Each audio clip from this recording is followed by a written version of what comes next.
السلام السلام عليكم ورحمة الله وبركاته. صباح الخير جميعا. هل السلايد واضح؟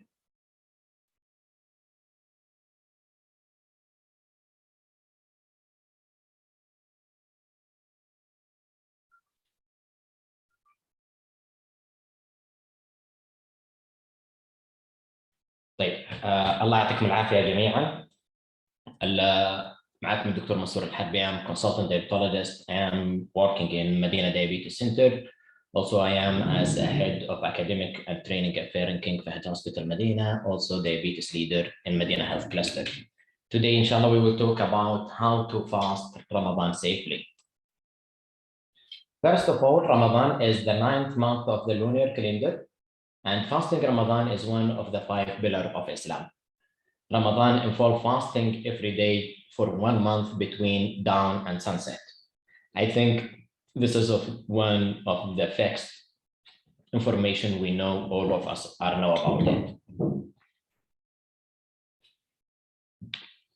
The global impact of diabetes, we are around 2 billion Muslim worldwide, and most of them should be fasting Ramadan. For that, it is important to make a guideline or a guidance to them to say fastly.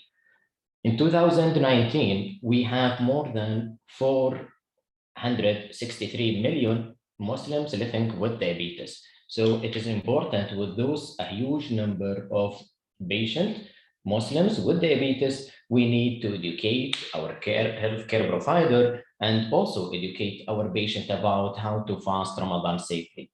Before we start the recommendation of fasting Ramadan, we will go about some of the pathophysiology of fasting during Ramadan and relation to diabetes, some information, some update about diabetes, and also we will talk about the medication adjustment during the Ramadan.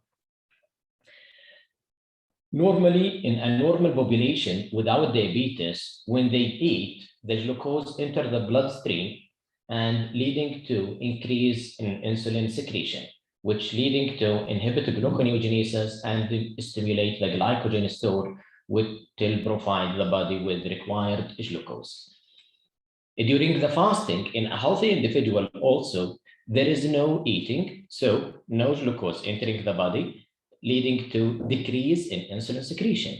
By decreasing insulin secretion, it will stimulate the gluconeogenesis and inhibit the glycogen store to also to provide the body with the required glucose to make this physiological action. On the other hand, what about those patients with diabetes? They try to fasting during Ramadan. Also, as we know, during the fasting, there is no food and no glucose entering the body. Unfortunately, the insulin secretion as a counteract to reducing glucose absorption from the body, there is insulin secretion decreased, or there is insulin resistant. As a progressive nature of the diabetes, the insulin secretion was decreased in the patient with diabetes, which leading to stimulate the gluconeogenesis and ketogenesis, especially in type 1 diabetes. And also it inhibits the glycogen store, leading to excessive breakdown of the glycogen from the body to provide the body with the required glucose. This is the main pathophysiology of diabetes. The main concern, as we see from these slides, is that insulin secretion is impaired in patients with diabetes, which leading to impaired in the stimulation of gluconeogenesis and inhibit the glycogen store. This is as a difference between individual, a healthy individual and patient with diabetes when they're trying to fasting Ramadan. In normal population, when they fast Ramadan, they usually have a steady state of blood glucose, and at iftar time, there is a mild rise in blood glucose as a feedback or as a result of increasing carbohydrate diet during the iftar. But what about the people with diabetes? In people with diabetes, the blood glucose profile is starting to decrease to reach its mainly before iftar, there is sometimes approaching the hypoglycemia. But after they eat most in our country, most of the carbohydrate during the iftar, which leading to a rapid rise in blood glucose level post-iftar, followed by either in a steady state or decreasing if the patient take his medication. So as we say, in patients with diabetes, there is decreasing before iftar and a rapid rise in blood glucose post-iftar. This need from us to make a consideration and to prevent these events from happening in patients with diabetes. So fasting during Ramadan precipitate a dramatic change in meal schedule. Most of the population meal were changes. Also, the fluid intake was disturbed in patients with fasting Ramadan. The sleeping pattern also and circadian rhythm. The day is night and the night is day in most population of day when they fasting the Ramadan.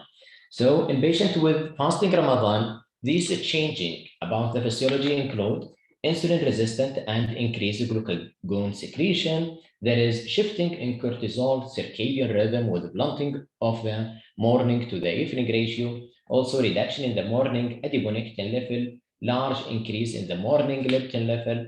There is a reduction to the morning and the evening growth hormone level, and modest reduction in testosterone in men who have been reported in some population with diabetes. Also, the fasting during Ramadan can have a direct impact on the gut microbiota, which could leading to a change in the health. Nowadays, the gut microbiota is considered as could be one of the pathophysiology of developing diabetes and impaired controlling of patients with diabetes, leading to hyperglycemia.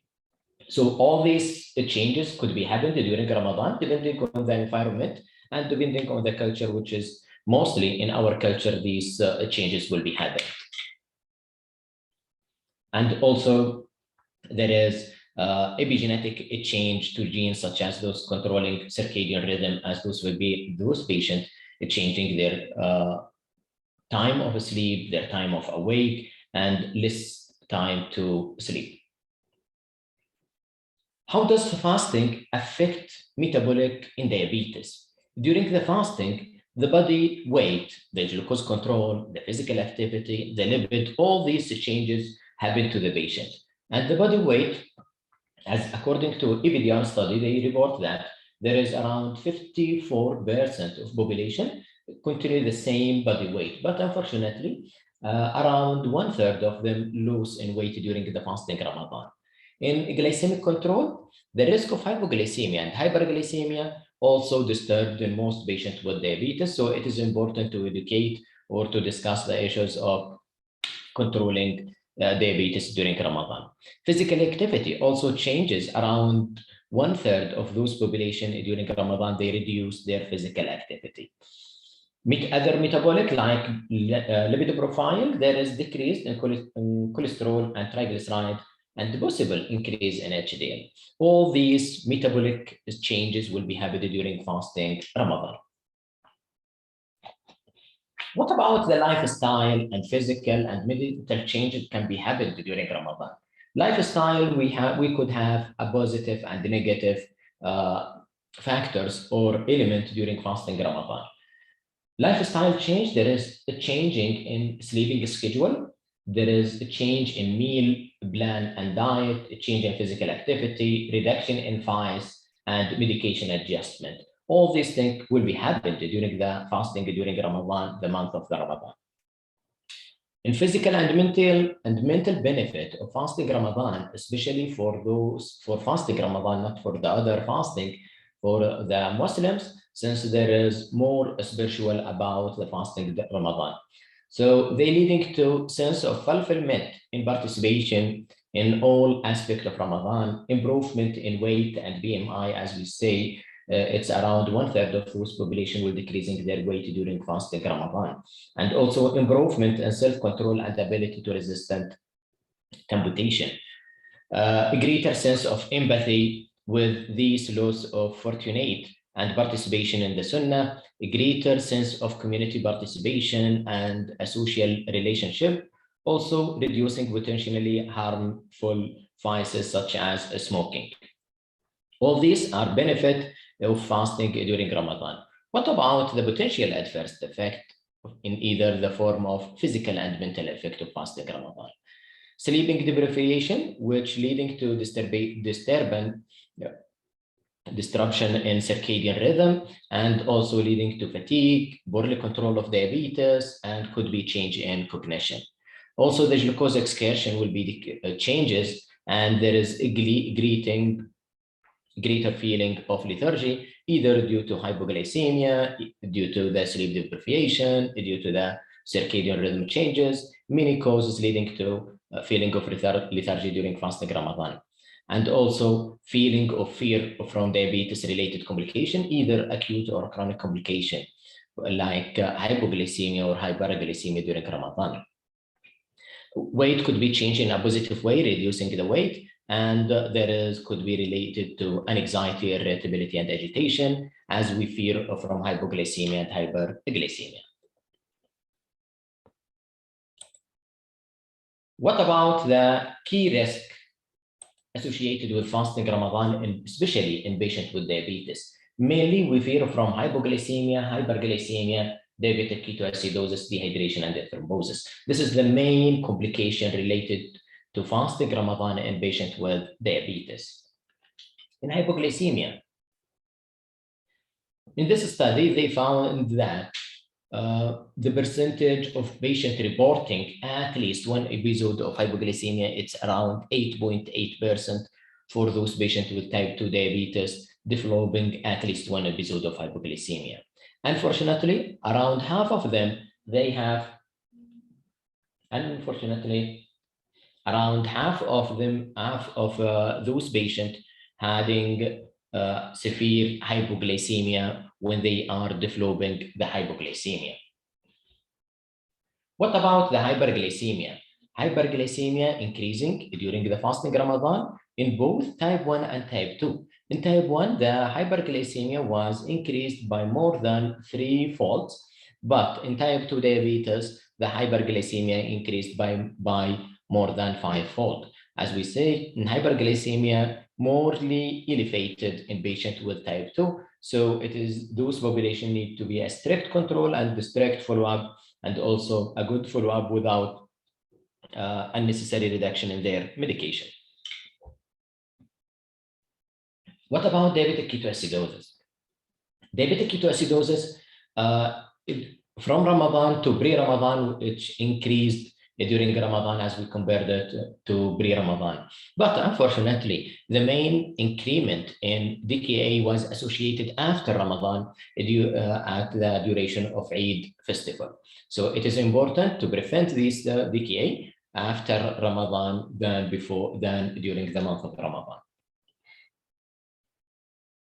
So after we know all this side effect and this complication and these risk factors associated with fasting Ramadan, the question is, does patient with diabetes can fast safely?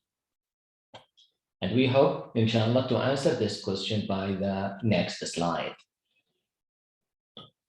We have a lot of trial assessing the capability of patient with type 1 diabetes to fasting Ramadan.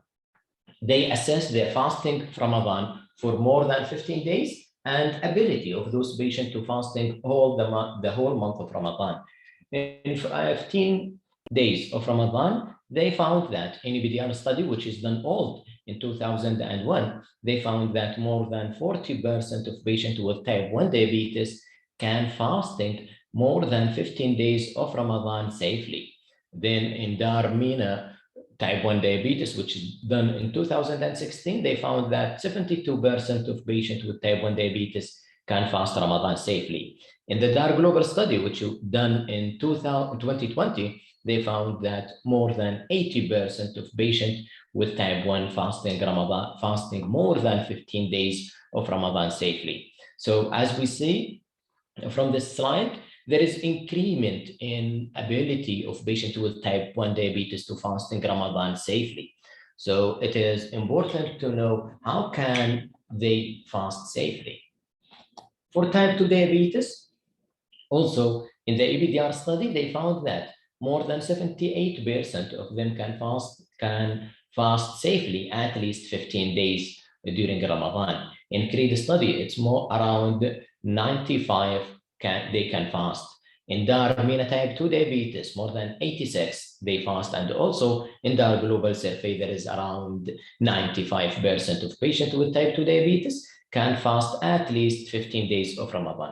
So as we see from all this collection of the trial, most of patients with type 1 and type 2 can fast Ramadan safely. And also, despite the changes happening during Ramadan, and despite this risk of fasting Ramadan, most Muslims ask to fasting Ramadan.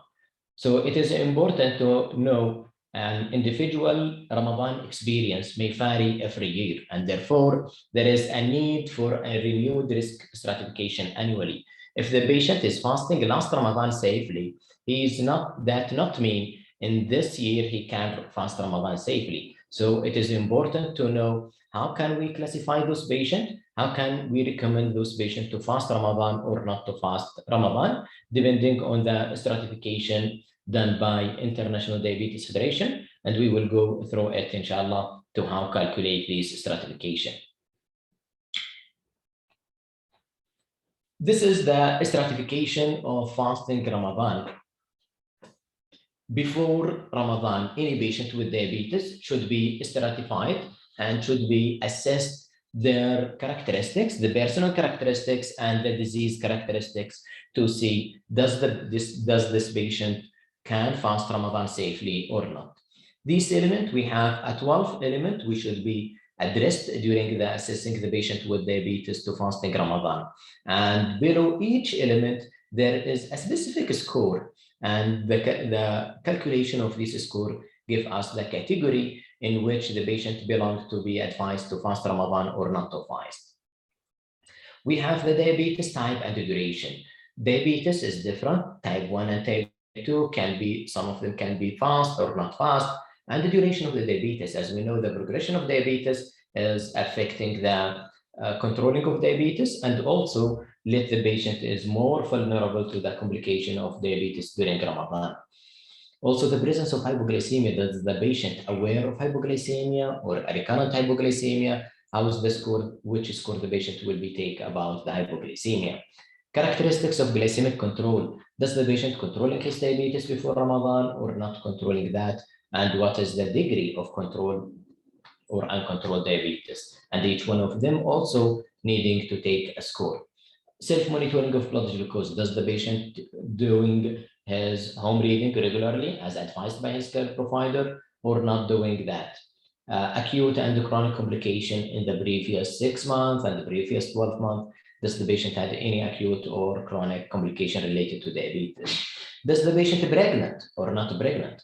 And also, what about the cognitive function of those patients? Is it impaired? The patient can fast safely, there is a good cognitive function. All this should be assessed. What about the physical labor?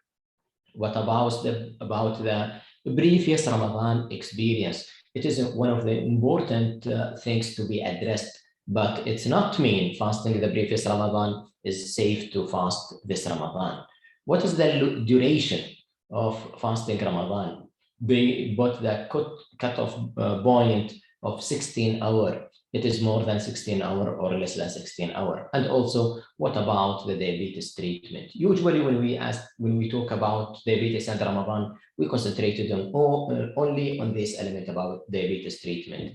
But it is a must to assess our patient globally, assess the patient characteristics and assess the disease characteristics before advising the patient with Ramadan. We will take one example to know how to calculate these scores for any patient. We have this patient, he is Sami. Sami is a 25-year-old type 1 diabetes. So since he is type 1 diabetes, he will take one score from the diabetes, and he is diagnosed with 15 years ago, presented to the clinic visit. So the duration of diabetes was more than 10 years, so he will take another score.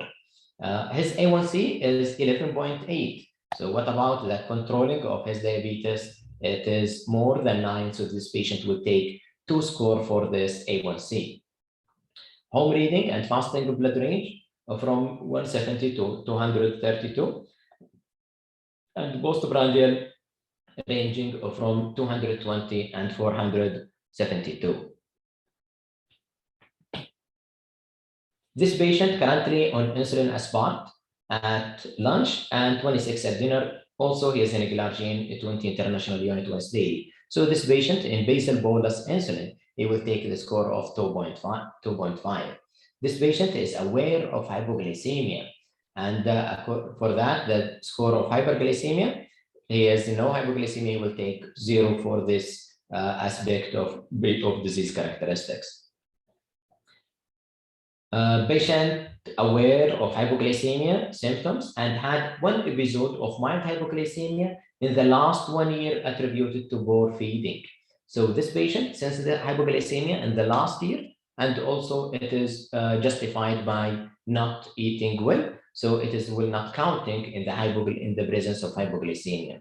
The patient had bad experience about in previous Ramadan with a hospitalization of decay. So due to the bad experience of the previous Ramadan, the patient will be take 1 score about the previous Ramadan fasting. So by calculating this risk for this patient, we found that 1 and 1, also here is 2, 1 and 2.5, and it is 7.5 as a total of a score for this patient. So after we calculate this score of this patient, does the patient safe to fast or not to safe? Depend on what we can conclude. Depend on the category, then also by the International Diabetes Federation. They do the category in the three category: low risk, moderate risk, and high risk. In low risk, if the patient take a score from 0 to 3 points, they are fasting safely, and those patients is a must. It is obligatory to fasting Ramadan, and we need to advise patient to fast Ramadan and to take a consideration when they fasting Ramadan. We will go through it, inshallah. That second group was the moderate risk. If the patient score from 3.5 to 6 points, those patients in a moderate risk of fasting Ramadan, they need a medical evaluation, medication adjustment, and strict monitoring. Fasting is preferred for them, but in patient may choose not to fast, concerned about their health after consulting the doctor and taking into account the full medical circumstances and the patient's own previous experience. If the patient fasts, they must follow the medical recommendation, including regular blood glucose monitoring. So in the moderate risk, those patients, it's preferred to the fast. We advise them to fast, but give them some recommendation on how to control their blood sugar during the fasting and how to do for their blood sugar to prevent the hyperglycemia and hypoglycemia. The third group, which is the high risk, when they score more than 6 points, as our patient Sami has a score around 7.5. Those patients, we advise against fast, just advise. In the previous guideline, they said it's must not to fast. But nowadays, no, there is advice against fast. And if the patient need to fast, if the patient asks to fasting, it's okay, we can give him a chance to fast in Ramadan with all precautions, with all when they break fast, how they will eat during Ramadan, what's about their exercise, how can they check their blood sugar, and we will go through it, inshallah, quickly in the rest of the lecture. So it is important about the category for fasting Ramadan: low risk, moderate risk, and high risk, depending on the patient characteristics. It is important, please, for any patient not take only age as a consideration of fasting or not fasting Ramadan. As we say, Sami is 25 years, and by calculating the score, we advise him to not fast. So what is the strategy to ensure the fasting safely during Ramadan in patients with diabetes? It is started by Ramadan-focused medical education, pre-Ramadan medical assessment, including robust assessment of hypoglycemia and awareness, following a healthy diet and physical active lifestyle, frequent home reading, and modification to a treatment regimen. All these modalities should be offered for any patient with diabetes before starting Ramadan to prevent the complication from the fasting Ramadan and fast Ramadan safely. In diabetes education, diabetes education should be offered for all patients with diabetes, regardless in Ramadan or post-Ramadan. But during Ramadan or pre-Ramadan, we need a Ramadan-specific diabetes education to provide an additional knowledge and the necessary adjustment to the month of during the month of Ramadan, during the fasting times. The objective of Ramadan-focused education is to raise the awareness of risk associated with diabetes and fasting, to provide a strategy to minimize the risk and complication of fasting Ramadan for those patients with diabetes. And education should be simple, engaged, delivering in a culturally sensitive manner by a well-informed individual. So please, when we advise our patient about the fasting Ramadan, how controlling the fasting Ramadan, what is the diet of Ramadan, in a simple language, in our cultural language. During the Ramadan, most of the diet is common for all patients. So we will discuss the diet by its name for the patient. This diet and this diet and this diet. This time and this time, by a name, by a component, simple to the patient to know and simple to the patient to follow these recommendations. And they found that individuals who are receiving Ramadan-focused education report a better following Ramadan diabetes management recommendation. So better in developing the hypoglycemia and preventing patients from hypo and hyperglycemia. In pre-Ramadan diabetes education, what is the key areas we need to discuss for those patients? Risk quantification and exemption and removing of misconception. In risk quantification, as we said in the previous slides, which is the risk category, in which risk the patient belong for fasting Ramadan or not. And also removing the misconception. There is a lot of misconception in patients with diabetes, in the community, and also in us as a healthcare providers. And it is important to removing these misconceptions. What about the blood glucose monitoring during Ramadan? What about the fluid and dietary advice? What is the physical activity and exercise advice? How can they adjust their medication and when to break their fast? What about the recognition of hypoglycemia and hyperglycemia symptoms? We will go through for all of these elements quickly, inshallah. Before we take one by one in a comprehensive way, we should know who is the target of pre-Ramadan education. In pre-Ramadan education, we target three categories of our population.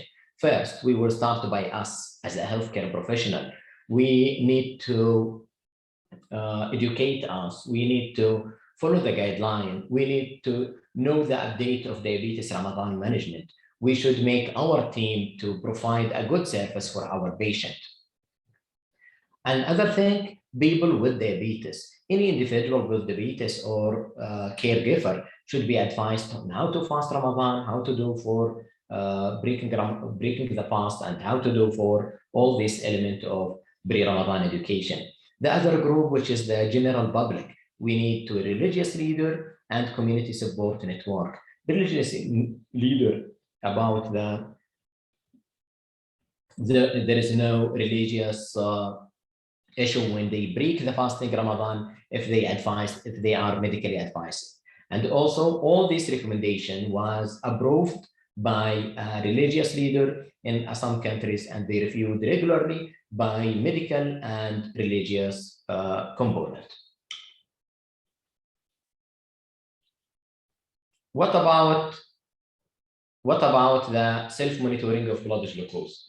In patients with diabetes, especially those with type 1 diabetes or type 2 diabetes with intensive insulin therapy, they need at least 7 times to check their blood sugar during the fasting of Ramadan.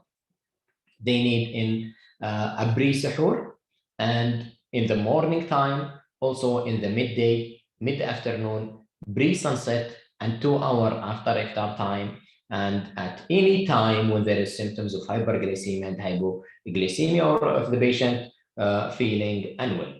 And all these 7 times, it is mandatory for any patient with intensive insulin therapy to follow these checking the blood glucose monitoring during the fasting to make the fasting Ramadan safely. To simplify to our patient, we ask them to check their blood sugar pre-sahur and 2 hours post-sahur, and also at the time of Dhuhr prayer, at the time of Asr prayer, pre and post iftar time, and at any time when they have the hypoglycemia, to make it simple to our patient. What about the fluid and dietary advice for patients with diabetes? It is important to divide the calorie between sahur and iftar, plus 2 snacks if there is necessary to take these snacks between iftar and sahur. And it is important to ensure a meal is well balanced by a complex carbohydrate, protein, and fat. It is important also to know that low glycemic index, high fiber diet, and all this reducing or reduce the release of energy, and mainly we concentrate about the high fiber diet with the sahur, and complex diet with sahur, and simple diet, simple carbohydrate with iftar time.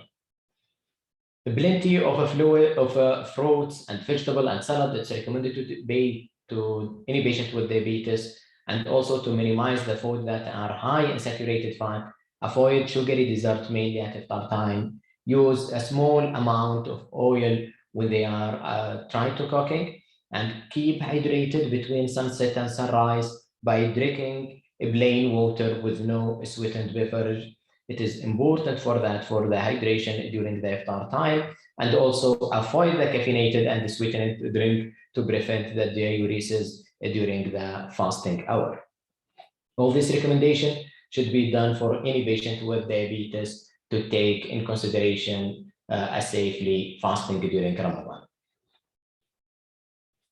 It is important to educate our patient also about when to break the fast. It is those patients who try to fast in Ramadan should break their fast if the blood glucose is less than 70 or it is more than 300 milligram per deciliter, or there is symptoms of hypoglycemia, hyperglycemia, dehydration, or acute illness. All these things should be, the patient should be fasting Ramadan, breaking the fast Ramadan to make the fasting Ramadan safely. And it is important to educate our patient about hypoglycemia and hyperglycemia symptoms, to know when they have hypoglycemia and hyperglycemia. And also don't forget in consideration to ask your patient about awareness of hypoglycemia symptoms. Does the patient aware if his blood sugar is reducing than 70 or not? In hypoglycemia symptoms, we have sweating, palpitation, hunger, altered mental status, confusion, and headache. As all population, this is the main symptoms of hypoglycemia in any patient with diabetes. In hyperglycemia symptoms, also the patient may complain of extreme thirst, hunger, frequent urination, confusion, fatigue, nausea or vomiting, or maybe those patients complaining of abdominal pain or dehydration.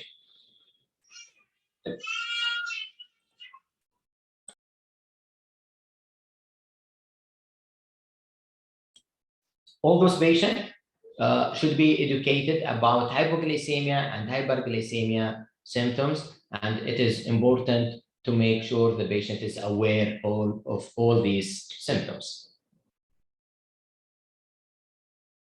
After we know all things about the basics about the fasting Ramadan safely, our next lecture is about medication adjustment.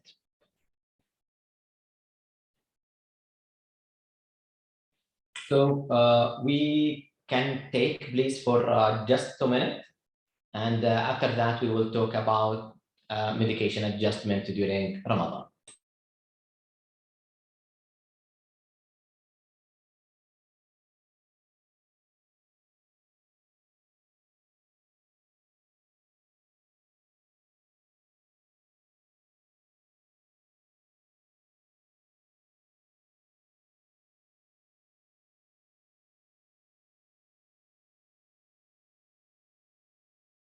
for hypoglycemia in patient with fasting Ramadan.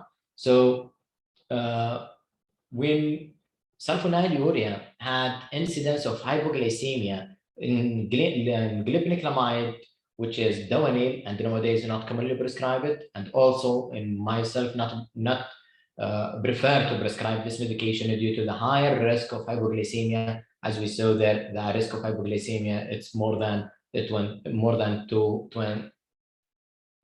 25. And glimepiride, the risk of hypoglycemia were 16% and the gliclazide were 14%. So the gliclazide is the least hypoglycemia associated with fasting Ramadan. So in any patient with fasting Ramadan, he is on sulfonylurea. If the patient in once daily dose, take it at iftar. An individual with controlling blood sugar level, the dose may be reduced. The dose may be reduced for a special population, those patients with a good control of fasting of the diabetes before Ramadan, and also associated with a higher risk of developing hypoglycemia. But if the patient is poorly controlled and controlled before Ramadan, or there is no risk of hypoglycemia, and he is on one daily dose of sulfonylurea, they should continue on the same dose and take it at iftar. If the patient in twice daily dosing, iftar dose remain the same and take it with iftar, and also in individual with low controlling blood glucose level, the sahur dose should be reduced. So if the patient in twice daily, the iftar time should be shifted to the iftar during Ramadan, and the sahur dose could be reduced if the patient is a good control. If the patient is a good control and risk of hypoglycemia, we reduce the dose. But if the patient is uncontrolled and no risk for hypoglycemia, we will continue in the same dose. What about if the patient in older drug of sulfonylurea class like glibenclamide, as we said, which is the higher risk of hypoglycemia? Those disease or those class of sulfonylurea should be changed to second generation sulfonylurea like gliclazide or gliclazide MR or glimepiride.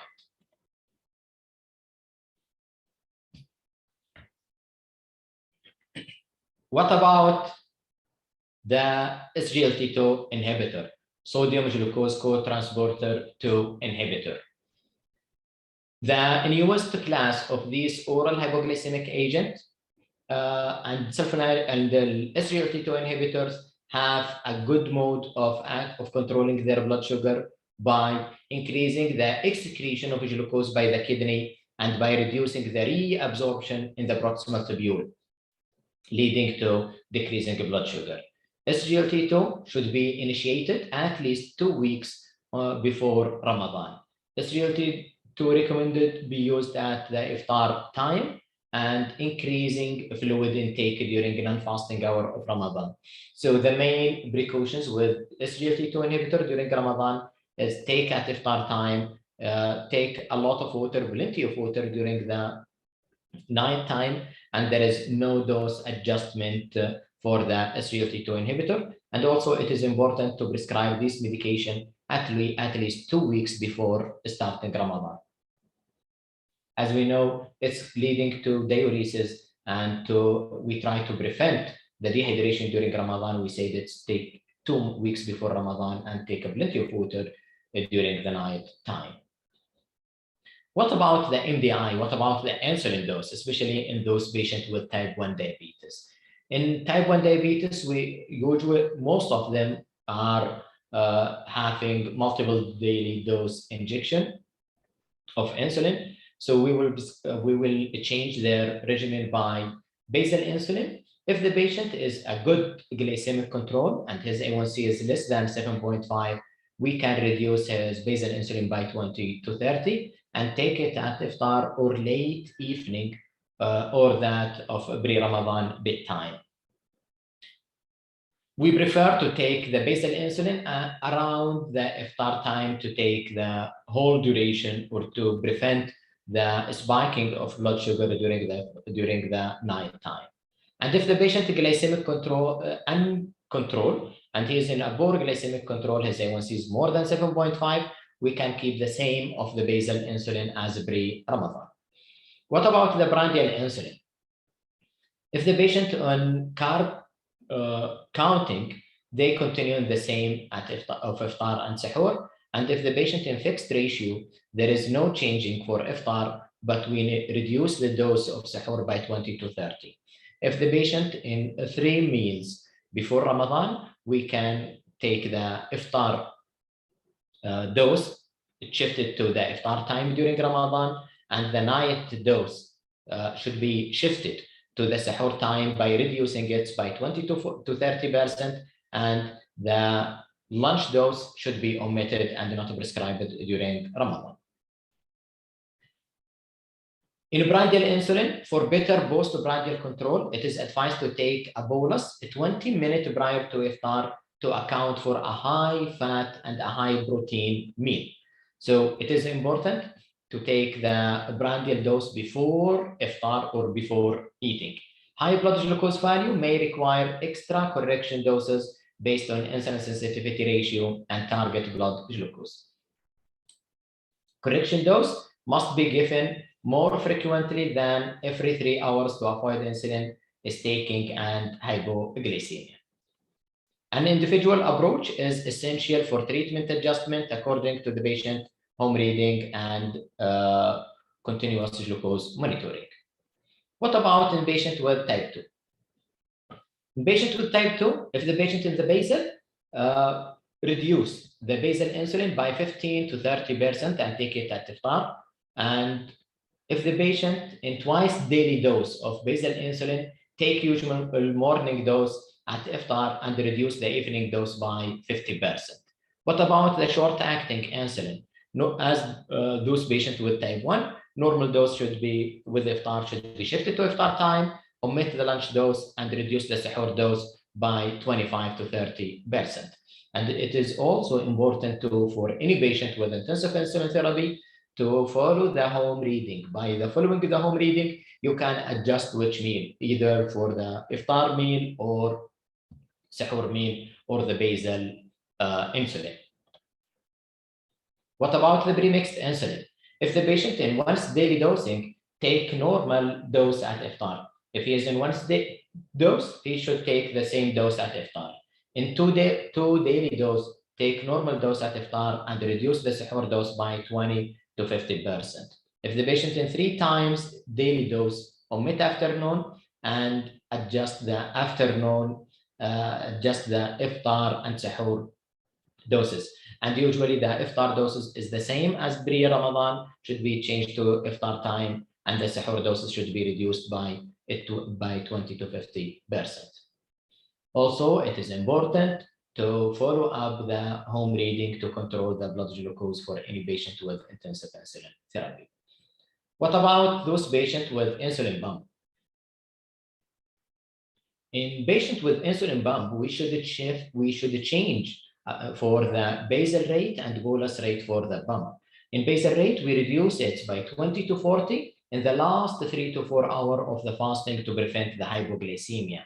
And also, before iftar, we should increase the dose of the basal rate by 20%. What about the bolus rate? Should be in account carbohydrate and insulin sensitivity. Depending on that, we can adjust the bolus rate for patients with insulin pump. What about if the patient in multiple anti-diabetic therapy? As we know, most of our patients is in multiple anti-diabetic therapy. How can we do for them?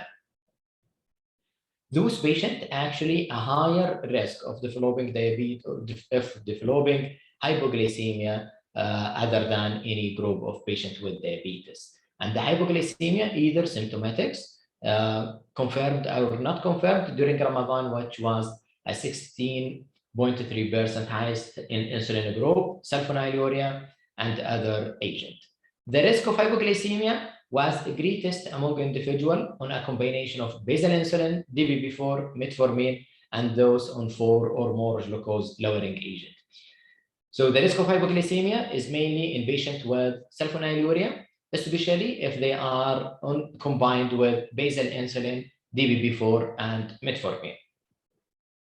There is a newer technology, including continuous glucose monitoring and activity monitoring need to be followed with any patient to avoid hypoglycemia and to assess the control of blood sugar during the fasting Ramadan. So in conclusion, about our fasting safely during Ramadan or diabetes in Ramadan, it is important to know that pre-Ramadan assessment is vital for any individual with type 2 diabetes that intend to fast in order to evaluate the risk, educate the patient in self-management of the condition during Ramadan, and to produce a patient-specific treatment plan. There is advantage and disadvantage associated with different treatment options for people with type 2 diabetes, and also individual taking metformin, sulfonylurea, insulin secretagogue, insulin will need to make a dose adjustment to reduce the risk of hypoglycemia. It is important to know that individuals on multiple anti-diabetic therapy will find themselves at greatest risk of hypoglycemia. Counseling is recommended in any individual on 3 or more anti-diabetic medication. Dose reduction need to be made and accommodate for the increased risk of hypoglycemia. Artificial intelligence in the form of machine learning prognostic modeling can be useful tool for future use and risk stratification and planning a strategy for dose modification. And it is one of the most important recommendation as a post-Ramadan follow-up consultation is recommended to assess the treatment regimen and to discuss fasting experience during Ramadan. With the correct advice and support from the healthcare provider, most people with type 2 diabetes and some type 1 diabetes can fast safely during Ramadan. It is important to know the pre-Ramadan assessment is in any patient assessing any patient seeking to fast Ramadan should be assessed 6 to 8 weeks before Ramadan by structured education for all patients in the form of risk quantification, role of home reading, when to break fast and when to exercise, fluid and diet, medication adjustment. To stratify, we need to individualize the management plan by detailed medical history, aspect of diabetes, ability and of self-management, presence of comorbidity, individual's prior experience in managing diabetes during Ramadan, individual ability to do the self-management modality, and other aspects increasing the risk of hypoglycemia. So after that, we do the risk stratification, either in the 3 groups, low, moderate, and high risk. It is important to educate our patient about the importance of home reading, the 7 points of home reading, and when to break their fast, and also don't forget the post-Ramadan assessment. Thank you for all. And now the time for question. If you have any question about the fasting Ramadan.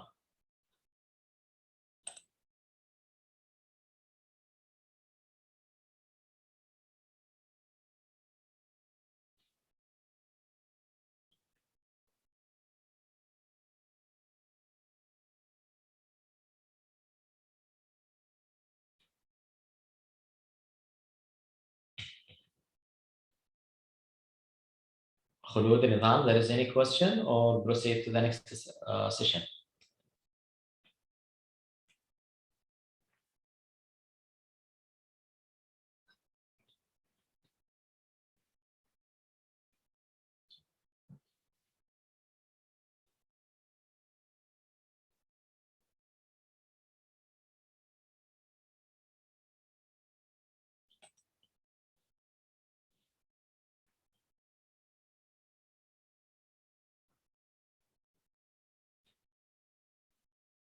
Okay, there is one question from the Q&A that was some really a good presentation, good English, thank you. Can you please provide the risk assessment chart?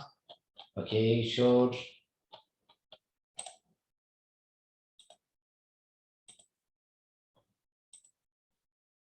This is the chart, and you can find it. It's in the International Diabetes Federation, which is the last one, 2021.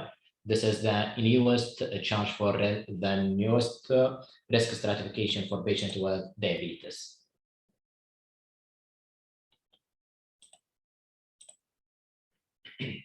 Okay, there is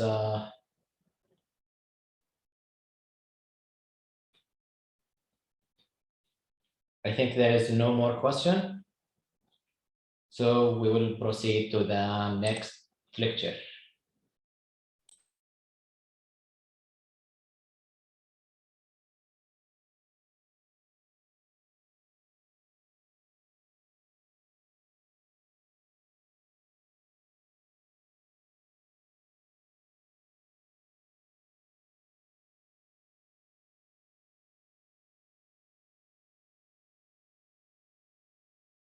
Yes, aspect. About the eating date, we know the importance of eating date during the iftar, and we can let our patient to take the dates during the iftar, but it at least 2 to 3 pieces, no more than that.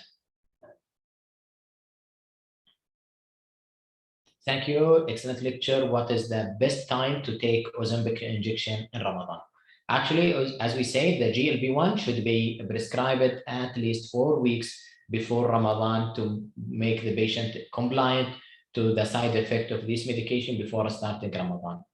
During Ramadan, it's okay. There is no time. As we know, this is the extended release GLP-1. So there is no specific preferred time to take during Ramadan. The patient can take at any time during Ramadan since he had the tolerance to this medication. If the patient is complain of hypoglycemia, if there is a hypoglycemia, the patient must to break their fast. As we said, when blood sugar is less than 70, they are must to break their fast.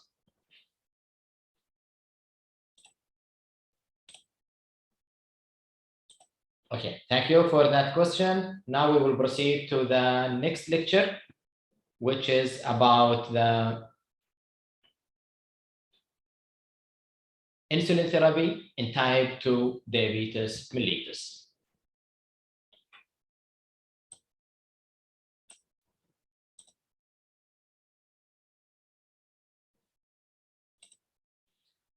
As we know, diabetes type 2 is one of the most common health problems facing the mankind in the worldwide, and the type 2 diabetes is account for more than 90% of the cases.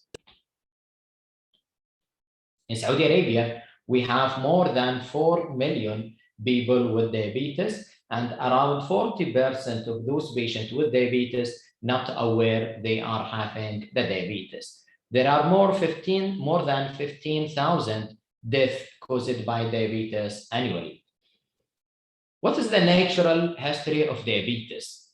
Usually the diabetes is started by insulin resistant, and the body tries to compensate this insulin resistant by increasing the insulin secretion to compensate this insulin resistant. And the body try to compensate till the beta cell reaching their failure when they reach a 50% of their capacity of producing or secretion the insulin. At that time, the onset of diabetes will occur.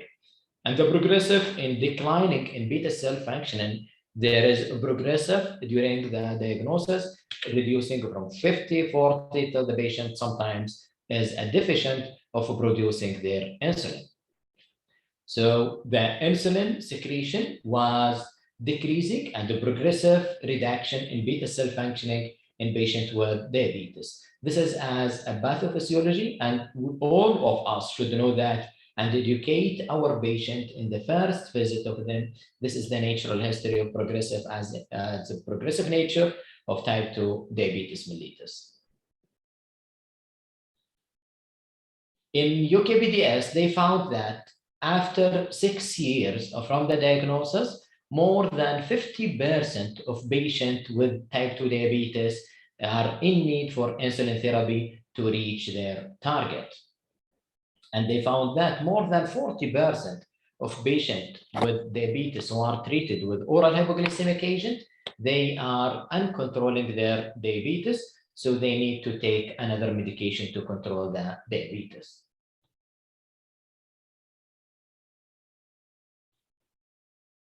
So why we not introduce the insulin earlier?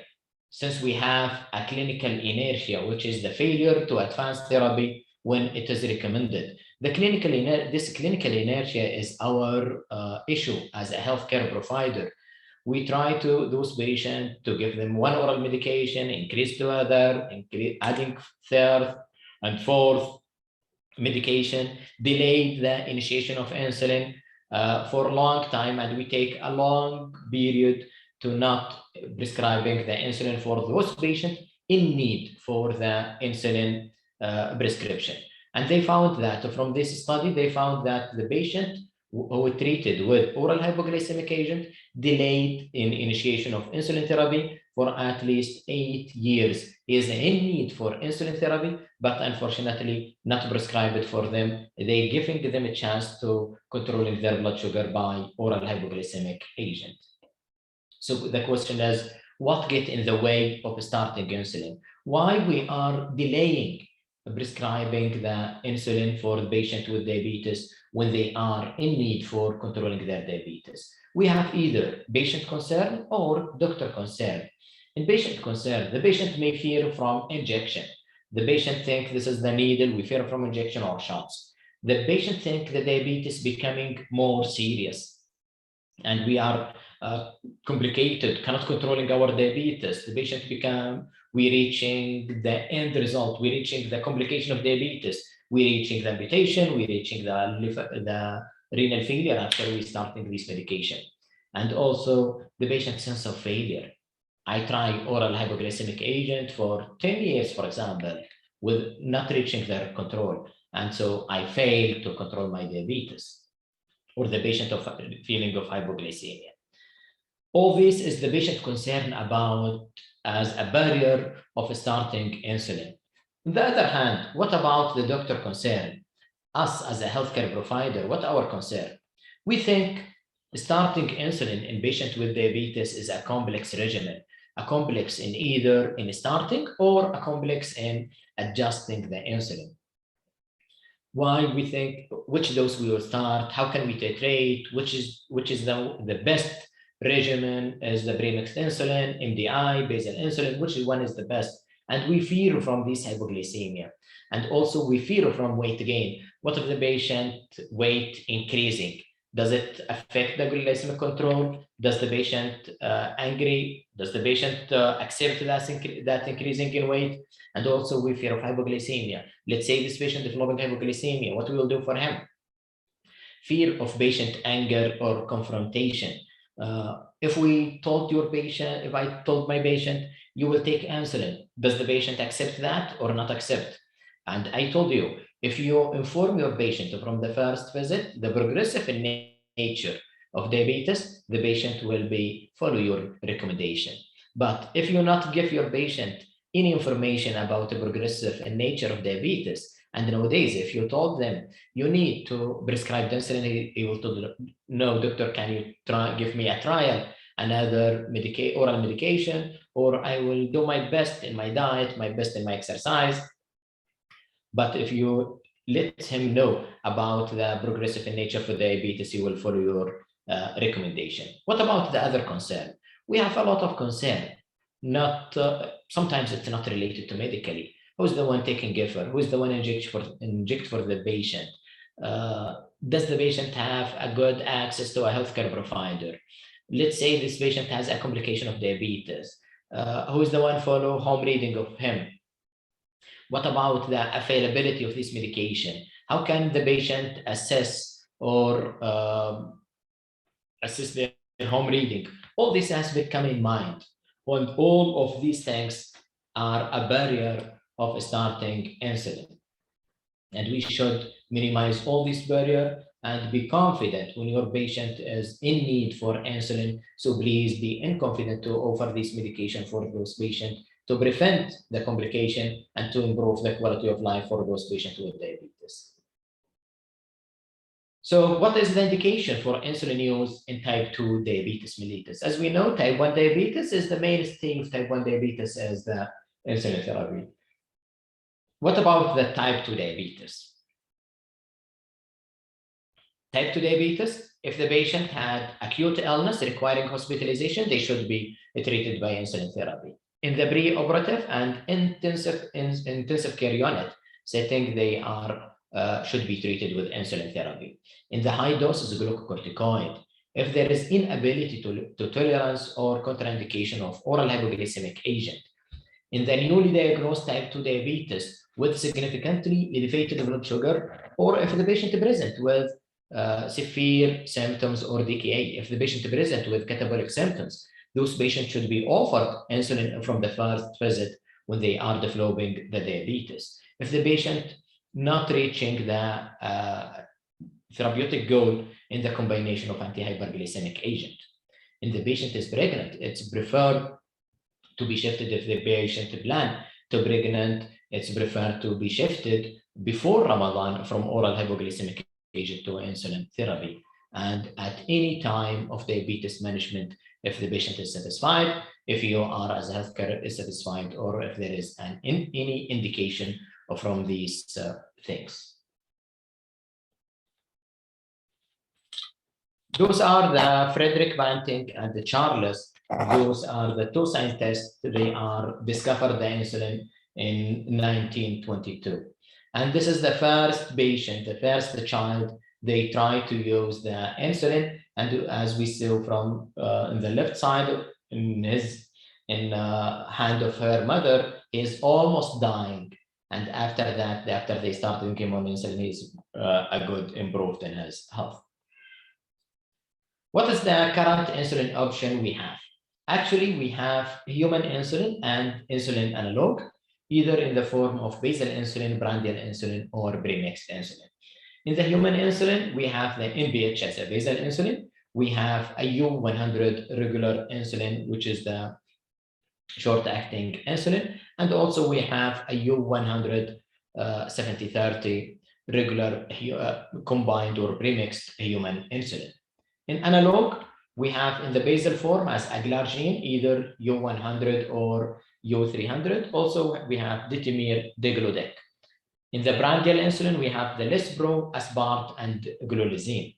In the combined or premixed insulin, we have also the 50/50 Lispro, 70/30 Aspart, and 75/25 Lispro. Also, we have a Degludec Aspart 70/30. Analog insulin are associated with a less hypoglycemic than human insulin, although these differences are not always statistically significant. So we have a human insulin and analog insulin. Nowadays, the main type of insulin prescribed or preferred is the analog insulin as compared to a human insulin. What is the pharmacokinetics of the available insulin in the market? We have the NPH, which is duration is from 10 to 16 hours, and it's a greater risk of nocturnal hypoglycemia to insulin analog. We have also the analog from the basal insulin, which is the Glargine, Detemir, and Degludec, and it's reaching around 24 hours with less hypoglycemia.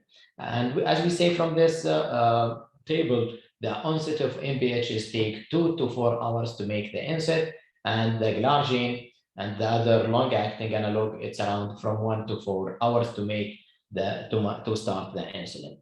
The peak, there is no peak with basal analog insulin.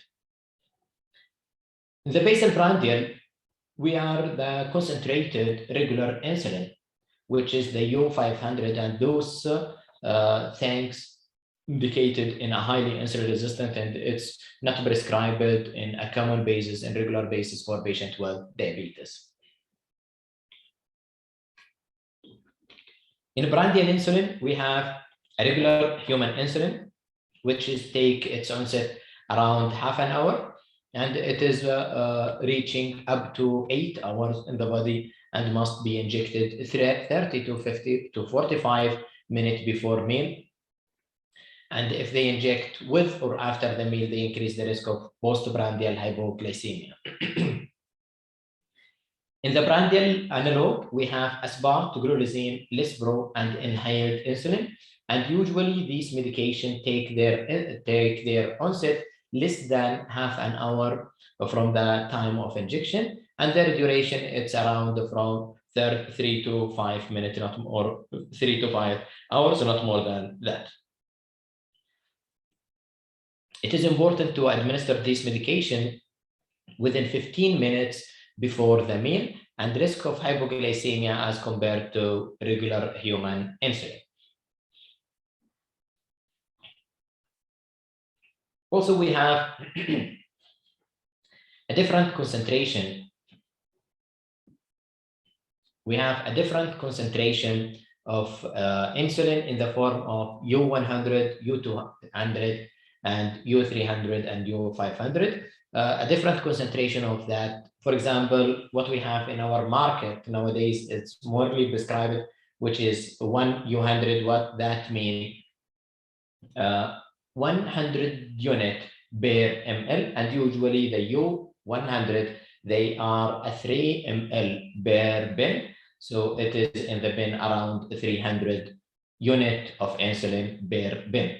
And also we have a U300, with that mean 3 international unit per ml. And usually these medication and these bins are having 1.5 ml per bin, which is account for 450 unit per bin. And also we have a fixed ratio injectable combination, which is the GLP-1 plus basal insulin. We have the liraglutide plus degludec, which is the zoltofine, and the lexinatide with glargine, which is the Celequa. This is the combination of basal insulin plus GLP-1 receptor agonist. So when we controlling that, when we follow any patient with diabetes, we should take the patient as a comprehensive, and we follow the decision cycle for any patient with diabetes to controlling their diabetes. That we take in our consideration our goal of controlling, or our goal of management our patient with diabetes, to prevent the complication and to optimize the quality of life.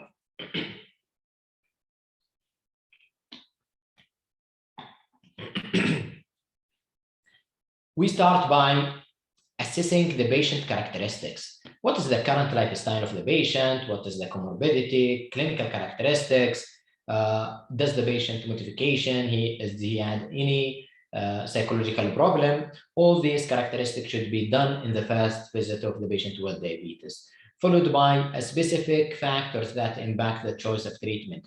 What is the individualized hemoglobin A1C for this patient? What is our target? How is his weight? What is the risk of hypoglycemia? What is the side effect of medication?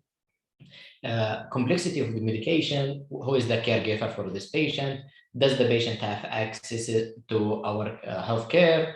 And does he need to take, to buy some medication? What's the cost? What is the availability of medication we try to prescribe for those patients? And followed by a decision, a shared decision to create a management plan. Involve your patient in the management plan and seek the patient preference. But when you seek the patient preference, not let the patient preference change your scientific knowledge. Your scientific knowledge is the baseline. Depend on that, you can give your patient the choice to which one is choose for those patients. And also it is important to empower your patient, to give him the importance of controlling the diabetes to prevent the complication. After that, there is a green management plan. Set a goal for your patient. What is the goal for A1C? What is the goal for postprandial blood sugar, for fasting blood sugar? After that, we can implement our management plan with the patient and assessing it regularly, assessing the tolerability of the medication, assessing the glycemic status, the feedback by home reading, by weight, lipid profile, blood pressure, and also again, review all these agreement plan regularly. And you need to change anything if you think this management plan is in not a right way. So what's our step for starting the insulin therapy in patient with type 2 diabetes? We try to simplify the insulin therapy initiation in patient with diabetes. First, we will set the target or goal for glucose control in any patient. Then use an algorithm to advance the therapy. Determine the appropriate insulin regimen, calculate the starting and titration insulin dose, and educate the patient and the family. We will go about all these steps in a deep. We will start by set a target or a goal for glucose control. You should educate your patient about the goals. What is the goal with the patient? And the goal should be agreed with your patient. Inform your patient A1C is less than 7 and it is acceptable for most adult non-pregnant patients. The preprandial capillary should be from 80 to 130 and the peak postprandial less than 180. This is the glucose triad, and it is the goal for controlling of blood sugar in patients with diabetes. A1C and fasting blood sugar, postprandial glucose. These things in glycemic control should be individualized according to the patient characteristics. Does the patient need a higher restrict for controlling the blood sugar or need some relaxation of controlling the blood sugar? Well, depend on what? Depend on these criteria as you see from this slide.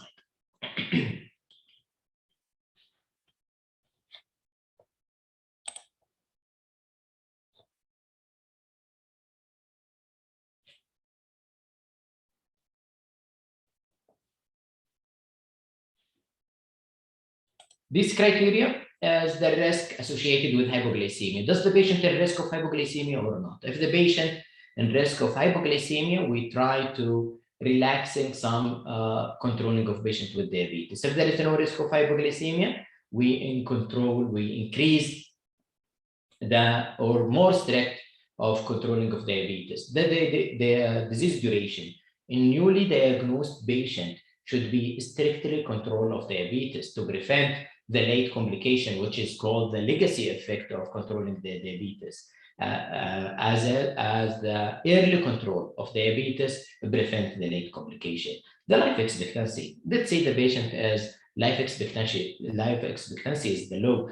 Patient is old age, very old ages in 90 or 80 years of age. Those patients no need to strict control. We have them to make some relaxation of blood glucose control. If there is established cardiovascular control, if the patient not motivated, if the patient not taking his insulin regularly, if the patient develop hypoglycemia, or if there is about the resource and support system, it is one of the important. How can you give your patient to strict control his diabetes and there is no glucometer with him? We cannot. The patient will develop the hypoglycemia. So we can take all these aspects, all these approach to implement in our patient. Depend on that, we can put the individualized glycemic target.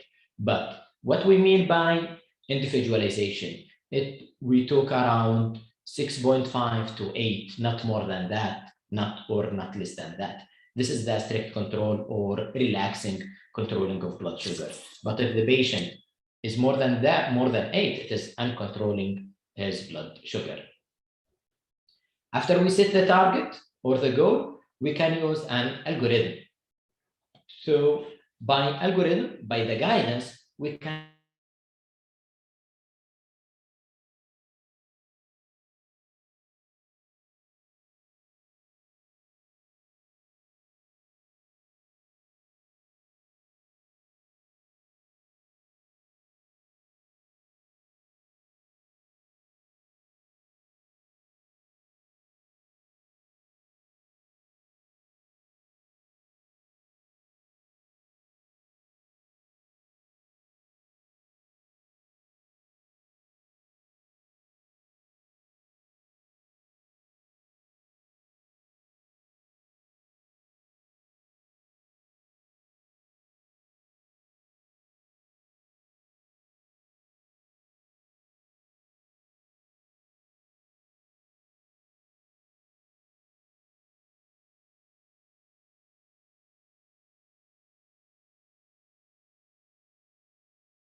طيب السلام عليكم مرة أخرى، والعذرا على التكنيكال ايشو.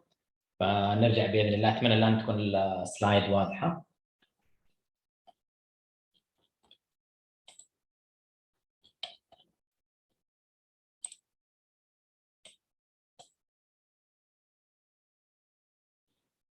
طيب، فاحنا بدأنا انه على الانترناشونال دايابيتس جايد لاين. We can use any guideline. We are satisfied to using this guideline. This is an example for the ADA guideline, which is the life guideline, updated yearly guideline, and we prefer to use it if you are satisfied on that. And also, this is the American Association of Clinical Endocrinology. As we said, any guideline you can use if you are satisfied on that and you think this is suitable for your patient. The third thing is to determine the appropriate, or the third step in starting insulin therapy, determine the appropriate insulin regimen, which is the best regimen for your patient. In effective insulin therapy, we require to balance between the timely, effective, stable glycemic control and low risk of hypoglycemia. We try to improve the hemoglobin A1C target to prevent the complication and lower the healthcare utilization. And also, to less restrictive regimen may improve the adherence. On the other hand, we need to reduce the fear of hypoglycemia, may allow for optimal dose titration and improve the adherence, reduce the morbidity and healthcare utilization. In selecting insulin regimen, we have a glycemic factor and patient factor. Depend on that, we can choose which regimen is best for this patient. Does he is in need for basal insulin, premixed insulin, or basal bolus regimen? For in the form of glycemic factor, if they elevated fasting blood sugar, we can use any one of them.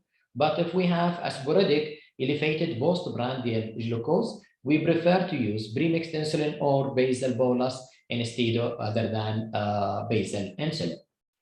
If hemoglobin A1C more than 10, we need intensive insulin regimen, either in the form of premixed insulin or basal bolus. And nowadays we have an intensive injection regimen, which is the basal plus the GLP-1 injection.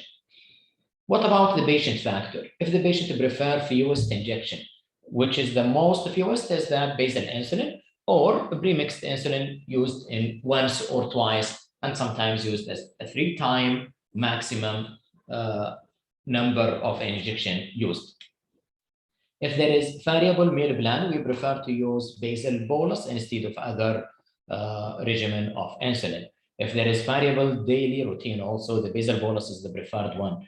And if there is limited capacity, cognitive, visual function, dexterity, and this is preferred to use the premixed insulin or basal bolus. If the main thing is postprandial, we prefer to use the premixed insulin or basal bolus. What about if there is the patient unwilling to do the home reading? We try to simplify for them by basal or premixed insulin. And if there is limited support of the family or healthcare provider, we try also to minimize the risk of hypoglycemia by giving the patient fixed doses of premixed insulin or basal insulin.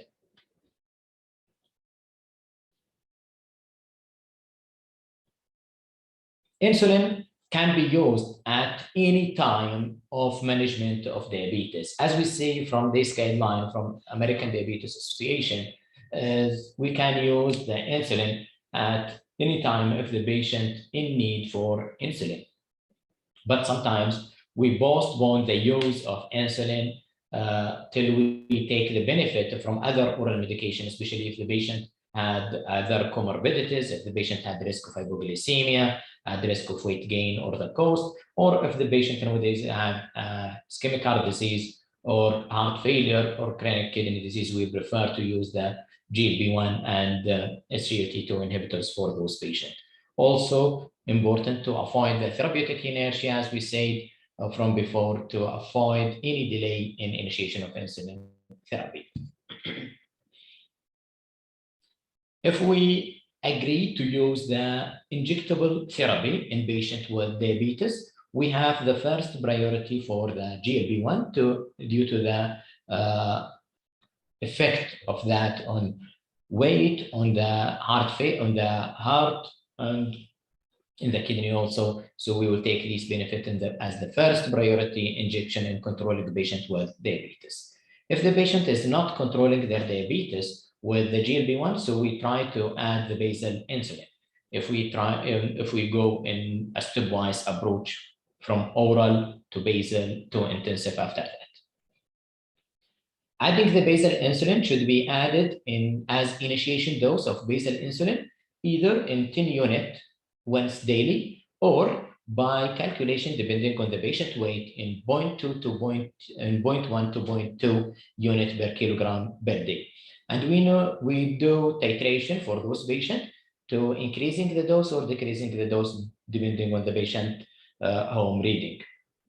Every three days, we need to elevate or titrate the dose of basal insulin by 2 units every 3 days, increment if the blood sugar is above the target, and reduce the dose by 4 units or 10 to 20% if the patient developing the hypoglycemia. It is important to prevent the over-basalization. What's that mean, over-basalization?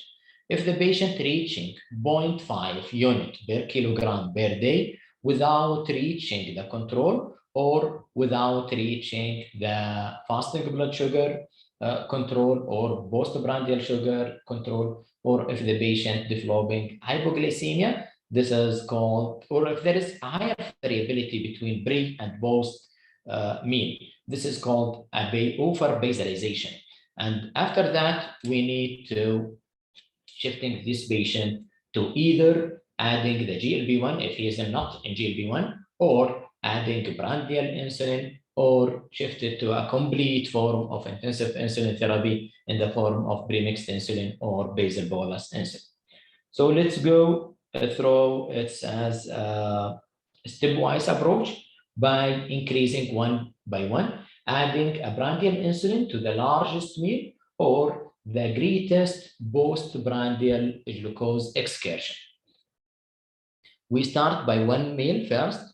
On top of the basal insulin, we can add 4 units per day or 10% from the basal insulin to those patients with uncontrolling the diabetes. And also we need to increase the dose of the patient depending on home reading every 3 days by increasing the dose by 2 units or 10 to 15 units also every 3 days. If the patient developing the hypoglycemia, we reduce the dose by 4 units or 10 to 20% from the total insulin use.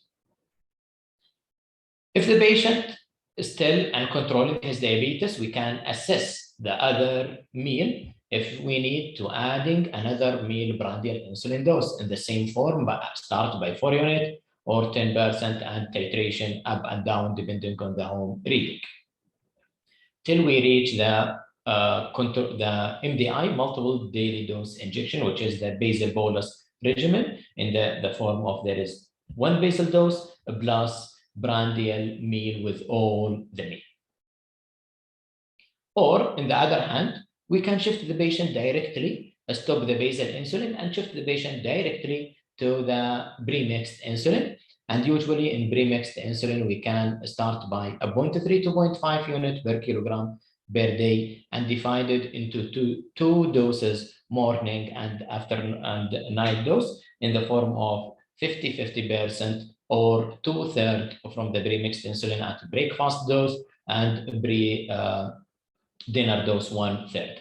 And also it is important to titration for those patients depending on the fasting or 2 hour post plasma glucose to adding the titration for those patients.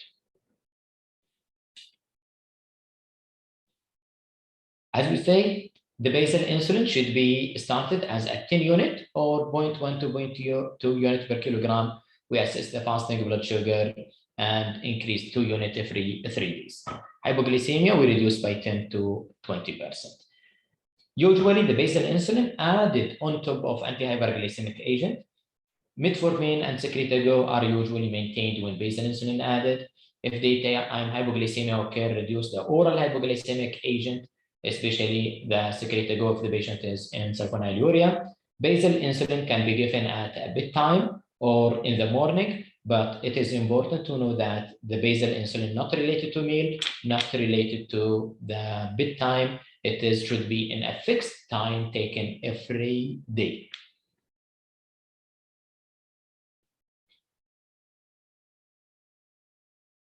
What about the basal bolus? After we reaching the basal bolus, we started by basal, then adding prandial insulin to the largest meal or the greatest blood glucose excursion, then adding the second one, adding the third one of the meal. Now we're reaching the basal bolus insulin. Adding basal bolus insulin to the meal with the highest postprandial or largest meal, insulin secretagogue are stopped, and only metformin continued when bolus prandial is added. And also we can continue in the GLP-1 and continue the SGLT2 inhibitor, even if the patient in basal bolus injection.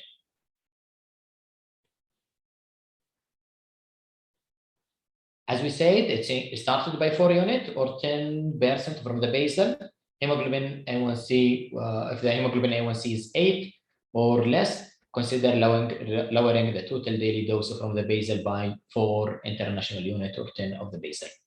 Titration also twice a week or every 3 days by increasing 2 units or 10 to 15 every 3 days. If the hypoglycemia, we reduce the dose by 4 units or 10 to 20%. Premixed insulin, it usually taken the pre-breakfast and pre-dinner, and the same, we can start by a 10 to 20% as a rough number, international unit as a rough number, or started by 0.3 to 0.5 international unit per kilogram.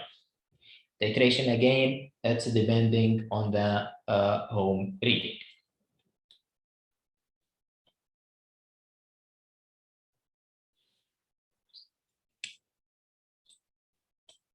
This is some trial about the basal prandial insulin versus premixed insulin. They found that it is the efficacy and safety of these two regimens, premixed insulin and basal bolus regimen. They found that it is a similar after stabilization of the total daily insulin dose when oral agent were maintained. So it is important to know that depending on your patient, depending on the patient characteristics, either you can prescribe for them premixed insulin or basal bolus regimen. What about the types of premixed insulin? We have a lot of types of premixed insulin.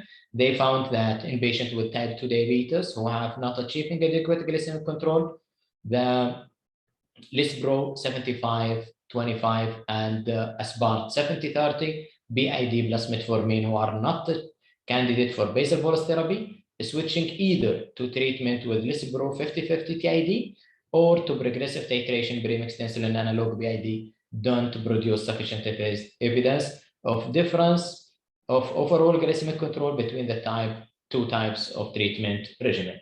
So the premixed insulin in the form of Lispro 25-75 and Aspart 70-30 in one hand as compared to Lispro 50-50 TID, as there is a comparable regimen for both groups.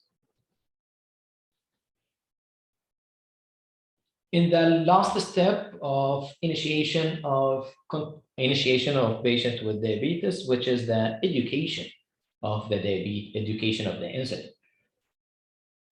The first time when you told your patient you should take his insulin, he will ask you, how can I inject this? Can I come every time to the primary health care or to the primary health or the diabetic center or to the hospital to take the injection? Who is the one inject me? How can I inject? And we should educate all our patients about injection technique and assess these technique at least once a year.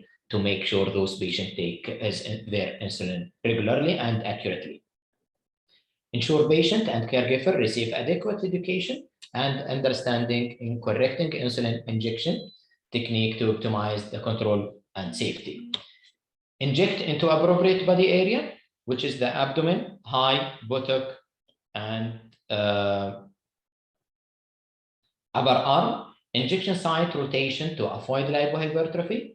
Appropriate care of injection site to avoid infection. Avoidance of intramuscular injection. This is one of the most important education should be advised to our patient. It is subcutaneous, not intramuscular, and we prefer to inject the insulin at the site when there is mainly lipid or there is no muscle. Use of short needle, usually 4 millimeter pen needle, as effective as well tolerated when compared to a longer needle. This is the main sites of injection to the in the abdomen, in the thigh, as we see, it is in the lateral aspect of the thigh, and also in the arms. And in some patient, we can use the buttocks for the injection of insulin, especially for those patients who are in pediatric age group. It is also important to educate our patient about the importance of self-monitoring of blood glucose.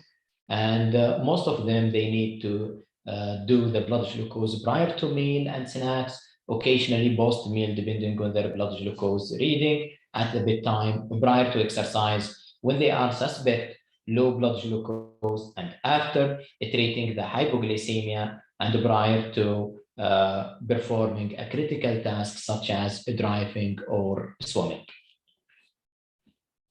Now we will take some cases about how can we control diabetes, or how can we control diabetes with insulin. In those patients, we take around 3 cases. We will go through it quickly, inshallah, and we need your participation from the chart. This patient is Saeed. He is a 59 years old man. He is teacher, diabetic for 9 years. He is now on metformin tablet, 700 milligram BID, gliclazide. He is on 120, and sitagliptin 100 milligram once daily. His weight is 78. His height is 167. BMI is 28, and there is history of polyuria, weight loss since the last 3 months. Today, his A1C is 9.2. Otherwise, he is unremarkable. What is the next treatment step for this patient set? Does we add a dulaglutide or shift him to premixed insulin, adding basal insulin or basal bolus regimen?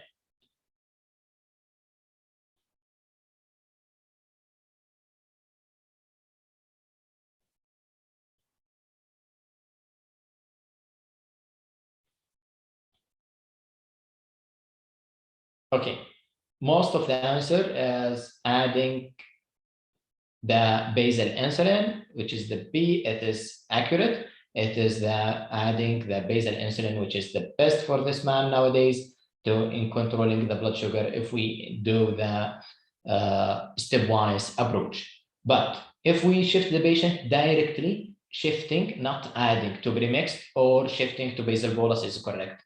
But we cannot adding premixed or adding basal bolus on top of metformin and gliclazide. So Saeed start to his basal insulin according to the protocol. And his physician start him on 10 international units once daily. And the patient is educated about the titration and controlling his blood sugar. 3 months later, the patient reaching his glargine in 52 international unit of glargine. His A1C come today with 8.4 with his reading, with this reading, his home glucose reading. What we will do for him now? Does we need to increase the glargine dose?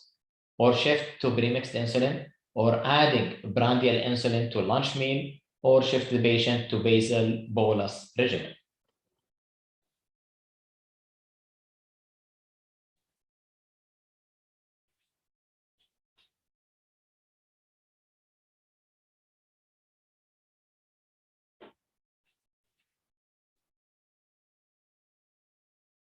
Okay, some answers C, D, B, mainly we concentrated on D. So the best for this patient now is either to shift to premixed insulin is true, to adding prandial insulin to the lunch meal as a stepwise approach, starting by the highest glucose excursion, or shift the patient to basal bolus regimen. All these three, B and C and D, is a correct answer, but A is not a correct answer. Why? To offer basalization, to avoid over basalization of the patient. And as we say from the graph, the main thing is postprandial. Also, the fasting is elevated and postprandial is elevated. The lunch, why we choose also choice C as a correct, there is the most glucose excursion is seen in the pre-lunch. So that all the three elements, shifting to premixed insulin, adding prandial insulin, basal bolus insulin is correct answer. And you should, by your patient agreement plan, you make the agreement plan with your patient to which one you will choose, depending on the patient characteristics and the disease characteristics, as we discussed before.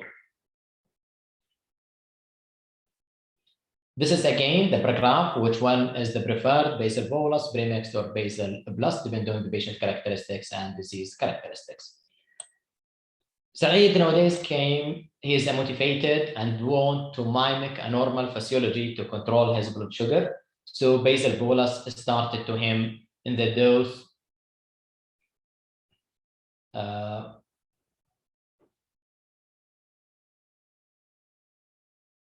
you agreed with Saeed to start basal bolus regimen. What is the dose you will start him? And after 3 months, the Saeed come to you with his total daily dose as 52.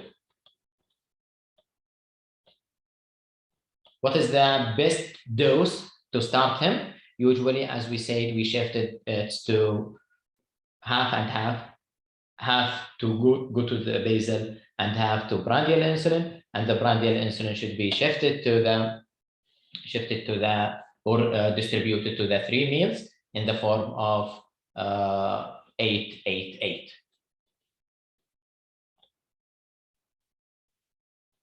One year later, he had ischemic stroke and right-sided hemiplegia.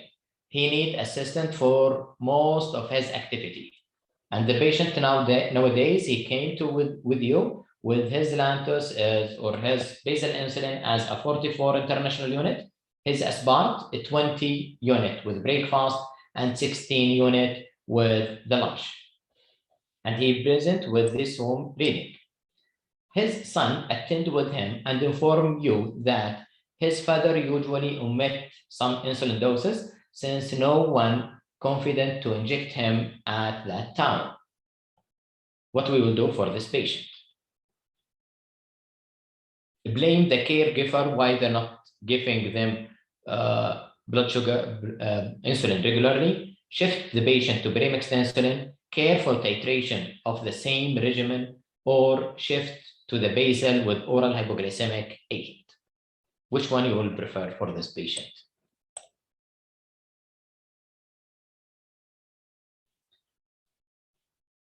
Exactly, the B is the best answer. As we say, this patient nowadays is in need for a low injection. There is no caregiver giving him this medication. About the blame of caregiver, it's okay. It's not the responsibility to blame them. And also about the careful titration of the same regimen, why we do a careful titration. This patient mainly, the main thing is postprandial, post the lunch. The patient is not taking the lunch doses. Why not taking the lunch doses? Since there is the time, the day of the time, there is no caregiver inject him by insulin.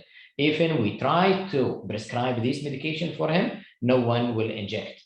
So it is not suitable for this patient.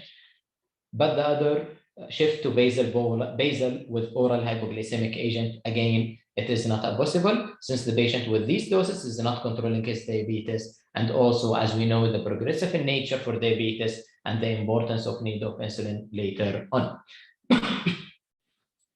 So usually, please individualize your regimen, depend on your patient, depend on your patient characteristics, depend on your patient situation. As we see from Saeed, we start him by oral hypoglycemic agent. Then he had some changes. We adding basal insulin. After that, some changes happened. We prefer to use the basal bolus regimen. Later on, when his health state changed, we prefer to shift it to the premixed insulin. So no one approach is the best. It depends on the patient, depend on the patient characteristics, and depend on your agreement with your patient.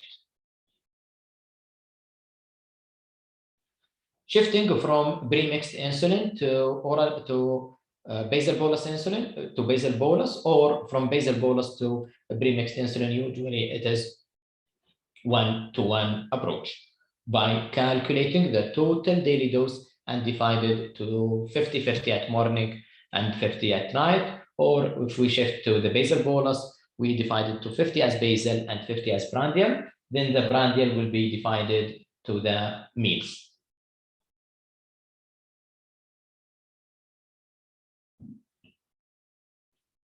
Case 2. This patient is 40-year-old male. He has type 2 diabetes for 7 years. He's on Lantus 45, Novorapid 12, 15, and 10. He came for refill his medication. No complaint. He just for refill with this patient. What is the important question for this patient?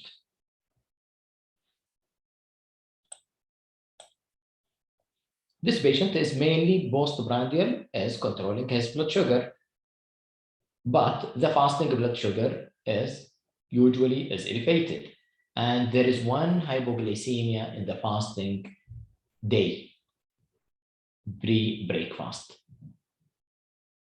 So the main thing, we should ask our patient about the hypoglycemia, about the late night hypoglycemia. Does the patient have any hypoglycemia before when he was asleep? Does the patient have hypoglycemia during the night? To check for the Down phenomena, which is the normal morning effect, increasing the growth hormone and decreasing in insulin level. This treated by increasing the medication, increasing the basal insulin, and adjust the time to improve the control. Or if the patient has Sumoji phenomena or rebound hyperglycemia, which is caused by late night hypoglycemia, then the body try to compensate it by more early morning hyperglycemia. So this patient should be checked for middle of the night. Usually it's before Fajr time, to check for the hypoglycemia, if the patient is in hypoglycemia or not.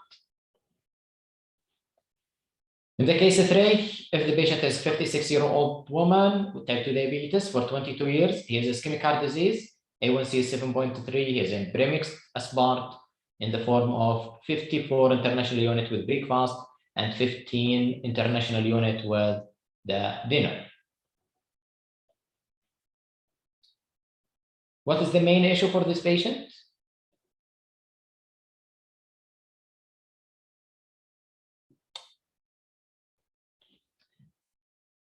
Shift to MDI, decrease evening dose, decrease morning dose, or shift to Lispro premixed. As we see, this patient has had recurrent hypoglycemia post-breakfast, so the dose of the morning dose should be reduced. In conclusion of our talk today about the insulin therapy in patients with type 2 diabetes, most or many patients with type 2 diabetes eventually require and benefit from insulin therapy. So please don't delay the initiation of insulin therapy. The progressive nature of type 2 diabetes should be regularly and objectively explained to patient, and the provider should avoid using insulin as a threat or describing it as a sign of a personal failure or punishment. So the progressive in nature should be educated to the patient from the first visit. Utility and the importance of insulin maintain glycemic control once the progression of the disease overcome the effect of oral agent should be emphasized. Educating and involving the patient in insulin management is beneficial. Educate the patient how to inject, and educate the patient how to titrate, and educate the patient how to do self-monitoring. Instruction of patient in self-titration of insulin dose based on self-monitoring of blood glucose improve glycemic control in patients with type 2 diabetes initiating insulin. Comprehensive education regarding self-monitoring of blood glucose, diet, avoidance, and appropriate treatment of hypoglycemia are critically important in any patient using insulin. Thank you for all, and now the time for any comment or questions.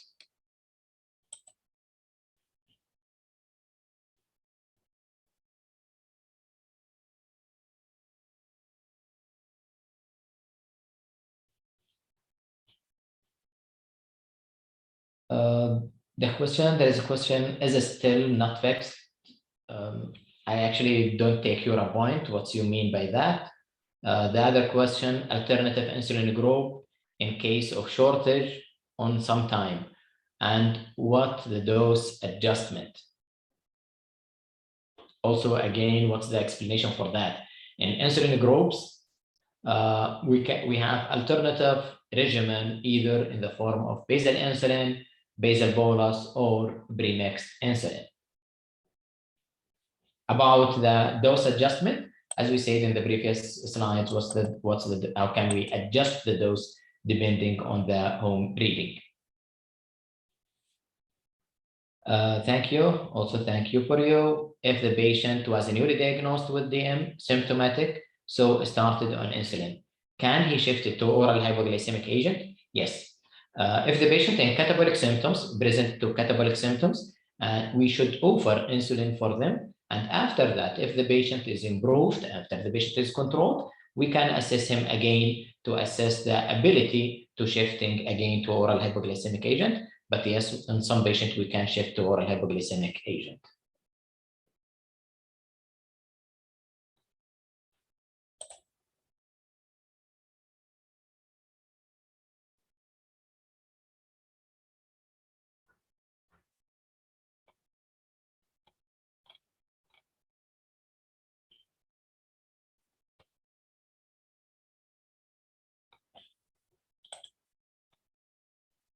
Okay. Any other question or comment, please? Okay, if there is no more question. Okay, if there is another question. Can you comment more on the previous two phenomena in case of type 2 diabetes? Sure.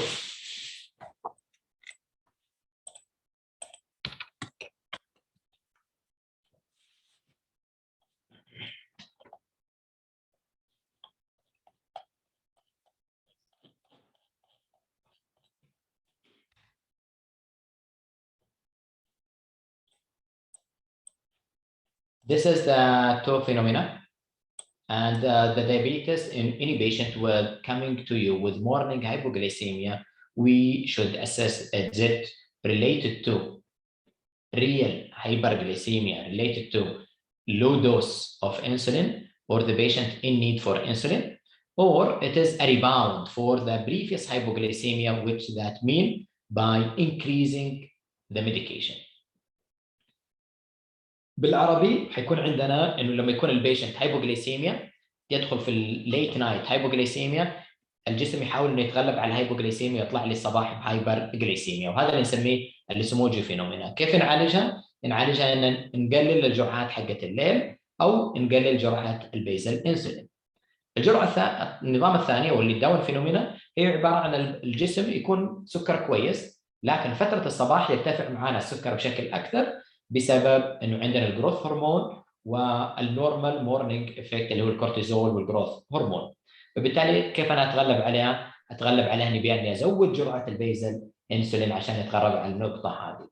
فالسموجي نحتاج ان نقلل الجرعه عشان نمنع الهايبوغليسيميا اللي في الليل اللي ادت لي الى هايبرغليسيميا. اما في الثاني في الداون فينومينا نحتاج ان نزود الجرعه عشان نتغلب على الارتفاع الحاصل عن الهرمونات. اتمنى تكون وضحت كده. The other question: بما ان مريض السكر بحاجه للانسولين، هل يعتبر الصيام خطر على مريض السكر؟ زي ما ذكرنا في المحاضره الاولى، الصيام ما نقدر نقول انه الصيام خطر على كل الناس، لكن ذكرنا في الاستراتيفيكيشن انه الناس اللي ياخذوا على الام دي اي ياخذوا جرعه اكثر، الناس اللي ياخذوا على جرعات عاليه من الانسولين ياخذوا جرعه ياخذوا سكور اعلى. لكن احنا نحتاج نقيس البيشنت والديزيز كاركترستكس وبيشنت كاركترستكس عشان نحدد هل هو قادر على الصيام ولا لا. لكن بالتاكيد الناس اللي ياخذون الانسولين اكثر عرضه للخطوره او المشاكل اللي تتم في الصيام من غيرهم.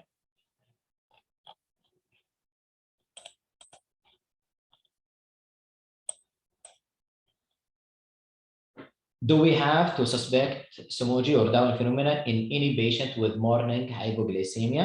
Yes. For that, we can treat any patient who come to you with morning hyperglycemia. We have one thing: either to add or increase the basal insulin, and what is when we think of Down phenomena, or if we think of Somogy phenomena, we can reduce it. How can we conclude? If the patient is postprandial, is okay. And just the things is early morning hyperglycemia, and the patient is in pre-meal is okay. That means his basal insulin is either in normal state of basal insulin or in a high number or a high dose of basal state. So we need to check the basal, or we need to check the early morning blood sugar to make sure there is no hypoglycemia after that.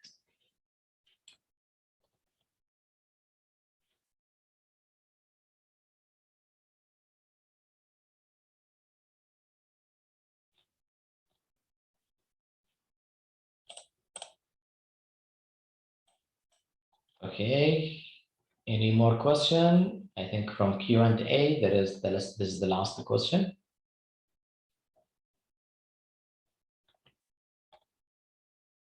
In the chart, there is actually a lot. Thanks for all. يعطيكم العافية جميعا. There is one comment: a patient who uses insulin and has persistent bus ulcer, is there a way to do so? Patient age: a patient who uses insulin and has persistent bus ulcer, is there a way to do so? I don't take your point. Persistent bus ulcer.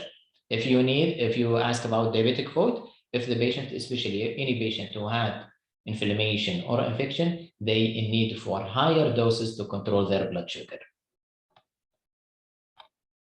هل تنصح بالتحول للإبرة الأسبوعية؟ الإبرة الأسبوعية عبارة عن أدوية، عبارة عن GLP-1، ما تعتبر أدوية، ما تعتبر أنسولين، هي عبارة عن GLP-1، ويعتبر من ضمن الأدوية جدا ممتازة صراحة اللي نحتاج أن نستخدمها عند معظم البيشنت. لكن إذا كان البيشنت يحتاج الأنسولين فأنا أعطيه أنسولين، إذا ما يحتاج الأنسولين فممكن يكون الخيار GLP-1 من الخيارات جدا ممتازة. I think there is no more question. يعطيكم العافية جميعا، جزاكم الله خير. بإذن الله رمضان سعيد للجميع، وخذوا في بالكم الاحتساب الشهر هذا تحديدا and educate your patient about fasting Ramadan safely. وكل عام وأنتم بخير.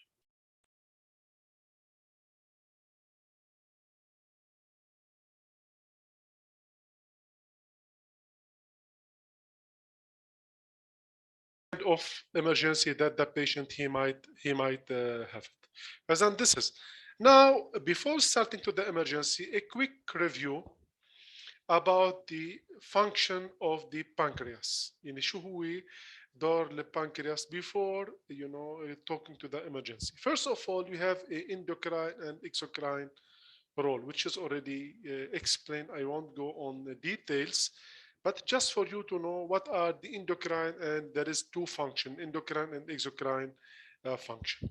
Now, just again, we have two types of diabetes, which is a diabetes type 1 and diabetes type 2. And we have the gestational diabetes already, we talked about it. Just a quick review that the diabetes type 1 already we have a autoimmune system destruction compared to diabetes type 2 we have insulin resistant. Why we are talking about type 1 and type 2? Because from each type of diabetes you will see that there is emergency. نحن عم نحكي شو الفرق بين الديابيتس تايب 1 دايابيتس تايب 2 لانه من كل وحده ممكن يكون في emergency. المريض ممكن يوصل لمرحله that he needs to be treated as soon as possible. He needs to seek the hospital to be treated, otherwise he will be in a life-threatening condition. Now, the etiology, 5 to 10% are from the population are related to diabetes type 1. Okay, diabetes type 1. Compared to 90 or 95% are diabetes type 2. يعني النسبة الأكبر من الناس الأكثر من الناس هن they are patient complaining or with diabetes type 2. Usually the diabetes type 2 usually it will grow gradually compared to diabetes type 1. It's rapid, and mainly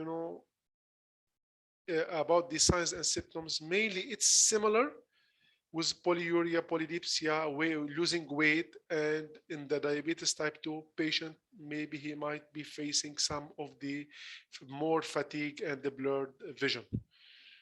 And the ketosis, which is now we will see in the emergency that frequently with poor control and infrequent, and treatment goal, insulin management, and diabetes type 2, still you could control it through, it will come mainly with the people who are heavyweight or extra weight.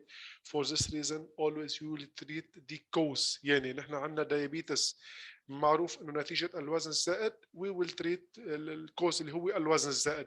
بينما اذا بنرجع على diabetes type 2 لانه هي نتيجة الاميونو سيستم which is very hard to treat it.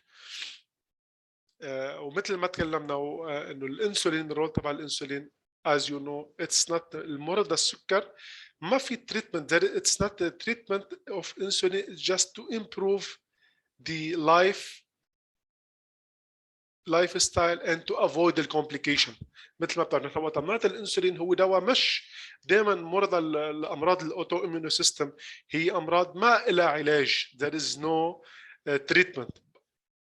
However, treatment it's based on improving the quality of life for the patient and to avoid the complication. Because if you be taking the medication on time, the right dosage, okay, you will avoid many complications. And as you know, many of people, كثير من الأشخاص بيعيشوا سنوات وعمر طويل حتى بيتوفوا بمرض السكر بدل ما يكون في عندهم complication. Why? Because simply it's a life-threatening, it's a lifestyle that you could manage it. فإذا هيدي الكومباريزن نحن وكثير نشدد على اليومين الأولين على السكر وتكلمنا عنه الكثير. هلا الحين نحن كمان تكلمنا انه نحن we need to do everything to avoid مشان نمنع شغلتين اللي هن شو هن؟ يعني نحن وقت تكلمنا عن الوقايه من السكر والعلاج، ليش في شغلتين we need to avoid it. What is this؟ شو هي الشغلتين نحن كل المؤتمر بيز انه نحن we need to avoid it، ما لازم المريض يخليه يوصل عليهم. وحده تكلمنا عنها وحده حنتكلم عن العين. Like what؟ What are the two things that we need to be careful for the patient, that the patient he needs to work to avoid it for the patient in the future? Like what? Okay, يعني أخ محمد hyper excellent يعني الcomplication والemergency مانوز، يعني في عندنا شغلتين بدنا ننتبه عليهم كثير عند مرضى السكر. نشتغل نحن مثل لكم ما بنشتغل عند مريض السكر عشان نشفيه من السكر.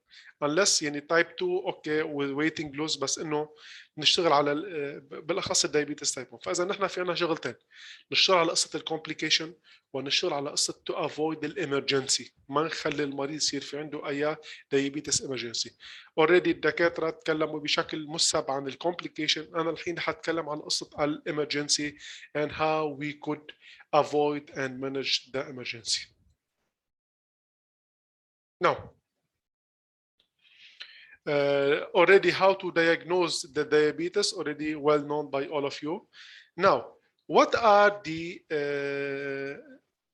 diabetes emergency? فإذا مثل ما ذكرنا بالdiabetes type 1, this is an absolute lack of insulin, and there is no insulin at all, and the patient he needs to be on insulin for the whole life, administration of insulin. بينما بالdiabetes, in the diabetes type 2, there is lack of insulin, and it will be managed with a proper diet.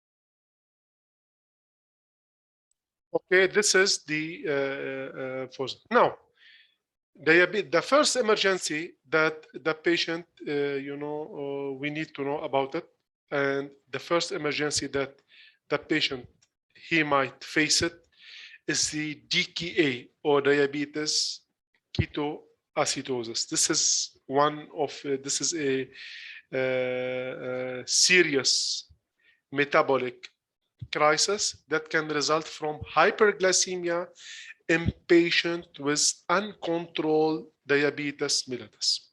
يعني the first emergency هي DKA. It's a metabolic crisis. It's caused by hyperglycemia. يعني مريض بيكون عنده hyperglycemia which is out of control for many reasons. المريض يعني already we mentioned. Listen, the first one is the diabetes ketoacidosis, which is a serious metabolic crisis, can result from hyperglycemia, and it's happened with a patient with uncontrolled diabetes.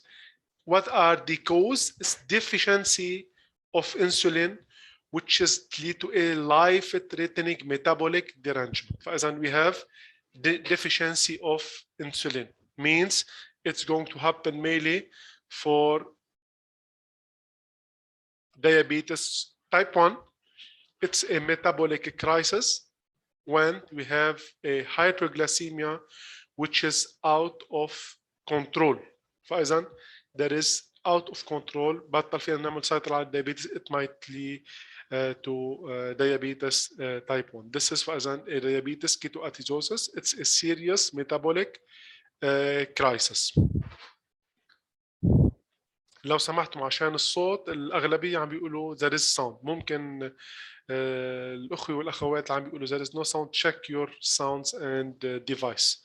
يعني بالنسبة لي لأن كل المشتركين عم بيقولوا إنه ما في مشكلة بالصوت. فإذا check your device لو سمحتم. فإذا this is as DKA introduction. How it will happen. فإذا نحن لا أشرحكم الحين البروسيس كيف المريض بيوصل لمرحلة يصير في عنده ال DKA أو diabetes ketoacidosis. First of all, مثل ما تكلمنا نحن فإذا المشكلة الأساسي هو inability of the beta cells of producing insulin. نحن في عندنا مشكل بتصير مين عند diabetes type 1، في عندنا مشكل بالproducing تبع الانسولين. اوكي. وقت بيكون في عندنا نحن we have a problem on the producing of insulin, we will have a hyperglycemia.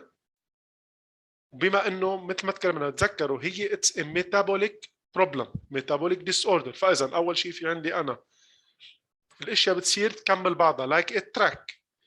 First things, inability of producing insulin. انا ما عندي producing الانسولين بالنهايه. هالشيء شو بيسوي ودي؟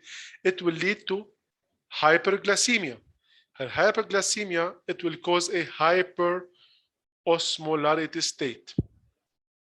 وقت بيصير في عندنا hyper osmolarity, the fluid shifting from inside cells to the serum, and we will losing a fluid. وقت بنخسر هالسوائل, it will have causing a electrolytes shifts and total body dehydration. فاذا شو المشكله على المضبوط؟ نحن فعلا ما في عندي انا سكريشن للانسولين، فاذا اوتوماتيكلي انا في عندي هايبرغلاسيميا. هالهايبرغلاسيميا رح تسبب هايبر اوسمولاريتي اند ديهايدريشن. مش هيك المريض بتشوفوا مريض السكر هيز ديهايدريتد، تذكروا اتس ديهايدريشن.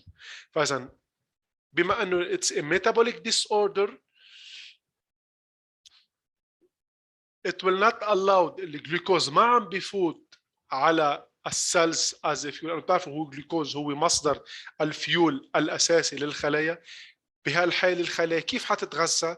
it will start breaking down the fat and protein to use as a fuel.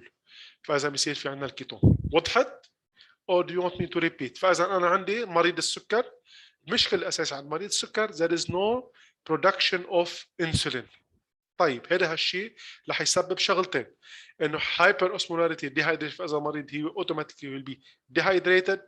ثاني شغله، بما انه الجلوكوز ما عم بفوت على الخلايا اللي هي مصدر الغذاء الاساسي للخلايا، شو رح تتسمى؟ فاذا المريض جسم الانسان رح يضطر على ياخذ الغذاء من مكان ثاني اللي هو الفات. it will break down fat and we will have a formation of the ketones. هذا هو سبب اللي رح يسبب فاذا ال DKA. وضحت الفكره or do you want me to repeat as introduction? Clear? Excellent. فاذا just for your information how بتصير في عنا، ليش بصير في عنا DKA عند المريض. فاذا انا المريض صار في عندي مثل ما تكلمنا DKA هو اكثر شيء بتصير. This is a initial presentation mainly for the patient diagnosed with diabetes type 1. اكثر شيء بتجي عند المرضى already هني diabetes type 1. ليش بتصير؟ لانه مريض بيكون diabetes type 1 مثل ما تكلمنا انه dosage it's very important to be respected, to give the right dose on the right time. ما في أخر الجرعات، ما في أعطي جرعات إضافية، ولا في قلل الجرعات. أنا لازم أعطي جرعات بالوقت. I need to give it on time, right dosage على الوقت. طيب بيجينا المريض، فإذا he is initially presenting with diabetes type 1 لأنه صار في عنده missing of the dose. مثل ما تكلمنا اول signs and symptoms وقتها بتشوفوا مريض ده مريض سكر dehydrated، شو بيروح، شو لازم نفكر دغري وقتها بيجيكم مريض السكر dehydrated؟ what you put on your mind؟ شو بتفكروا اول شيء؟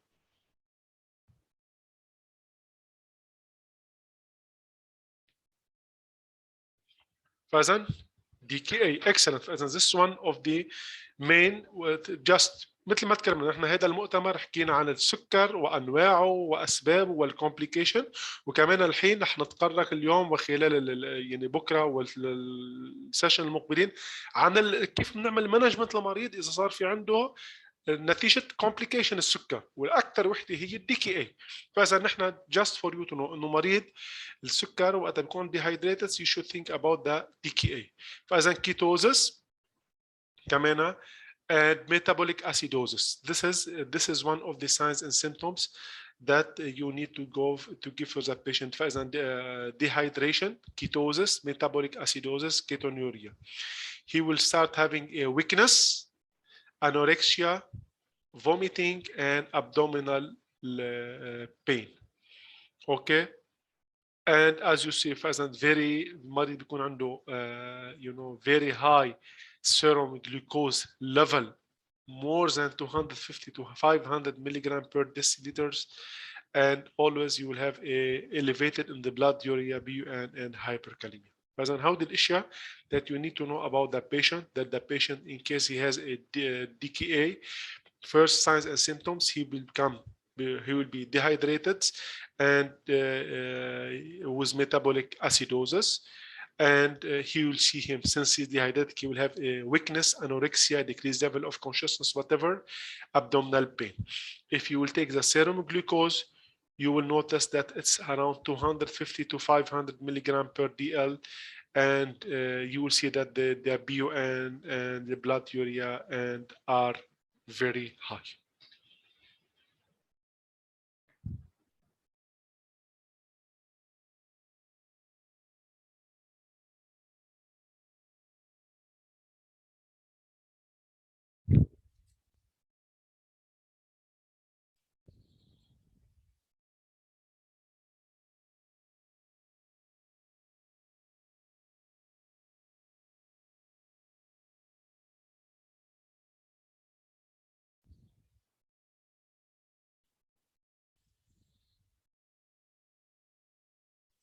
Now, فإذا مثل ما ذكرنا شو هي الأسباب؟ What are the causes of DKA? First things, it's the patient, مثل ما ذكرنا, diabetes type 1. He missed one dose of insulin, mainly the stress and the pregnancy and some of the medication that it might interfere with the secretion of insulin, مثلا الهيدروكورتيزون. كان هيدي من المرضى الممكن فاذا في عده عوامل ممكن تاثر على الموضوع، هي العلاقه باللايف ثريتنينج، باللايف ستايل ستريس، يعني هو اصلا بنقولها بالعربي يعني ستريس اكثر مسبب للسكر، شغله معروفه بنقول انه دونت بي اوفر ستريسد. البريجننسي كمان مثل ما ذكرنا he missed one dose of insulin, or he did not take the right dose, or some of the medication like it might cause this one, like the hydrocortisone.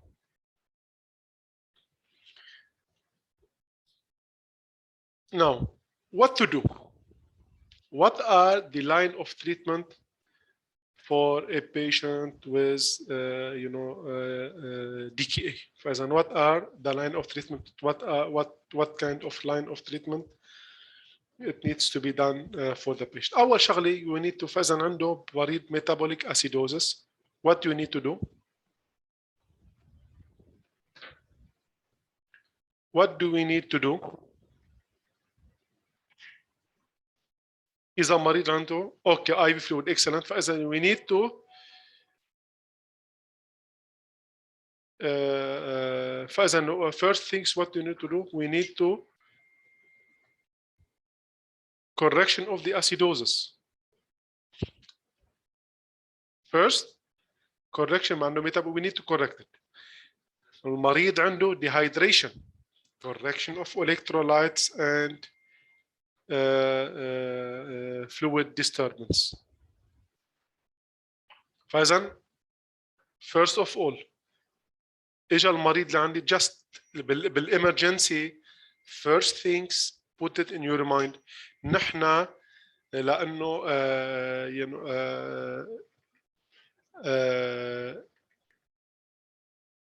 بالemergency نحن first of all we will treat the symptoms. Okay, we will treat the symptoms. يعني بمعنى تاني أنا قبل ما أفتش على بدي أشوف السيمتومز، بدي أشوف المريض شو السيمتومز والأسباب. يعني المريض جاي عنده metabolic acidosis, I need to treat it. المريض جاي عنده dehydration and what to منشان just to avoid the complication. المريض ممكن يروح على hypovolemic shock. I need to correct the dehydration by by the electrolytes, giving electrolytes to the patient. Monitor blood glucose لأنه المريض مثل ما تكلمنا المريض عنده يعني it will be high blood glucose. You notice 200 to 500. مثل ما تفضلتوا وتكلمتوا hydrated, excellent, and ABC whatever. Replace fluid and electrolytes, excellent. Administer insulin and monitor cardiac, pulmonary, and neuro system. فاذا هيدي كلياتها مريض اجى لعندي مريض diabetes dehydration patient he need to be placed on the monitor, start IV fluid and start monitoring and treating the presenting signs and symptoms. بحطه على المونيتور بحط IV fluid and I will start treating the signs and I need to correct the dehydration. How to correct it? By replacement of the fluid والIV line والفلويد لأنه منشان امنع يروح على shock and monitor blood glucose level and acidosis and correction of هيدي كلياتها فإذا we need to this is how to treat the diabetes. نعم فإذا نحن أول شغلة for you to know أنا now we will be talking about a case scenario that you have a patient now admitted through the emergency department and with decreased level of consciousness. The patient he is 60 years old اجى على قسم الطوارئ بيشتكي he's the family complaining that he losing weight over the last 3 days 4 kg خسر 4 كيلو خلال 4-5 أيام ولاحظوا انه severe decreased level of consciousness and they reported that the patient he is a diabetes patient on insulin sliding scale. Now what do you want me to do? شو لازم اتصرف؟ اعطيتكم سيناريو اجينا مريض على الطوارئ وهذا المريض هو مريض سكر والاهل عم يشتكوا انه هذا المريض خلال 3-4 ايام بطل ياخذ اكل ونقص وزنه بشكل ملحوظ اوكي وصار في عنده يعني نوع من الفتيك والتعب والى اخره. What do you want me to do?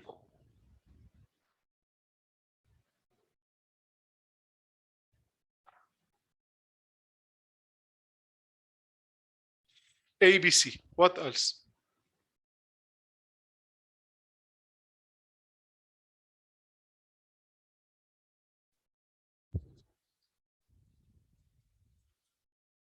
Blood gas. Check random sugar. Check up blood sugar. Excellent. What else?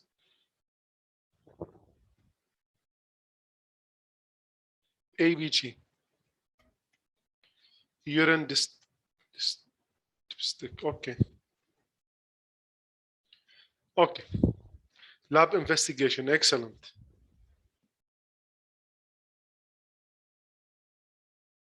Level of consciousness. Excellent. Insert IV. Excellent. Vital sign. طيب. 2 lines. طيب. Let's see what to do. فإذا نحن الحين السيناريو it's clear. And the patient with diabetes or the type 1 or sorry DKA, the most important aspect is the 1 first hour management, because in order to have the balance between stabilizing the patient. This is what we call the golden hour. The first hour in the management of the patient with DKA, it's very important, and it's based on the stabilization of the case of the patient. How to stabilize the patient? By the conservative fluid replacement. As an أول شغلة, the first line of treatment, since the patient he is dehydrated, and to avoid to go with more complication and to avoid the patient to having a shock already, the patient is well known as diabetes patient and he's dehydrated. As a diabetes patient, dehydrated, he lose his weight, fatigue, decrease level of he's a DKA patient. What are the first line of treatment? Just to put a fluid replacement. How I could replace the fluid? First of all, fluid replacement, we need to connect the patient to the monitor and put a pulse oximeter. And to put a pulse oximeter, okay? And to put a pulse oximeter, very important. Right. Analyze the ECG to see if there is signs of hyper or hypokalemia, because both of them, they might affect the ECG. إذا كان hypo or hyperkalemia, the ECG of the patient, it might be affected. Support the airway breathing and circulation as needed. Okay. Airway support, no elective intubation for significant tachypnea and dysphagia. First of all, fluid replacement, connect the patient to the monitor, put the pulse oximeters, and monitor the ECG, because we might have kind of arrhythmias due to the hyper or hypokalemia. Okay, both of them that might lead to a arrhythmia to the patient. كمان you might give oxygen, it's up to the saturation and whatever, but maybe it might go to face mask, to gauge of to IV cannulation, and so on. This is for the DKA management. Connect the patient to the monitor, and to see what will happen. The patient. فإذا أهم شيء عندي بالDKA, I have 1 hour to manage the patient.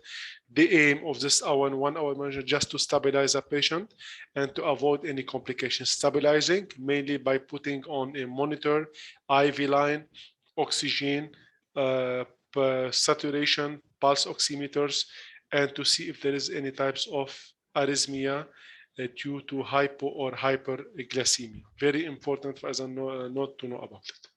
وضحت DKA. Any question بتحبوا تسألوني? Do you have any question about the DKA? Do you want me to repeat anything? I'm ready to answer you now.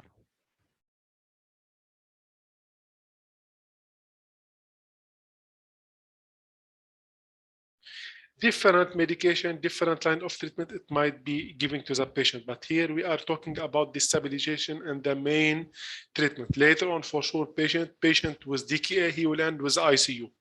It's well known. Patient with DKA, he will end with ICU for monitoring and close observation and to give the proper line of treatment. Mainly, he might go on infusion, whatever. فاذا ناو نحن يعني هذا الموضوع متشعب كمان. وقت بنحكي عن الاريزمياز ممكن نروح مثل ما تكلمنا على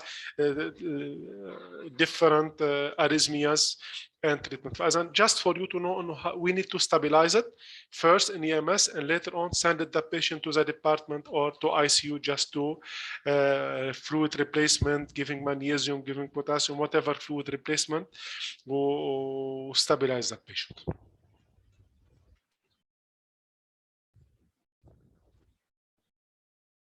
Any other question?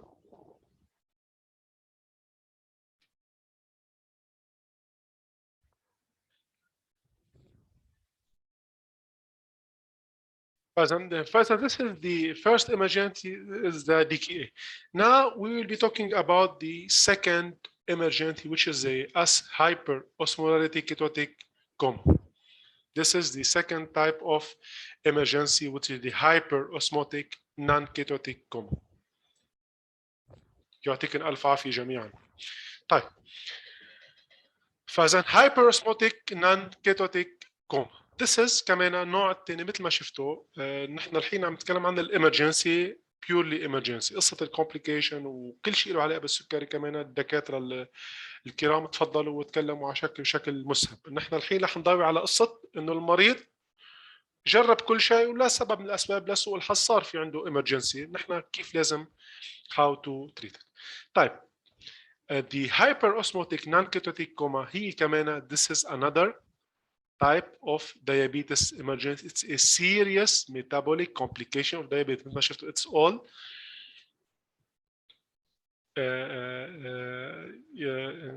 it's all a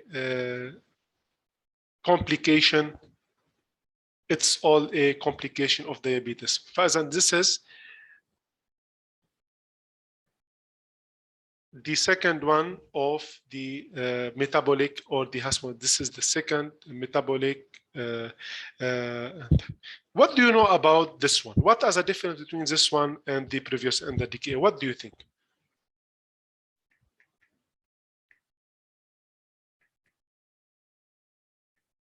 What is the difference, do you think?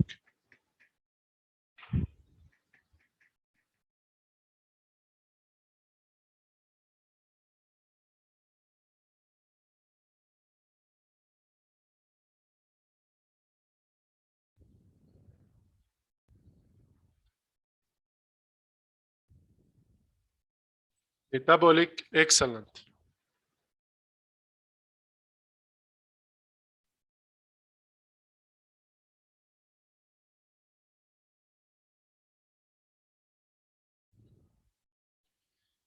فإذا okay. هون what can I say, this is compensated the decay, it will be involved by a increasing respiration. You will see that there is increasing the respiration.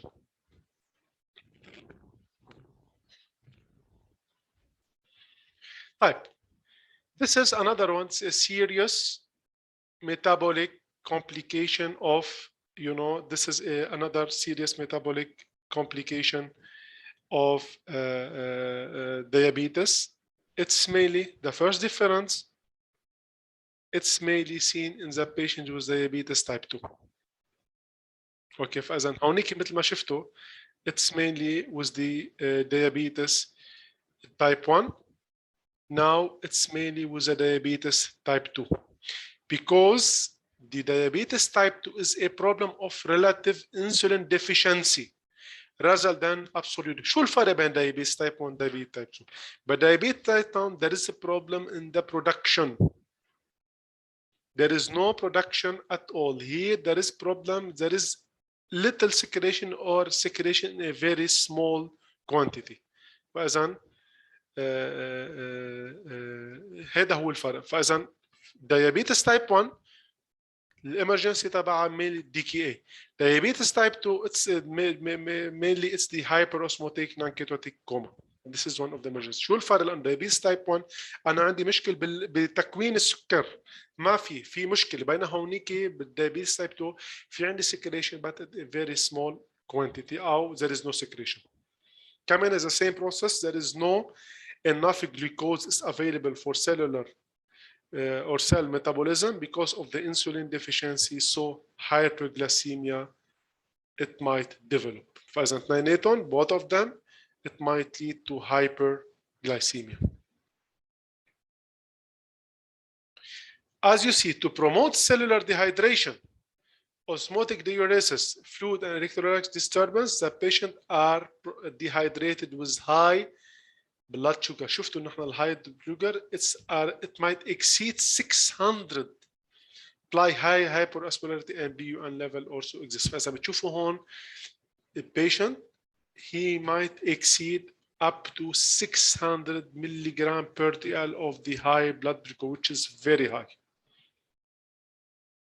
This is a very high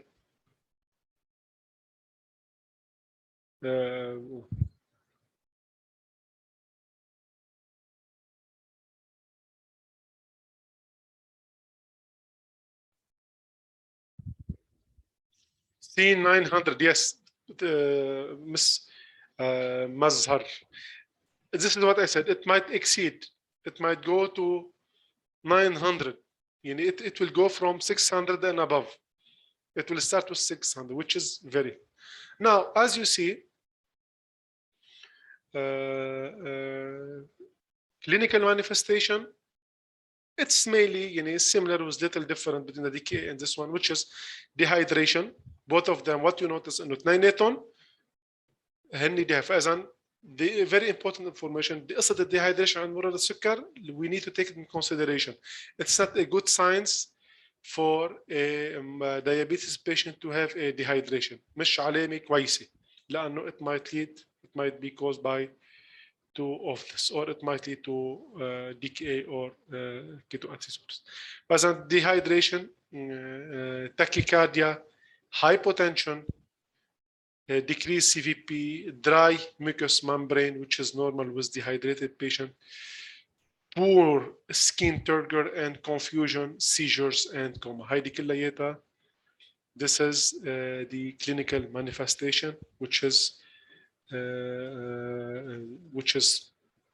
it's mainly يعني بتلاحظوا انه في كثير الساينز والسيمتومز على اجمالا قراب على بعضهم.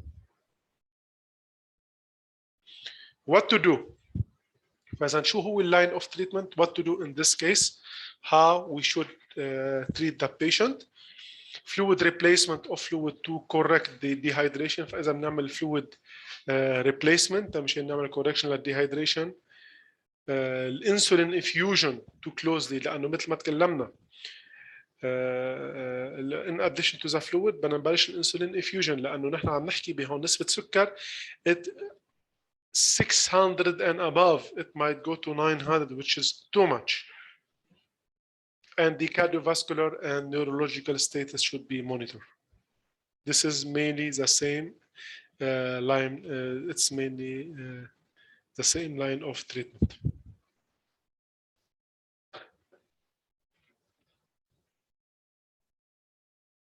وضحت؟ Any question? It's clear. The second one.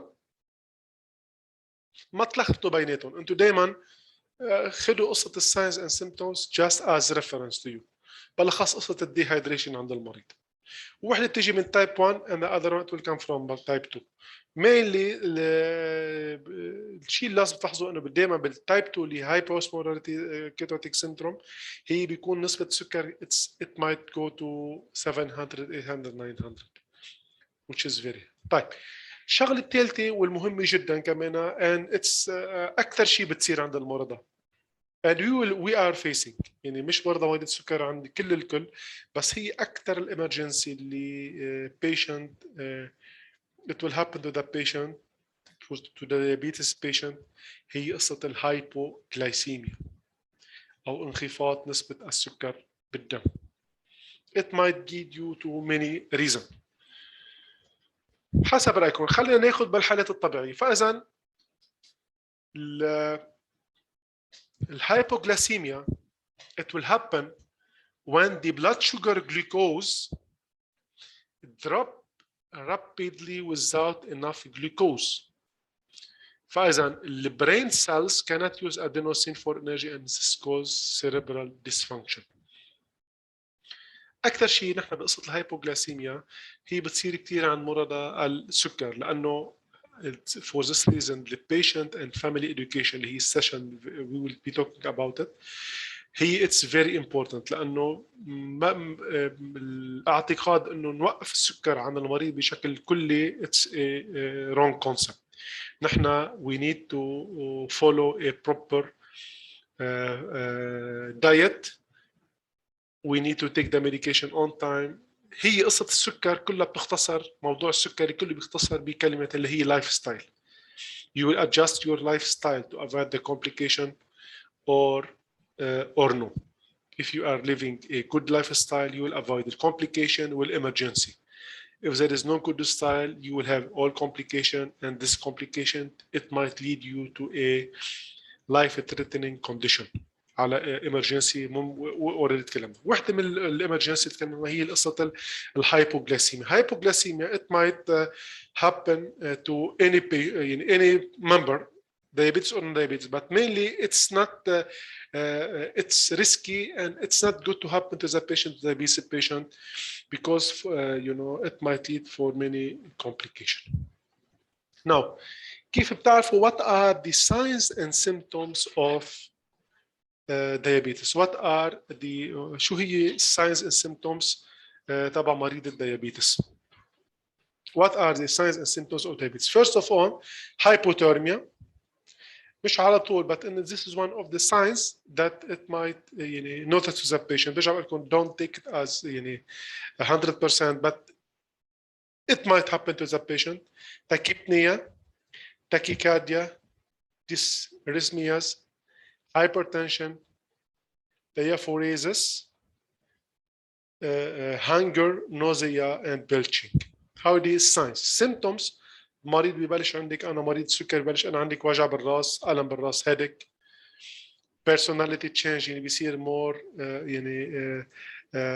ممكن بيصير more tension, more aggressive. Palpitation كمان كثير من العلامات السيمبتومز اللي كثير ملاحظة عند مرضى السكري قصة البالبيتيشن. blurred vision and confusion and decreased level of consciousness. هيدي أكثر شيء لأنه بالنهاية take it in a very simple way، لأنه الفيول هو أو الأنسولين أو السكر هو الفيول الأساسي للدماغ، وقت بيبطل في عنا النف أو ما عم يوصل بشكل كويس أوتوماتيكلي رح يصير في عنا وجع بالراس، ورح يصير في عنا blurred vision، رح يصير في عنا كوما، confusion وconvulsion. هيدي كلها أشياء ممكن تكون تودي الى مكان اللي هي بنسميها this is the signs and symptoms of diabetes.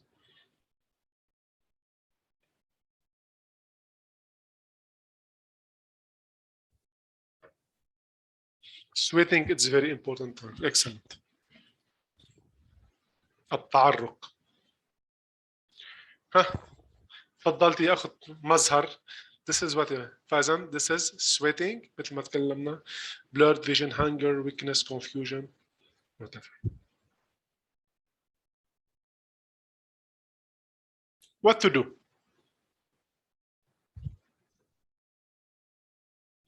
What to do in case إذا أنا مريض صار في عندي he's a diabetes patient. أوكي وصار في عنده hypoglycemia. What to do? فإذا we need to if the patient with blood sugar less than 60, assess the patient able to swallow and administer fast acting.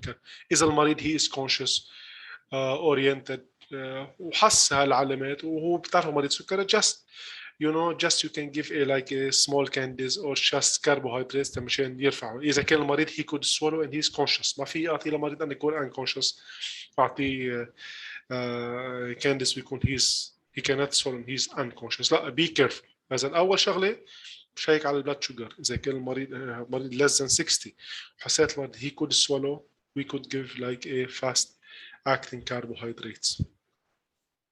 Patient is unable to swallow and unresponsive, we can give D50 by or the dextrose 50 or D50 by IV. كمان هودي فإذا this is the two lines: conscious, oriented, could swallow, I can give a kind of carbohydrates or candies or whatever. Now, he is not conscious, he couldn't swallow, and he couldn't swallow and unresponsive, or I can give the dextrose D50 by IV or juice or whatever. Any juice or Kansas, Edgar, you can give juice, Candice, whatever, just something just to elevate the blood sugar, but on condition that he could swallow. Okay, this is for the diabetes emergency. Any question before moving to the next session? في أي شغلة بتحبوا تسألوني عن diabetes emergency? It's clear the session.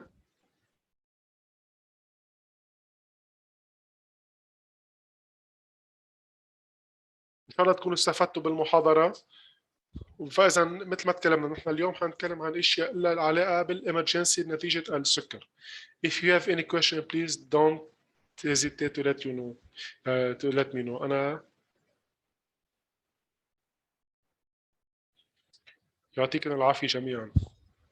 طيب فإذا 2 minutes and we will start with the last morning session.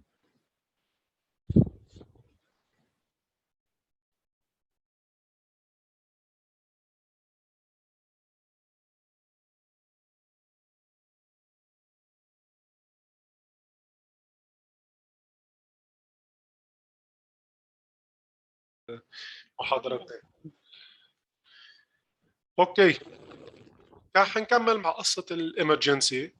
يعني ان شاء الله ما حدا بيوصل لمرحلة يعوز للامرجنسي، بس انه بتعرفوا مرضى السكري يعني الله يعينهم ويشفيهم جميعا، ممكن الكومبليكيشن تصير بأي لحظة و they need to go to the hospital. ونحن تكلمنا عن قصة الامرجنسي، يعني الكومبليكيشن اللي بتأثر على الشرايين الصغيرة والكبيرة، يعني ميكرو and ماكرو انجيوباثي، ريتينوباثي، نفروباثي والى اخره. طيب ممكن تعطوني بعض الاشياء الامرجنسي المريض ممكن يجي علي او نتيجة مرض السكر، نتيجة السكري، مثل شو مثلا؟ like what؟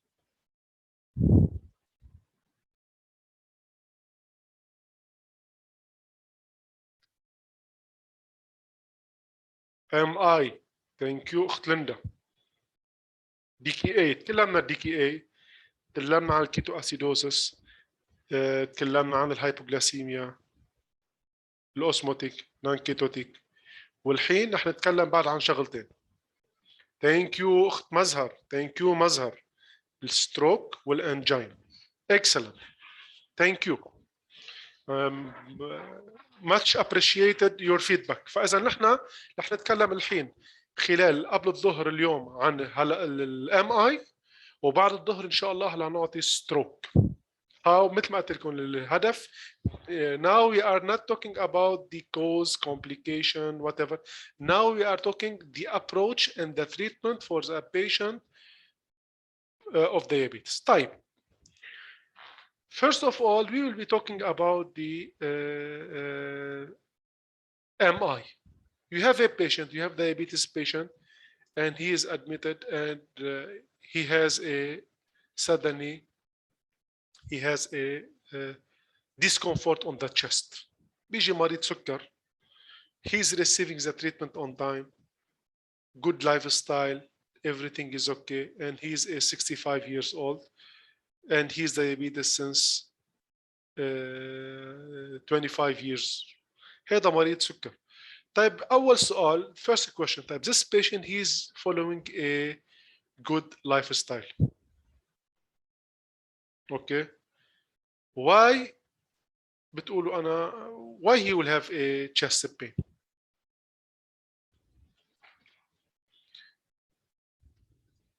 Why he will have a chest pain?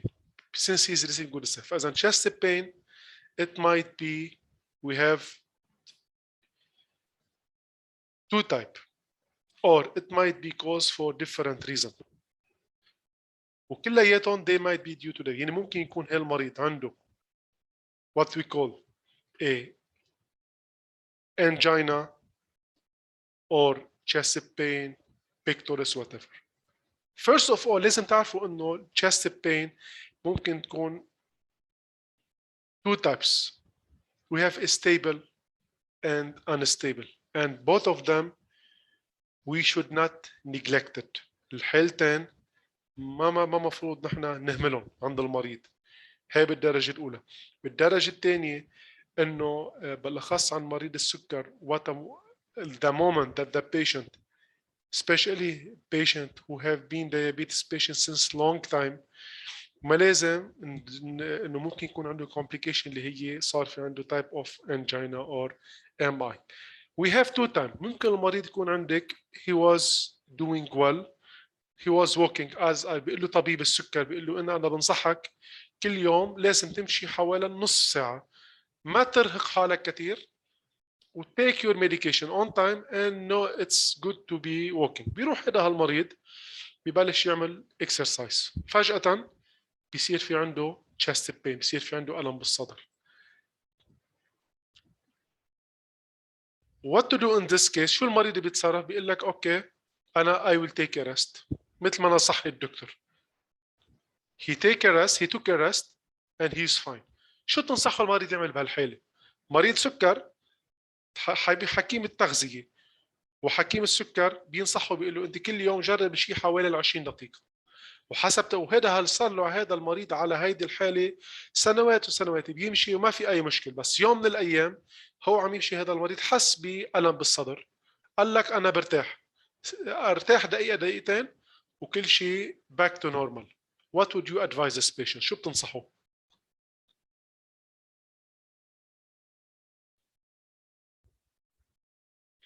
follow up with cardio، يعني حسب رأيكم يكلم طبيب القلب. The first advice go immediately to the emergency. باللحظة ذاتها المريض المفروض يروح باللحظة ذاتها على الطوارئ. ليه؟ لأنه ممكن تكون بلشت angina، it might lead to MI. ممكن انتو I am sure you know very well وبتسمعوا بدل ما نكون أنا وأنتو والكل بالقطاع الطبي والصحي نسمع بتقولوا إنه المسكين في مريض جاري يا أخي أي شخص توفي على باب الطوارئ، مزبوط ولا لا؟ بتسمعوا هيدي كلمة بتنقال على طول إنه المسكين المريض ما لحق الطوارئ توفي على مريض الطوارئ. ليش؟ لأنه هذا المريض كان بلش عنده انجينا it was not treated. هذا المريض ما لحق ما لحق يوصل على الطوارئ، صار في عنده pulses VTAC or VF على يعني MI on spot على باب الطوارئ وما لحقوا الطوارئ. فإذا first message diabetes patient we advise you just to do exercising on a daily basis. But in case you have like a mild chest pain, even if you took a rest and you are okay, you should go to the nearest hospital because you might be going for MI. الشغلة الثانية هي unstable angina patient كمان الاخت مريم اوكي كاردياك انزيم هي بارت اوف ذا تريتمنت وقتها بيصير بالمستشفى. بس قبل الكاردياك انزيم في اشياء من الاشياء لازم تعمل، لانه الكاردياك انزيم تعطي بيك وقتها بتصير انت اوريدي بالكيس، يعني بتكون انت عندك الام اي. بس نحن عم نحكي هون عن لسه ما وصلنا لمرحله الام اي، انه المريض بعده على chest discomfort go to the hospital. سكند وهي الانستيبل، المريض ممكن يكون نايم، مريض السكر ممكن يكون نايم بالبيت ولا عنده هيز جود كونديشن، بس فجأة صار في عنده هيك، كمان وي نيد تو ادفايس. فاذا بكل الحالات مريض chest discomfort go to the nearest hospital as soon as possible.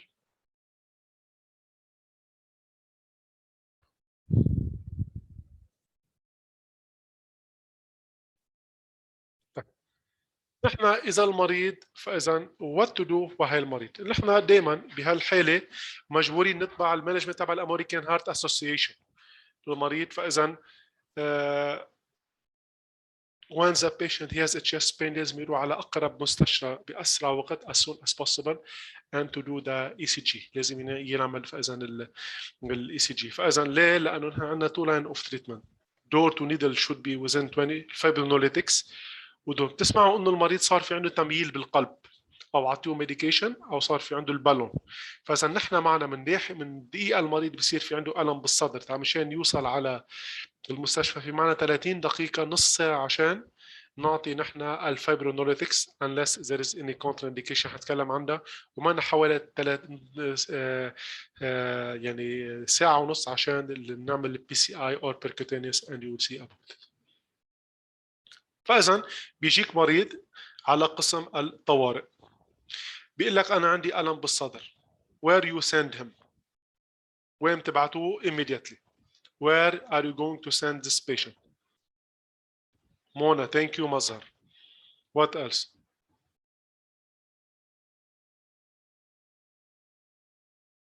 قبل المونا، before Mona. First of all, we need to apply the good triage system. Yes, we need to apply the triage system.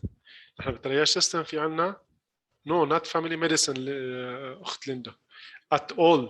مريض وقت بيجي على الطوارئ MI do not send to the family. He needs to go to be put it as level 1. يعني نحن عنا بتعرفوا بالإمرجنسي we have different level of care. Yes. مريض السكر diabetes patient complaining of chest pain, diabetes patient complaining of chest pain, he needs to be categorized as a level 1 or 2.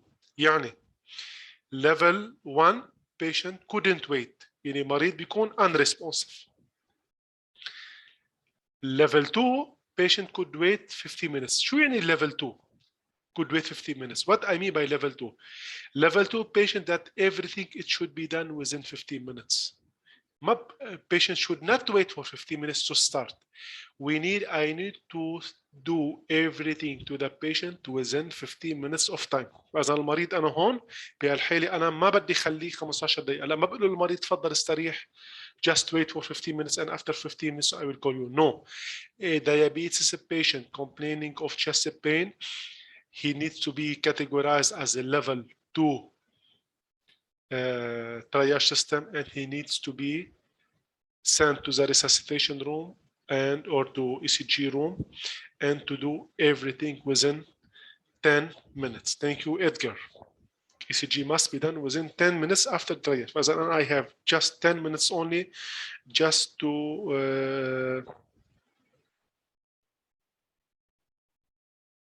do it.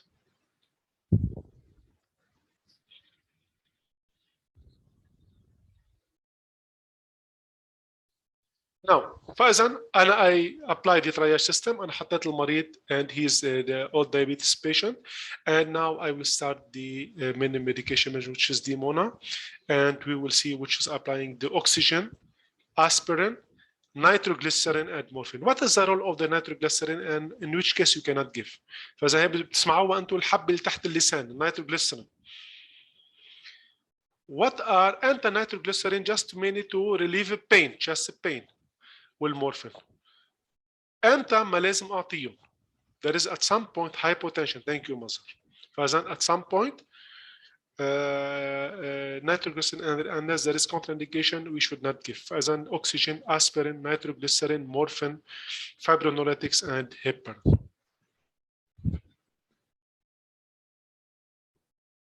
فاذا upon arrival patient needs to we need to support الABC والoxygen and 12 lead EKG. فاذا مثل ما تكلمنا الفايبرونوليتكس therapy it's very important line of treatment for the patient, but at some point there is contraindication. مش على طول انا في اعطي. At some point there is contraindication that we cannot give the medication to the patient. Like what? انت ما في اعطي اول شيء what do you mean by fibrinolytics? If there is active bleeding, yes. Excellent.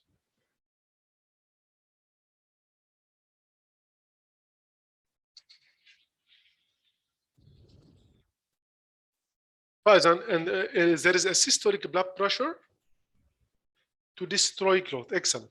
If there is a systolic blood pressure more than 100 or 200, history of central nervous system disease, مريض يكون عنده stroke over the last 3 hours or 3 weeks, and if there is any trauma, bleeding, whatever. This is all are the contraindications that I cannot. فاذا تنرجع نختصر الموضوع.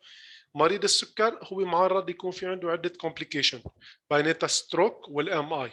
مريض الام اي بيجيك مريض سكري عنده ام اي على الطوارئ. اول شغله it needs to be categorized as level 2. level 2 يعني انا I have 10 minutes just to complete everything. شو هي الاشياء اللي لازم اعملها؟ لازم اعمل 12 lead EKG والا حشوفها.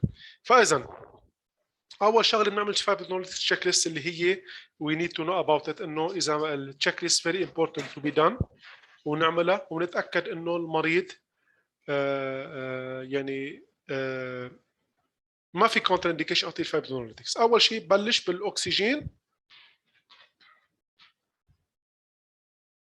4 لتر اكسجين. بلشوا بالنازل كانيلا ممكن اطلع شوي شوي as needed. نعطي الاسبرين 160 to 125 ملي جرام if it's not given EMS. نيتروجليسرين كمان مثل ما هي الحبه تحت اللسان. نيتروجليسرين بنعطيها 1 tablets every 3 to 5 minutes for total of 3 dosage. هيك this is how to give the nitroglycerin sublingual. مثل ما تكلمنا مثل ما تفضلت وقلتوا اذا مريض عنده hypotension انا ما اقدر اعطيه. المورفين IV if pain كمان not relieved by nitroglycerin and in case there is hypotension.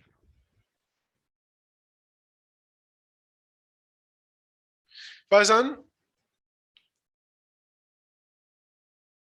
now I will ask you the question.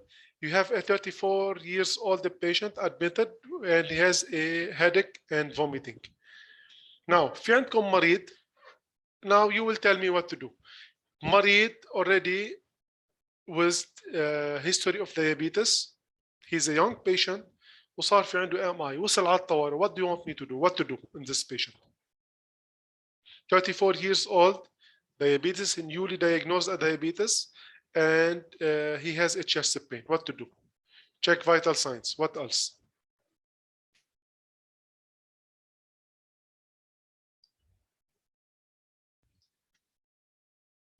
ECG, 12 lead EKG. Excellent. Aspirin, excellent. Blood work, thank you. إجلال.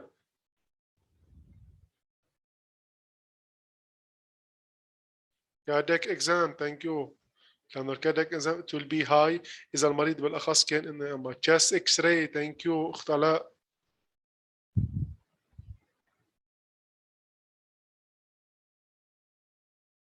blood sugar excellent كمان.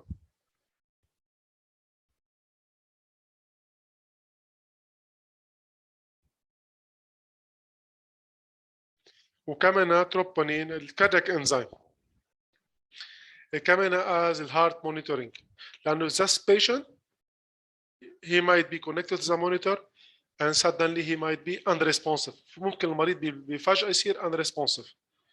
ساعتها we will go for ACLS. ساعتها بدنا نروح على يعني it's at the right time to talk about it لأنه it's a long chapter. ساعتها المريض يعني he will go for another line of treatment. يبلش بفوت بقصة ثانية يعني that اللي هي قصة الشوك والى آخره. يعني we'll connect the patient to the monitor وفجأة he become unresponsive. What to do؟ إذا مريض المريض اللي جبتوه على الطوارئ اللي هو diabetes patient صار عنده MI يجي عملنا كل شيء اللي تكلمنا عنه حطيناه على المونيتور وفجأة صار unresponsive. What to do؟ What to do in this case؟ CPR دغري CPR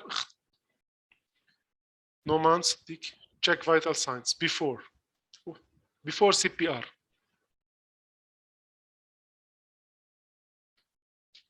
If he has pulse or no بنعمل على CPR بدل البلس. طيب there is no pulse patient there is no pulse مثل ما تكلمنا he is not conscious unconscious connected to the monitor. Now I will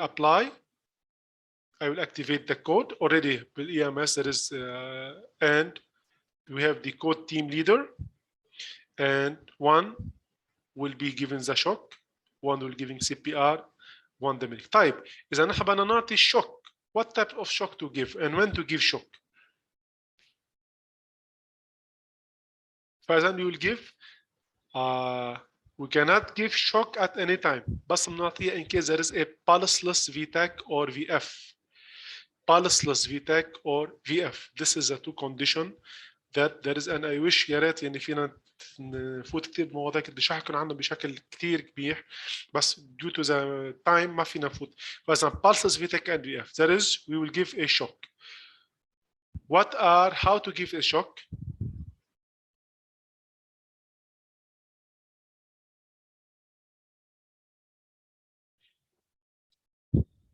Okay, فإذا you will give 300 joules, you give the first shock, I am clear, then patient, you will give the ساعتها بس تعطي الفيرست shock, you will start preparing الابنفرين. فإذا you will start preparing الابنفرين بعد السكند shock بتبلش تعطي الابنفرين. Okay, and at the same time, you epinephrine 1 milligram every 3 to 5 minutes, and you will be recording everything. فإذا this is مثل ما تكلمنا هي الشغلة إنه we have a case that this case it might lead to a life-threatening condition. You have a patient, diabetes patient, a lot of complication it might happen. Microangiopathy, macroangiopathy, retinopathy. If you will be taking the micro and macroangiopathy, it might lead to different illness. The micro and macro, it might have macroangiopathy. What it will happen? It might affect the coronary artery. يعني it might lead to myocardial infarction. We need to treat the patient. It might have a patient, he might end with a stroke, neuropathy. He might end with a stroke. كمان بدي أعرف أن المريض لأنه فإذا هودي كلياتها we need to be careful about it. تكلمنا عن ال MI إن شاء الله in the afternoon after the break. After the break إن شاء الله you will go رح نتكلم عن الستروك اللي هي ثالث أهم complication بتصير مثل ما تكلمنا عن ال DKA وإلى آخره. رح نتكلم عن وال MI اللي ممكن تصير كثير وأنتم بتعرفوا يعني معظم إذا بتلاحظوا in your hospital شوفوا أكثر شيء مرضى الستروك شو هن الكومبليكيشن اللي بيبين عندهم يعني سوري مرضى الديابيتس أكثر شيء ببين عندهم هي قصة الكاردياك هارت بروبلم. أكثر كومبليكيشن بتبين عند مرضى الستروك. تسلم يا أخ يوسف هذا من ذوقك ومن لطفك تسلم لك. فإذا أكثر شيء مرضى السكر برجع بقول ان شاء الله الله يبعده عن الناس جميعا ولا حدا ينصاب يعني وان شاء الله يعني الامور بتكون كويسه كل مرضى السكر يعطيهم الصحه والعافيه هذا اللي نتمناه. بس بالنهايه يعني اللي هي بدنا ننتبه على قصه الكومبليكيشن لانه نحن الكومبليكيشن ممكن تجي اذا ما كان في جود مانجمنت. اذا ما كان في جود مانجمنت مشان هيك نحن مرضى الديابيتس بدنا ننتبه يعني اي شيء بنلاحظه عند المريض ما نهمل الموضوع. ما نقول اوكي تشست بين اوكي كان ماشي المريض معلش ارتاح كل شيء، لا، مجرد ما يصير في عنده تشست بين دغري على الطوارئ لانه مشان انقذ حياته لانه هو اوريدي عنده الكومبليكيشن تبع الديابيتس باي لحظه ممكن تبين عليه. باي لحظه ممكن هذا المريض يبين عنده هذا الموضوع ويبلش عنا اشياء ممكن يعني نقدر نخلص هذا المريض وممكن نوصل لمرحله ما نقدر نخلص هذا المريض. It's up to يعني how it will happen. اوكي ان شاء الله تكونوا استمتعتوا بالمحاضره و before moving to the break في اي سؤال بتحبوا تسالوني اياه عن السكند كومبليكيشن والثيرد كومبليكيشن ان شاء الله بعد الظهر على الساعه 1 حنتكلم عنها.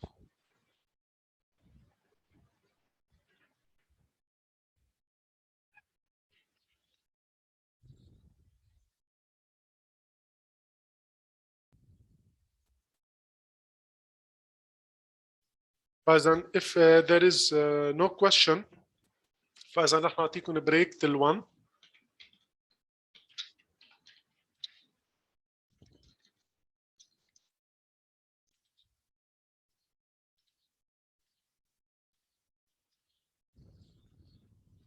فاذا نحن you will have a break till 1 o'clock وان شاء الله take your break صلاة تايم break your lunch وان شاء الله بنشوفكم على الساعة 1 بنرجع بيكون في عندنا محاضرة بعد الظهر عن الكومبليكيشن ونحن بيكون في كمان بوستر برزنتيشن.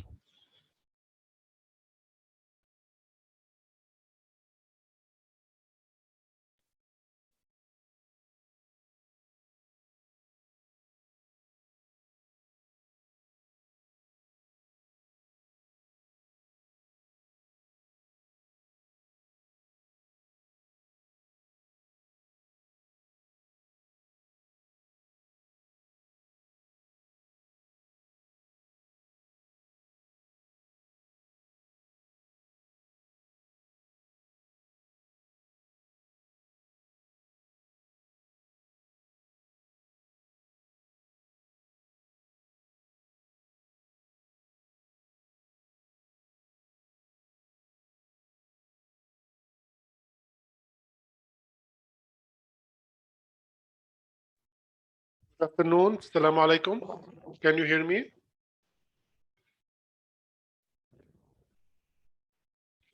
Okay. We will start the afternoon session.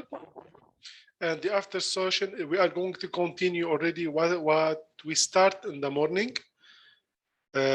In the morning, we were talking about the complication of diabetes and how we manage the complication. Not only the complication as complication already we thought about it.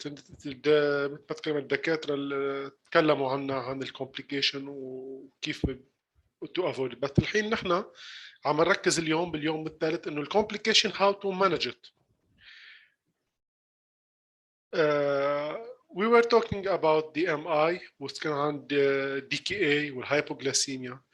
And now one of the complications that it might happen to the diabetes patients, especially those who have been with diabetes since a long time. يعني نحن وقت بنحكي عن illness بالأخص such this complication, especially MI وstroke وإلى آخره. This complication, it's not going to happen for يعني rarely, or it's not going to happen for someone who is newly diagnosed with diabetes. يعني ما بيكون مريض مثلا اليوم اكتشف diabetes وبعد 3 أسابيع صار عنده stroke unless يعني there is something else happen. But mainly one of the complication that the patient it might happen to the patient is the stroke. هيدي من الاشياء كمان اللي بتصير عند مريض عن مرضى السكر complication. Now how to manage it. بحال انتو you are facing a patient who have a stroke. What to do? First of all, I will create a case scenario, and from this one, we will start.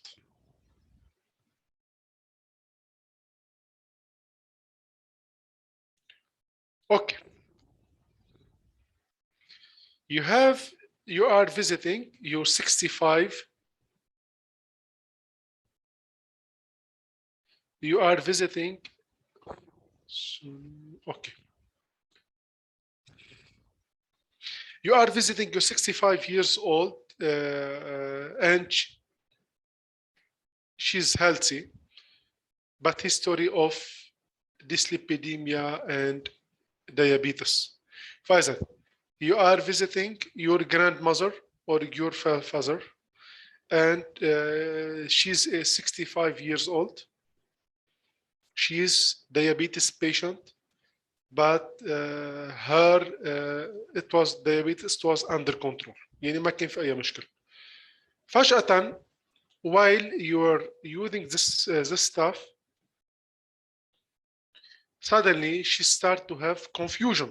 فجأة بلشت تضيع. She lost her balance. She couldn't clearly talk and explain what happened to her. فإذا أنتوا you are visiting this person, and suddenly she was even unable to swallow. حتى ما كان في عنا إمكانية. Do you think what happened? We are talking about 65 years old diabetes patient, diabetes, hypertension, dyslipidemia. انتوا بتعرفوا دي كلها اشياء مع بعضها. Suddenly you are visiting this person. هذا الشخص فجأة بتحسوا صار في عنده نوع من الكونفيوجن. يعني مثلا first he greeting you, بعدين بيقول لك who are you مثلا. بلش يضيع. عم يضيع بالايام. صار في عنده بعدين difficulty on the swallowing والى اخره. What do you think about this case? How would you approach this case?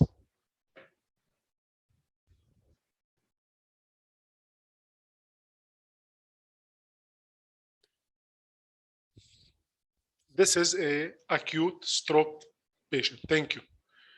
Now, here we will see that we will take the case of diabetes patient, history of diabetes, and he has a stroke, and to see, we will be talking about the definition, presentation, types of stroke, goal, chain of survival, and whatever. فإذن, this is a stroke is a neurological deficit. Dr. Emeka, yes, good history. We will be talking about all of this, doctor, for sure. But the history of the patient, it's clear that he is a diabetes patient. Diabetes, hypertension, dyslipidemia. فإذن, this is a neurological deficit. And when we were talking about the complication of diabetes, we were talking about microangiopathy, macro and neuropathy. One of the complication of diabetes is a neuropathy, microangiopathy, macro and neuropathy, and one of them it will be seen as in the stroke patient because this is a neurological deficit.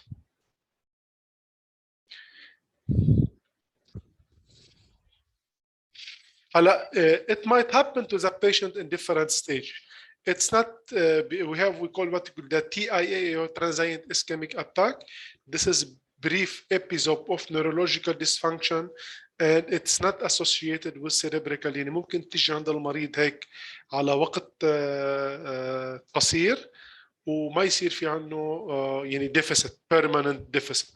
It might happen for a short period of time.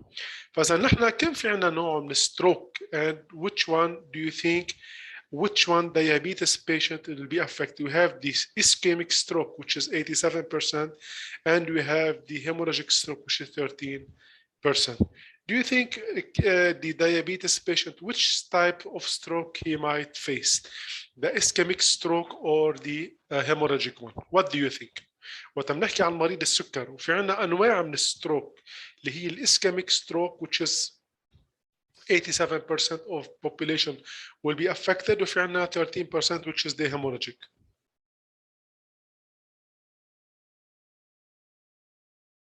Which one, the diabetes patient, do you think he will be affected? Excellent, ممتازين. فإذا أكثر شيء بتكون الإسكيميك، لأنه تذكروا كمان من عنده ديسليبيديميا وعنده إلى آخره. بس كمان it might be hemorrhage، لأنه المريض ممكن تكون diabetes hypertension وفجأة صار المريض عنده severe hypertension. It might have to hemorrhagic stroke, but mainly the ischemic stroke. It's one of them.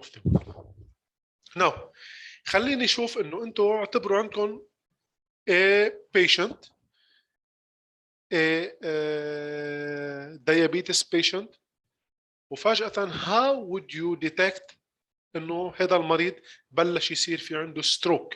نحن حكينا عن الام اي وحكينا عن الدي كي اي وتكلمنا عن الكيتو اسيدوزس وتكلمنا عن الهايبوغلاسيميا، وكل وحده ماشيين على نفس الخطى. انتوا الهدف من هالمحاضره انه تعرفوا كيف تعملوا ابروش للمريض اللي ممكن يكون في عنده he witnessed one of the complication of diabetes. One of the most major one هي كمان stroke. طيب انت كيف بتعرفي انه المريض هذا المريض اللي هو عنده history of diabetes or he's on insulinotherapy, diabetes patient, well known as diabetes patient، هذا المريض he has a pre-stroke انه بلش في عنده. What will be the main complaint? First of all, he will start having a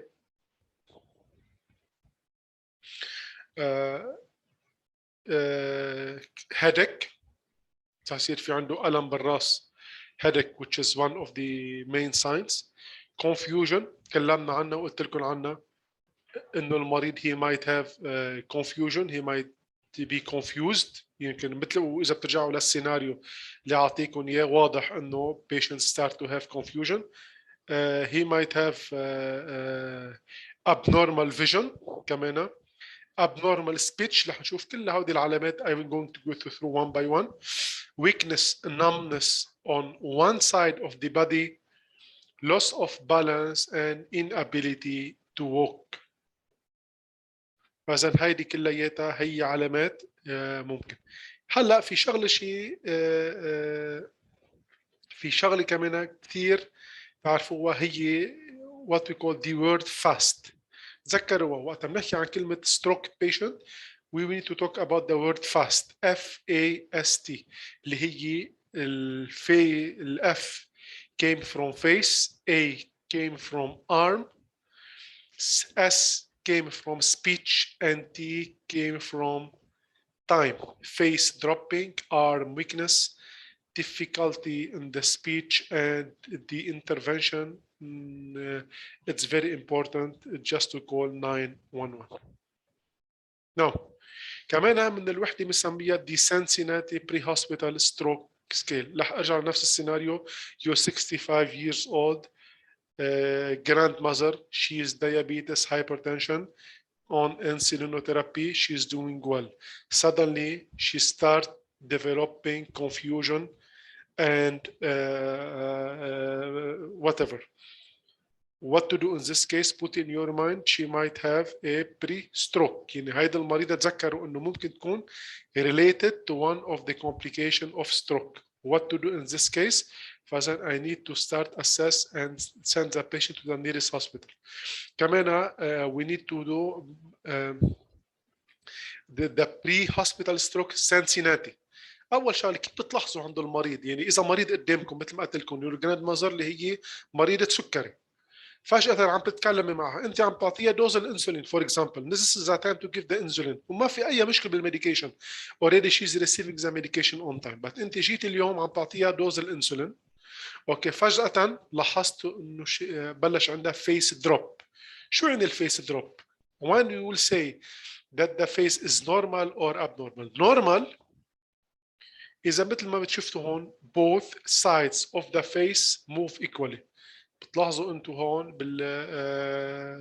بالجهتين الفم it's moving equally. الabnormal the one side of the face does not move as well as the other.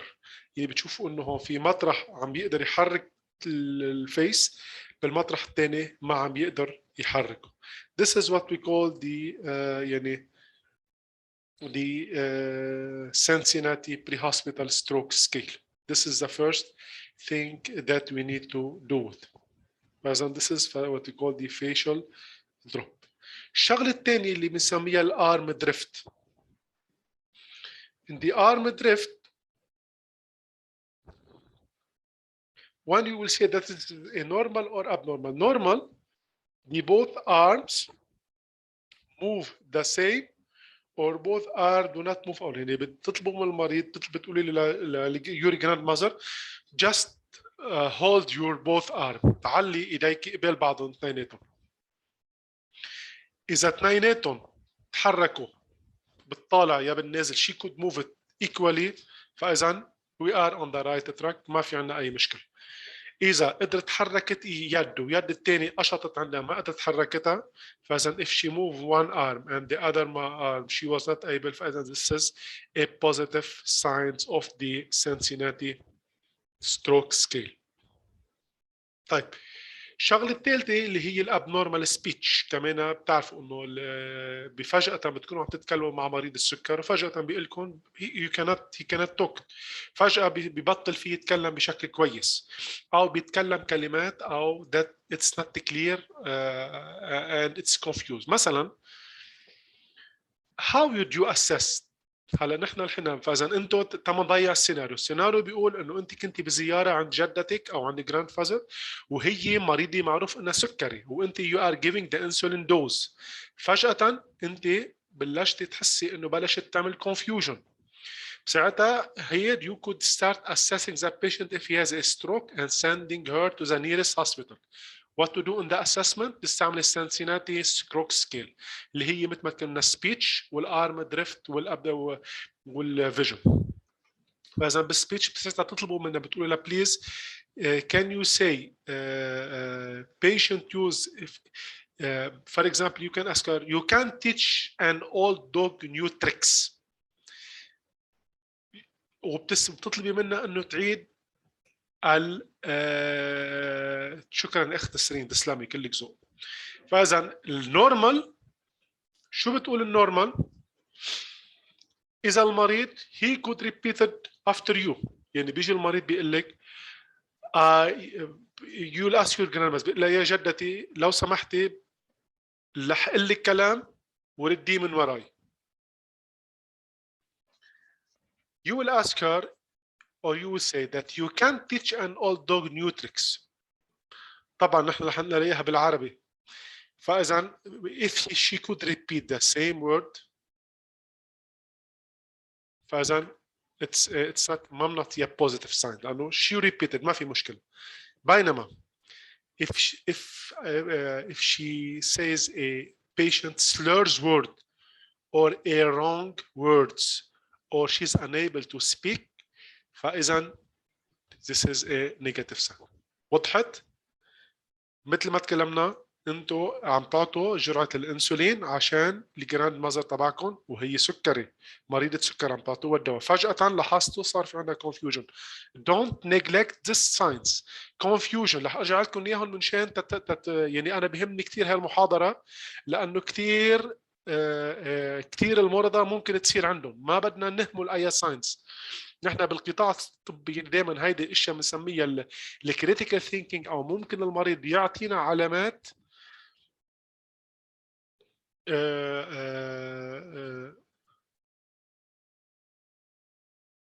ممكن يعطينا معلومات تكون مهمه جدا. يعني انت عم تعطي دوز الانسولين بس المريض بلش يضيع صار في عنده ما بقول اوكي كونفيوزن بيكوز لانه 65 سنه ممكن يصير لا حتى لو كان 70 سنه وصار في عندك كونفيوجن دايابيتس بيشنت روحوا على الورست كيس سيناريو. ذس از ذا مسج. بيجي المريض ابنورمال سبيتش وكونفيوجن ما تقولوا انه اوكي لانه كبير بالعمر لا مش لانه كبير بالعمر لانه ممكن يكون في عندكم ساعتها you need to send it to the nearest hospital وبتعملوا بري ستروك assessment هي Cincinnati pre-hospital stroke scale. اوكي فاذا هيدي الاشياء اللي مفروض نحن نمشي عليها عشان this is the pathway for the diabetes patient تمشين just to مع طريقة تقديم العمر طبعا مع تقدم العمر. بس مثل ما تكلمنا نحن اهم شيء بالموضوع to send it to the nearest hospital لمشان نبلش نعمل المانجمنت. بس نحن عم نحكي الاشياء الساينز الاسسمنت اللي يعني مثلا اذا كبير بالعمر يمكن ما كثير اتكل على الحكي لانه ممكن ما يكون يقدر يعطيني السبيتش المضبوط نتيجه كبر العمر. بينما الارم دريفت او الفيس بريزنت الارم دريفت او الفيشل دروب لا يعني هيدي دايركت ساين. طيب انا عم بعمل هالانتربريتيشن اذا كان عندي one of these three signs is abnormal يكون عندي احتمال 72% يكون في عنده هذا المريض ستروك. مثل ما تكلمنا اذا عنده واحد من هودي الثلاثه الاشياء اللي بتتكلم منها هي مش مضبوطه فاذا هيدي المريض بيكون ستروك بنسبه 72%. واذا ثلاثتهم بيكونوا 85% ستروك. فاذا this is what we call the stroke patient. Now برجع بقول لكم نحن اهم شيء بما انه اهم شيء بالموضوع انه خلص صار عندي الواضح انه هذا المريض صار في عنده ستروك نتيجه السكر. بدي اتصرف ساعتها انا I need to send to the nearest hospital ونسوي. بس نحن اهم شيء we need to start with the stroke care او how to care for the stroke patient by doing the following things. اول شيء بنسميها ال 8D. 8D احفظوها. حرف الدي بالثمان مرات. اول شغله مثل ما تكلمنا اهم شيء نعرف الديتكشن rapid recognition of stroke symptoms. انا لازم اعرف السيمتومز. بدي اعرف انا شو هن السيمتومز شو هن العلامات السيمتومز اللي موجوده اوريدي تكلمنا عنهم. واي شغله بتبين من اي شغله عند مريض السكر بتلاحظوا اي علامه من هودي العلامات فاذا we need to go about for the stroke. بروح دغري على stroke management. اوكي I will treat the patient as a stroke. اوكي dispatch early activation and dispatch. فاذا مجرد ما هالمريض هيك ما بنتظر I need to send it to the nearest hospital. بيفضل انه بواسطه الامبيولنس لانه ممكن لانه في اشياء مفروض تنعمل الامبيولنس in order to يعني to avoid روح على complication بعد اكثر. management and rapid. فاذا EMS لازم بلغ المستشفى انه انا جايب مريض اوريدي في احتماليه يكون عنده ستروك. ودائما بنفضل انه ياخذها. هلا some of the places stroke center انتم بتعرفوا يعني ممكن في اماكن متخصصه او centers متخصصين بالستروك يعني it might be. We need to do a rapid triage for the patient. data decision stroke expertise drug بنبلش الميديكيشن وديسبوزيشن او ناخده على الاي سي يو.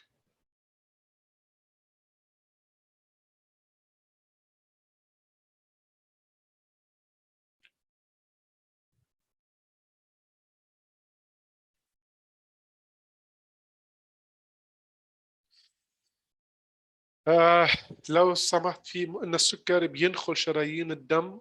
شوفي اللي بيصير مع شرايين الدم يا اختي العزيزه ويا اخي العزيز اللي سالني السؤال.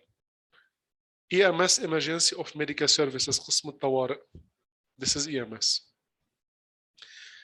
اللي بيصير انه هالشرايين نتيجه النشفان الشرايين it will be very thin. تخسر وبتصير جدا رقيقه. يعني اقل شيء بالاخص هذا بتصير يعني نتيجه النشفان. يعني انت وقتها خدي مثلا رح اعطيكي مثل الديابيتس فوت رح اتكلم عنها بكره. انت لا وقتها بيكون فيها الدم ما عم يوصل لانه صار في الشرايين نشفت بطل في good irrigation و good supply of blood، مشان هيك بصير في عندنا diabetes foot. لنفس الشيء بصير على الشرايين بنفس الوقت، لأنه نتيجة النشفان بتبطل تتغذى بشكل كويس، بتبطل تعطي good supply، بذات الوقت بتكون related مع الديابيتس والهايبر، بيكون على الكوليسترول والتريجليسيرايد، بصير في كمان مثل تكلسات عليها. خف الشرايين أو ضعف الشرايين وبذات الوقت تسكر الشرايين من خلال الكوليسترول والتريجليسيرايد، هذا الشيء بيسبب لنا مشاكل كثير. فإذا مثل ما تكلمنا EMS Emergency of Medical Service.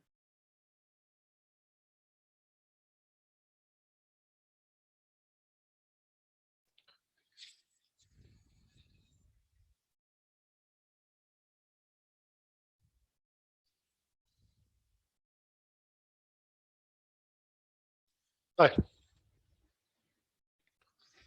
الجول اوف كير، نحن كيف هاو وي تيك كير اور وات ار ذا جولز اوف كير مشان المريض. نحن بدك تعرفوا انه دائما بكل شيء such cases نحن التايمينج اتس فيري امبورتنت. انا كلمتكم باللحظه الاولى المريض الديهايدريتد نتيجه الدي كي اي diabetes ketoacidosis I need to نعطي fluid as soon as possible مشان امنع مريض يروح على dehydration وهايبوفوليميك شوك. مريض اللي كان عنده ام اي نتيجه الميكرو ان ماكرو انجيوباثي او نتيجه الكوروناري ارتري ضعف شرايين القلب I need to manage it by the mono. مريض ستروك كمان I need to manage it as soon as possible. وتكلمنا كلياتهم it's based on the time management. كل شيء له علاقة بالديابيتس emergency هي له علاقة، الوقت بيلعب فيها دور كتير مهم. الوقت بيلعب فيها دور كتير مهم، لأنه كل ما سرعت بالوقت كل ما كان المانجمنت أفضل وأضبط وبمنع الكومبليكيشن. فور اكزامبل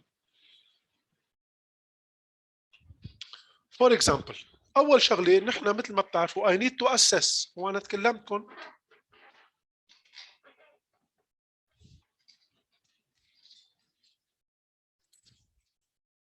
عن الاسسمنت اوف patient that it need to take a 10 minutes to do the general assessment، يعني مجرد ما المريض يطلع من البيت لحديت النيورولوجيكال اسسمنت وات ايفر جي سي اس والى اخره and to do a CT scan. يعني I have 25 minutes.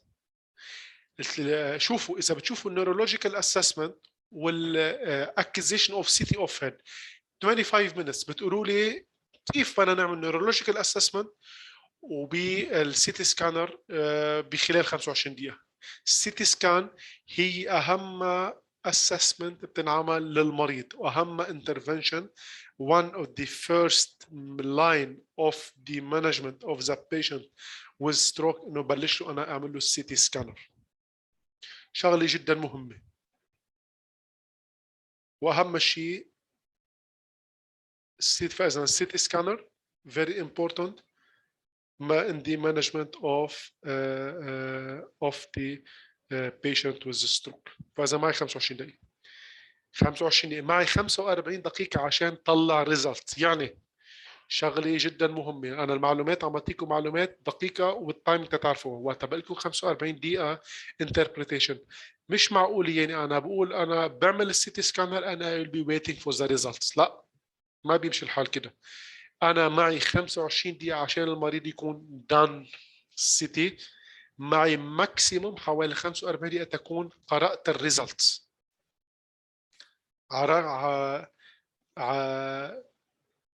اعرف شو ريزلت السيتي. واي؟ because كل الدراسات بتقول انه I have up to 1 hours to give الفايبرونوليتكس. otherwise اذا تاخرت عن الساعه اعطي الفايبرونوليتكس انا بصير في عندي a very poor outcome. طيب تسالوني بتقولوا لي طيب شو له علاقه الفايبرونوليتكس بالسيتي سكانر؟ what do you think؟ شو له علاقه الفايبرونوليتكس بالسيتي سكانر؟ مين حيجاوبنا؟ what are the relation between fibrinolytics and CT scanner؟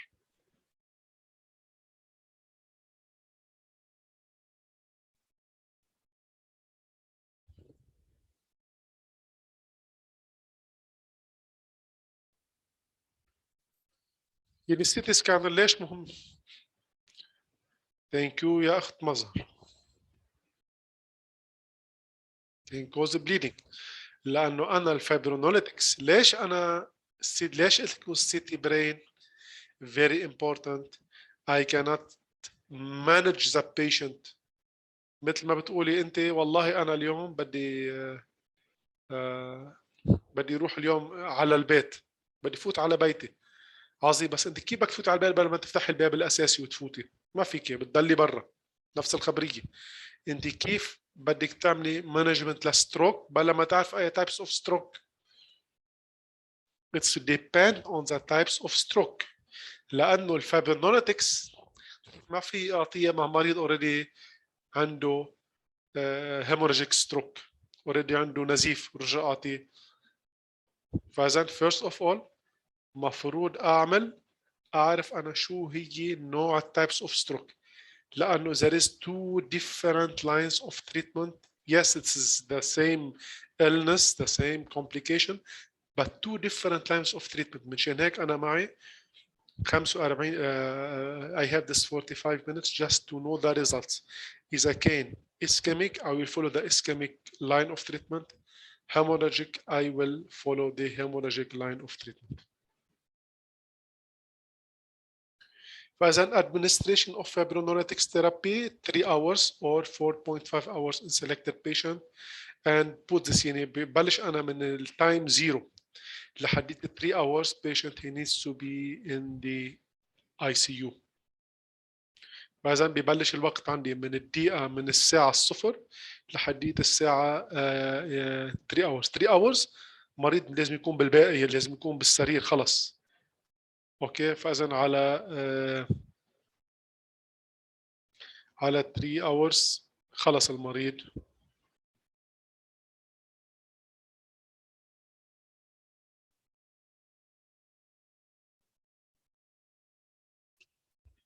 three hours patient he needs to be on the bed. يعني خلص عملت السي تي سكانر وعملت الانفستيجيشن وخلص.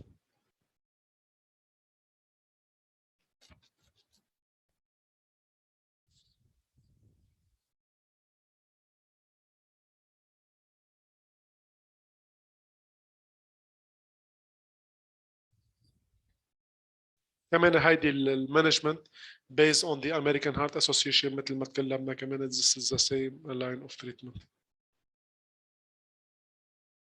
وهيدي مثل ما شفتوا كمان برجع شدد لكم حاطط لكم اياها بالرد انه شوفوا التايمينج انا بيهمني ال 25 minutes بعت لكم معمول السي تي 45 دقيقه مع الريزلت لحد 60 دقيقه بلش انا بالتي بي اي مشان unless there is contraindication ومثل وما في يبلش اذا ما عرفت شو السبب.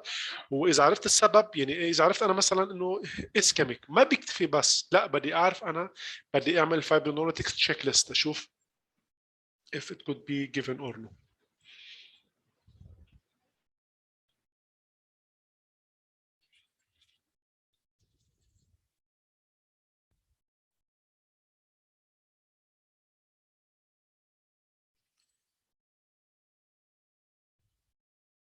فإذا مثل ما شفتوا هنا يعني السيرجيكال والميديكال إذا رحت ممكن تروح على سيرجيكال تريتمنت which is rarely يعني الميديكال تريتمنت، بس المشكلة إنه كله خلص وقت المريض بيصير already ستروك، بتصير ديابيتس ستروك، بساعتها بدي اشتغل على improve اللايف ستايل just to improve اللايف ستايل. بصير ما بيصير في عندي وقتها بيصير ستروك خلص بيصير في عندي improving لايف ستايل.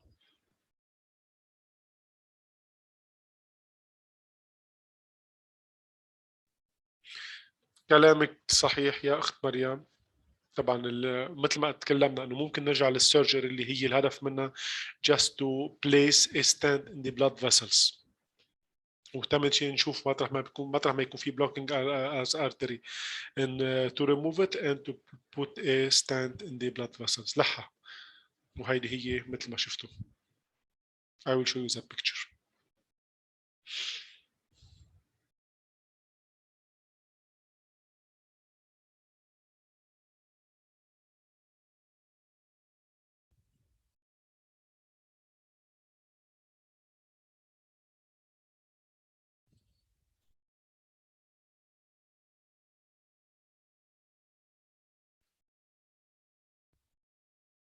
كمان مثل ما تكلمنا اذا رحنا على الميديكال تريتمنت فور ذا اسكيميك، نحن في عندنا كمان يعني وي نيد تو هاف الاكسكلوجن كرايتيريا، هي الاشياء اللي ما بتنطبق عليها وتكلمنا عنها بالسيشن اللي قبل. بس جاست اذا مريض هيد تروما اور high blood pressure or whatever يعني we need to do not give. مثل ما تكلمنا هيدي this is a surgical treatment.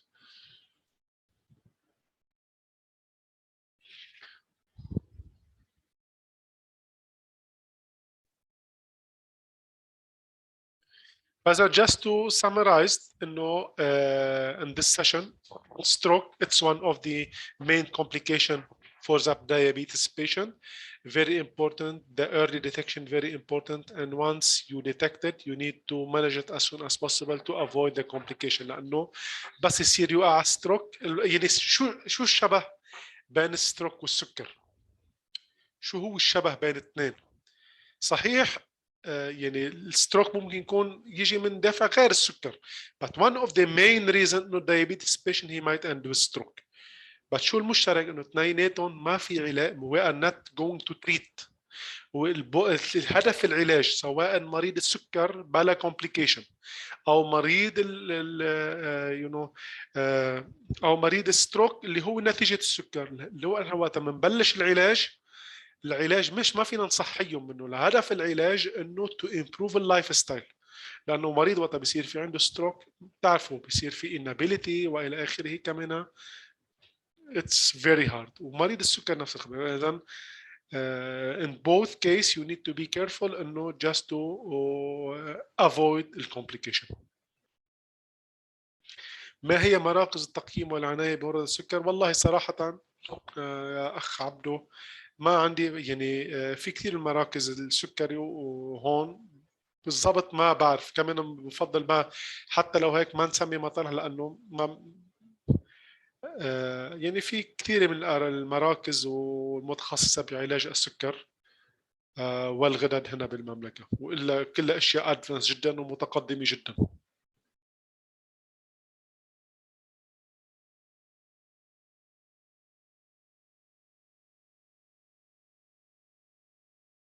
نحتاج توعيه للاهل. طبعا يعني التوعيه بنبلش لازم نبلش على بكير.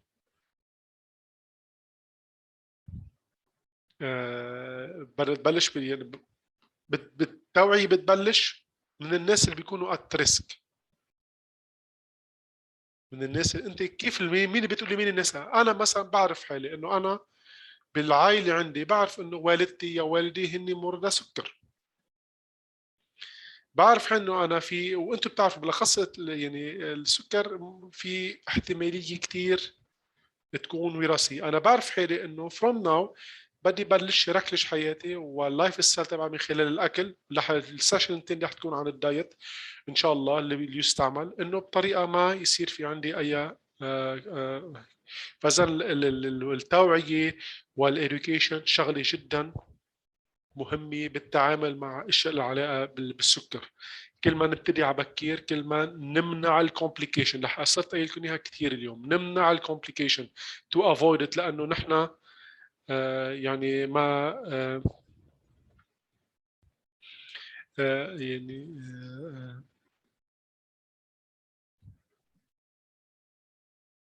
ما الناس لازم يضلوا واعيين على موضوع ما انه وقت بنقول لهم لانه عم وقت عم نديك الانسولين نحن ما عم نعالجكم، لا مش تريتمنت، هو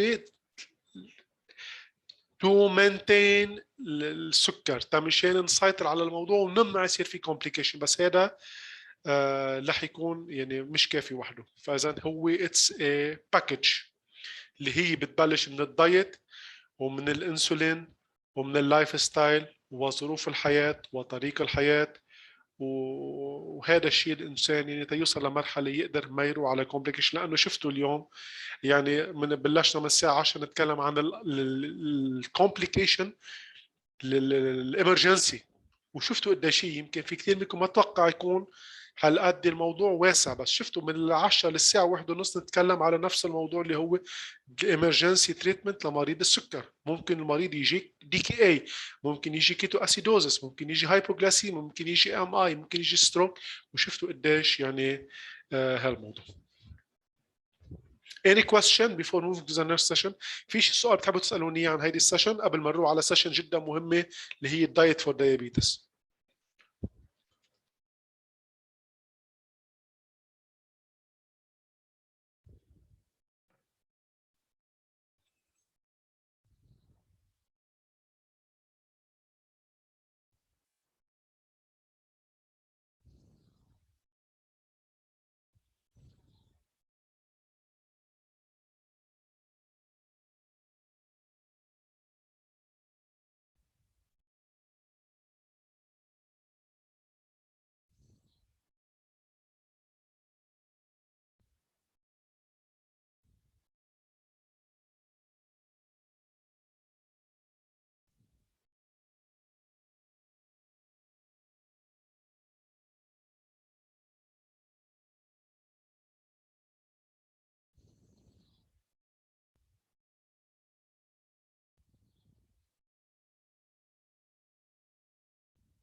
اوكي يلا 1 minute and we will start. اوكي.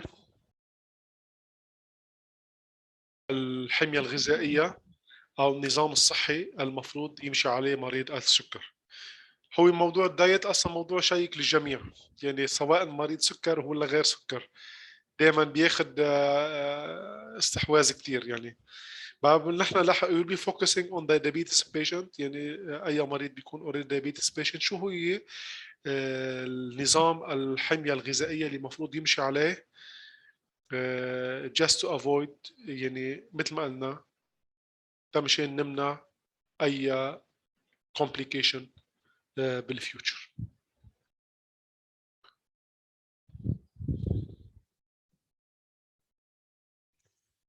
اذا مثل ما تكلمنا، اذا بنشوف الكومبليكيشن تكلمنا مثل ما شفتوا يعني خلال اليوم حكينا عن قصه القلب، الكوروناري هارتري ديزيز، شفتوا المريض كيف رح يصير في عنده ام اي، رح يصير في عنده كدني، ممكن يصير في عنده دايابيتس فوت بكره نتكلم عنها، نيوروباثي الاي، وسيريبرال سيركولار او ستروك. هيدي كلياتها يعني اليوم بدنا تكلمنا على هيدي النقطه وتكلمنا على هيدي النقطه. Okay, today and tomorrow you'll be talking about diabetes. But my question to you,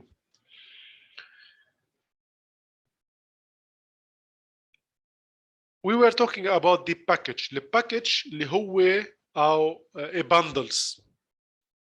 bundles هو إجراءات أو عدة أشياء المفروض نحطها مع بعضها عشان نمنع الكومبليكيشن. يعني أنا هون إذا باخذ قصة الكوروناري artery disease I need to do a group of intervention together in order to avoid the coronary artery disease. فإذا we need to do you need to do a group intervention. شو هي؟ في healthy eating، واحدة من هالاشياء المهمة هي النظام الغذائي الصحيح.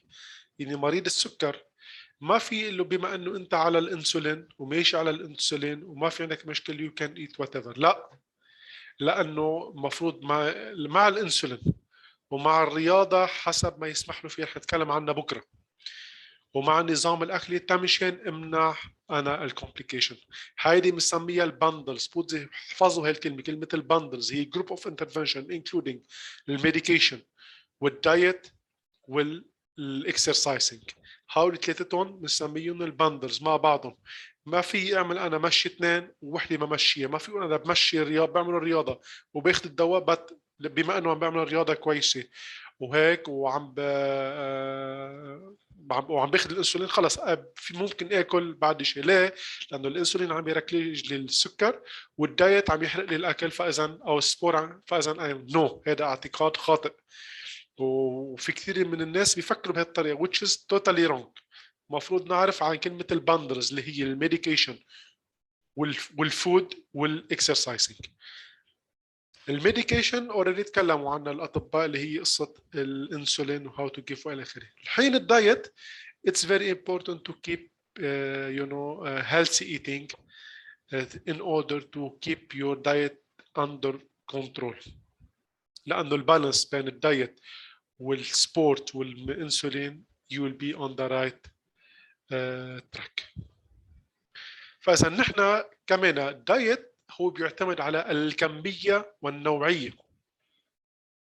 فاذا الدايت it's based on the quality of food and the quantity of food. يعني ما في انا قل له اليوم انا بروح باخذ وحده كنافه وكل نهار ما باكل شيء، لا، لانه اصلا الكنافه بحد ذاتها هي مضره. ثاني شغله ما فيك تضل، هيدا كمان انا بعطيكم اشياء اعتقادات خاطئه المفروض نحن نوعي المرضى عليها. يعني وقتها بيجي لك انا مريض سكر بس والله انا اليوم خليني اكل وحده كنافه وكل نهار ما باكل شيء، لا، لانه انت بدك توصل لمرحله بعد الظهر حتجوع ورح يصير في عندك هايبوغلاسيميا نتيجه هذا الموضوع، لانه الكنافه مش رح تهديك كل النهار، بعدين اتس نوت هيلثي. المفروض نتبع نظام غذائي معين من خلال كميه ونوعيه معينه. مثلا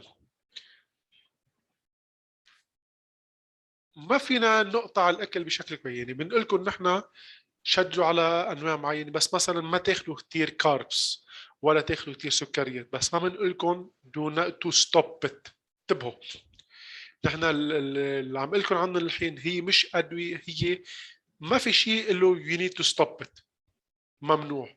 في كميه معينه ونوعيه معينه مفروض تتاخذ. يعني اذا بنشوف هون الرايس، الرز والباستا هي اذا بدنا ناخذها هيدي الكميه المفروض تتاخذ قد اليد. مثل ما شفتوا ما في احط انا ما في حط انا طنجره او حط 6 7 ملاعق وبقول لانه اليوم انا مسموح لي اخذ، لا، بحاله بدنا ناخذ رايس او الرز او الباستا هيدي هي الكميه اللي هي قد اليد، يعني تعتبر 3 ملاعق او 4 ملاعق. اوكي، فاذا this is the quantity. تذكروا انا ما قلت لكم نقطه على الرايس ولا قلت لكم نقطه على الباستا، بس اذا بدنا ناخذها لا تتعدى كميه اليد اللي هي ممكن تكون مقدار ملعقتين او 3 ملاعق من الرايس. الفيش كمان اذا بدنا ناخذ شيء هون كمان 1 piece it might be up to 3 oats اللي هي ممكن تكون ميت او فيش او تشيكن. الناتس كمان لانه ما كمان بدها تكون مثل ما شفتوا يعني فيو ناتس، لانه الناتس فيها كثير سعرات حراريه، والسعرات الحراريه عن مرضى السكر اذا ما قدرنا صرفناها بتصير تتخزن از فات، بتتحول لفات. دائما الاكسترا كالوريز، ليش بالدايت بنشتغل على موضوع الكالوريز؟ لانه كل شيء اكسترا كالوريز بنخزنه. نحن في كتاب بيقول لك انت بيحق لك 1800 كالوري، اذا اخذت 2800 هال 1000 كالوريز رح تتخزن عندك. كمان البينات باتر مثلا ممكن ناخذ مثل ما شفتوا قد الاصبع، والمايونيز قد نص الاصبع مثل ما شفتوا. فاذا هيدي الاشياء مثل ما تكلمنا انا ما قلت لكم ممنوعه، بس اذا بدنا ناخذها هيدي هي الكميه. طبعا اكثر شيء مرض السكري حضرا بالاعصاب نيوروباثي، اكثر شيء طبعا الاعصاب اكثر شيء. بكره رح تشوفوا رح نشرح عن دايابيتس فوت بتشوفي قديش بتاثر على الاعصاب بشكل كثير كبير. بكره فيري انترستد سيشن. فاذا مثل ما قلت لكم هودي الاشياء اللي تكلمنا عنهم هودي الفود، ما انا ما قلت لكم مقطوعين، بس اذا بدنا ناخذهم بكميه جدا قليله مثل ما شفيتكم اياهم الحين.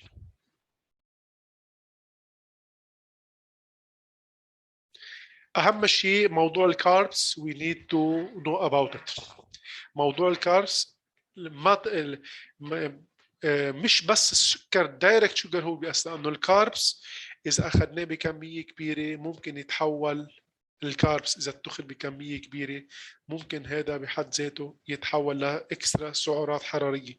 سعرات حرارية is extra weight. الإكسترا weight more damage, more cholesterol, more triglyceride، كله بيجر بعضه.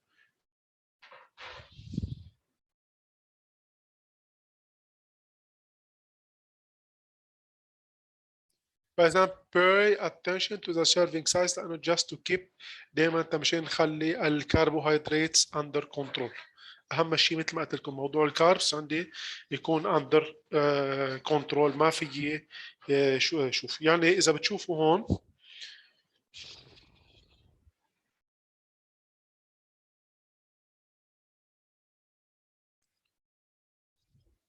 هيدي نظام غذائي مثلا قديش لازم ناخذ فات قديش والى اخره.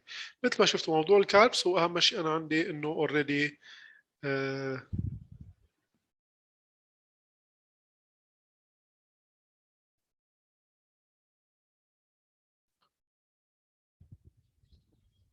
طيب بحال طبعنا النظام الغذائي اللي قلت لكم عنه او what will happen healthy eating may help you lower your blood sugar and keep it in a safe range.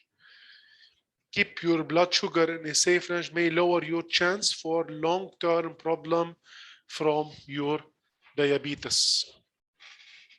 فاذا اذا اتبعنا هذا النظام الغذائي هذا الشيء بيسمح انه تخف كمية السكر بالدم وبتخف الاحتمالية انه يصير في عندك الكومبليكيشن اللي تعمل دمج للديابيتس، تعمل للكدني للهارت والايز والنيرفز. حدا كان عم يسألني عن الأعصاب بتعمل دمج للنيرفز الكدني. انتم بتعرفوا كمان في عندنا نسبة هنا ليست قليلة بالمملكة السعودية من أمراض الكلى كمان هيدي، ونتيجتها نتيجة مرض السكر. This is you know this very well.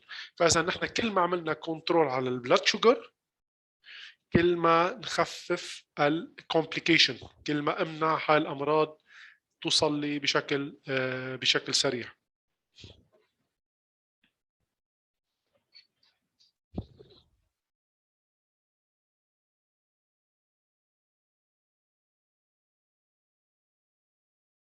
فاذا what change to diet and did healthy eating means. فاذا شو بنعني احنا بالنظام الصحي الغذائي لمرض السكر؟ eating of range of food from all food group.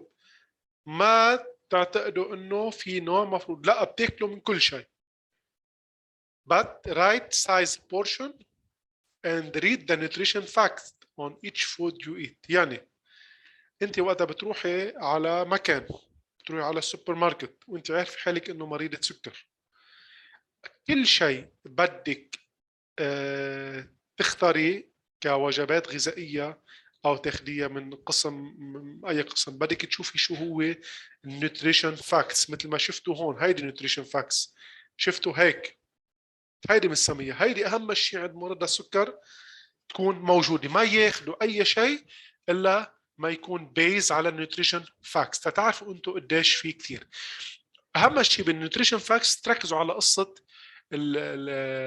الكربوهيدرات ما تكون عاليه ويكون في نسبه الفايبر اكثر واكثر والفيتامين والى اخره. فاذا اهم شيء انا شيك على نسبه الكاربس اذا بده يحس انه هالمنتج، لانه ممكن يشوفه، ممكن تروحوا انتم على السوبر ماركت بتعرفوا بالسوبر ماركت في ستانس للحميه الغذائيه، هذه شغله معروفه. اهم شيء وقت بتروحوا على النيوتريشن فاكس تشوفوا بس تتاكدوا من نسبه مرضى السكر، تتاكدوا من نسبه الكاربس والشوجر ما لازم يكونوا عاليين، بالعكس لازم تكون نسبه الفايبر اعلى.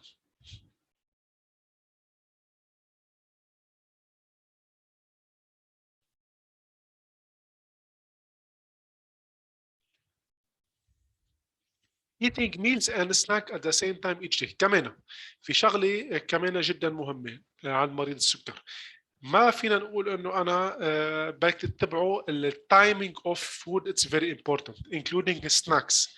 وقصه السناكس شغله جدا مهمه عند مرضى السكر، لانه مثل ما شفتوا مرضى السكر هن كثير معيرين على موضوع الهايبوغلايسيميا. ما بتشوف حالك الا فجأة طبيت، نتيجة بتقول يو اسكيب يور ميل، بتقول انا اليوم ما اخذت وجبتي اليوم، اوكي خلص. شو بتقول؟ بس انا اخذت الانسولين على 12 او وتغديت واكلت خلص، بدي سيطر على وزني انا، let me escape the meals او السناك، ما راح اخذ اليوم السناك، خلص I will add it to the night. كيف بيصيروا يفكروا؟ بيقولوا انه انا بدل ما اخذ السناك تبع الظهر هيك باخده بالليل وبنام انا وشبعان. هذا كمان شغله you need to avoid it. انتوا وقتها بصير في اي شخص بيصير في عنده داء السكري، في شغلتين المفروض يتبعون. طبيب المعالج، طبيب الغدد والاندوكراين اللي هو طبعا هو اللي حيتابعكم مدى العمر بهالموضوع، والشغله الثانيه عند اخصائيه التغذيه اللي مفروض تتبعوا تعليمات اخصائيه التغذيه بحذافيرها الممله. لو سمحتم الصوت واضح؟ لانه ما بعرف، في ناس بيقولوا لي واضح وناس مش واضح. It's clear the voice؟ اوكي. فاذا كثير نحن نتبع تعليمات الاخصائيه التغذيه لانه هي الشخص المناسب. اهم شيء مثل ما قلت لكم، حكيت لكم عن قصه الكميه والنوعيه، بس كمان قصه الاعتقاد انه انا ما باخذ سناكس تبع بعد الظهر وباخذ 2 سناكس بالليل، هيدي جدا ريسكي لانه ممكن it might lead to a hypoglycemia.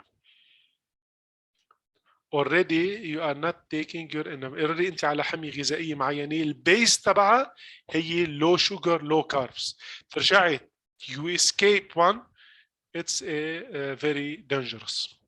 عرفت؟ يعني انت اوريدي مش انه يابا انا اليوم مش على اكل عادي واكل هلا مثلا انا اليوم تغديت جود ميل فور اكزامبل، ممكن انا سناك ما اخذها. ليش؟ انا اوريدي اكلت كاربس واكلت شوجر. بينما مريض السكر لا، هذا مريض السكر اوريدي هو على نظام غذائي معين، يرجع تعمل له اسكيب لل اور يور سكيب يور سناك، هيدي it might be dangerous.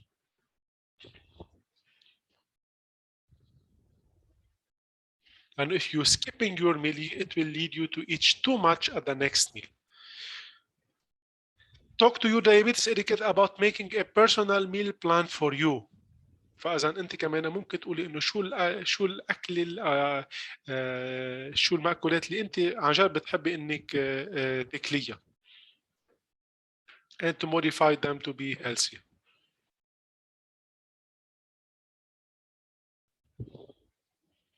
فاذا شو هي الانواع المأكولات اللي نحن يفضل انه تتاخذ المريض السكري؟ يعني فشو هن انواع السكريات اللي بنفضل انه تتاخذ؟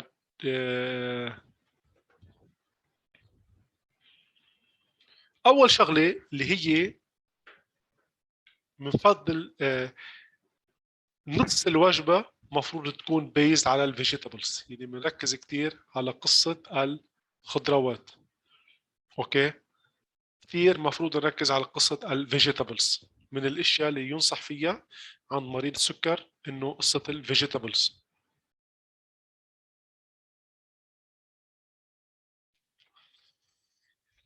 There is a question. My question: if a person has strong genetic load of DM, should her start on medication like glucophage or شوفي يا أخت دارين، في عدة دراسات بهالموضوع، بس إجمالا نحن ما like generally يفضل ما تبلشي الميديكيشن إلا إذا يعني you have the illness، لأنه بعدين يعني once you start you cannot skip the medication. في شغله جدا بدك تعرفيها، مثلا مريض الضغط، مريض الكوليسترول، بيقولوا لك بس تبلشي انت مثلا بحبه الكوليسترول خلص مع الوقت بطل فيكي بلاها، لانه جسمك بطل يشتغل من خلال هالموضوع. مش هيك نحن دائما ينصح انه المريض ما يبلش دغري بالميديكيشن،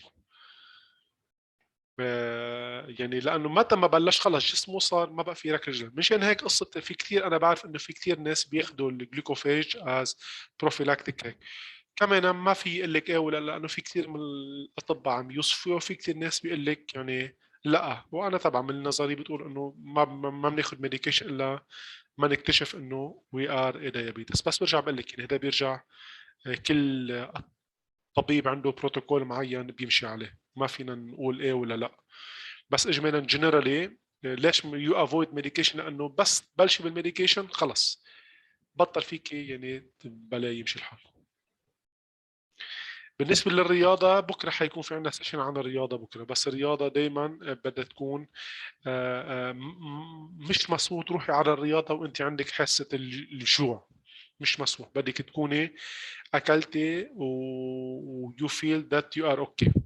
اي شيء بتحسي يعني مش مسموح تروحي على الرياضة وانت مش اكلي او ما عندك الانرجي الكافي، لانه you might fall down. بكرة سيشن كمان عن الرياضة فيه. فاذا بنفضل ناكل الاشياء مثل البروكولي، الجرين بينز، الكاروت، الاونيون، التوماتس، البيت والى هودي كلها، كانكمبر، هودي كلياتها اشياء فيها كثير سعرات حراريه خفيفه وفيها كثير فايبر. بس اذا بتاخذوا الكانكمبر اللي هي الخيار، هي فيها كثير فايبر بس زيرو كالوريز. هيدي اشياء بتشبعكم بنفس الوقت. This food it will keep you full for longer without raising your blood sugar، بلا ما يعلى البلاد شوجر عندك. فاذا نص الوجبه مفروض تكون فيجيتابل، ربع الوجبه مفروض تكون كربوهيدرات. كمان مثل ما شفتوا نحن ما قطعنا الكاربس، لا بالعكس، قلنا انه ربع الوجبه مفروض تكون بيزد على الكربوهيدرات اللي هي يعني نص فيجيتابلز، الربع كاربس اللي هي مثل ما تكون مش البريد والرايس مع بعض، مثلا يا بريد يا رايس يا باستا، الكورن، الذرة، يعني كمان هيدي الاشياء اللي مفروض تكون you need to use it، اللي هي بتشكل مثل ما قلنا ربع الوجبة. نص في كمان الربع الثاني مفروض يكون فيه من البروتين. لو سمحتم في حدا دخل معي على الاونلاين عم يتكلم.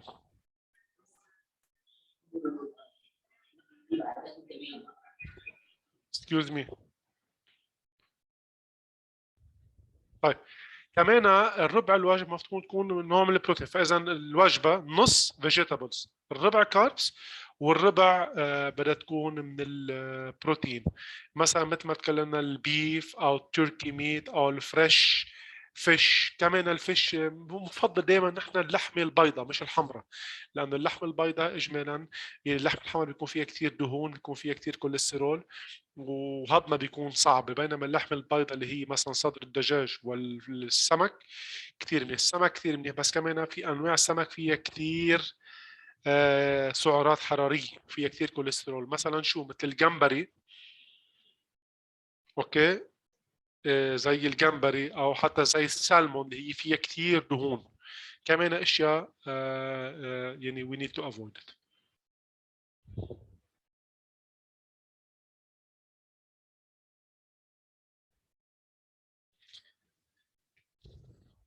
كمان we could مثل ما الفروتس very important. كمان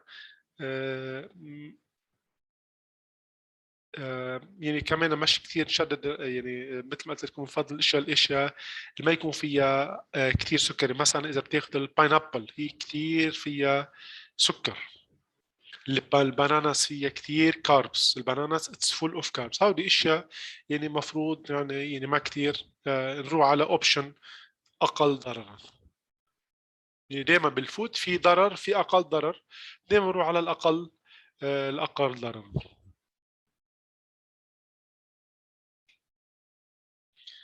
كمان مثل ما تكلمنا الناتس اهم شيء الفود يكون مثل ما وقتها بتشوفوا على النيوتريشن فاكتس انه تكون اهم شيء الفايبر يكون موجود بشكل لا بأس به. يعني هو اهم شيء يكون الكاربس، الفايبر يتفوق على موضوع الكاربس وإلا.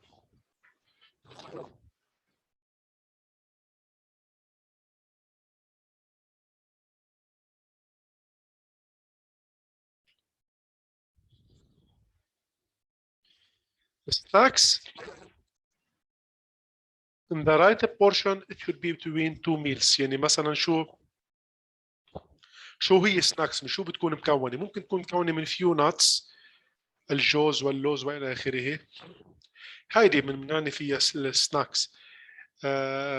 اللايت بوب كورن، الفيجيتابلز اند لو فات دريسنجز، and ممكن تكون ساندويتش، هاف ساندويتش. اهم شيء كمان في اشياء مفروض نتجنبها، اللي هي مثلا قصه الهاي فات اور بروسيسد فود لايك سوسج. كمان بتشوفوا مثلا الدريسنجز والسوسج، هودي اشياء يعني نحن صراحه بنفضل انه كمان ما لك الاشياء الهوت دوجز والبوتيتو تشيبس، اللي هي طبعا هي شغله جدا لذيذه عند الكل، بس هي جدا مضره عند الكل، بالاخص مشبعه بالزيوت ومشبعه بالدهون ومشبعه بالملح والى اخره. شغله جدا كمان you need to avoid it.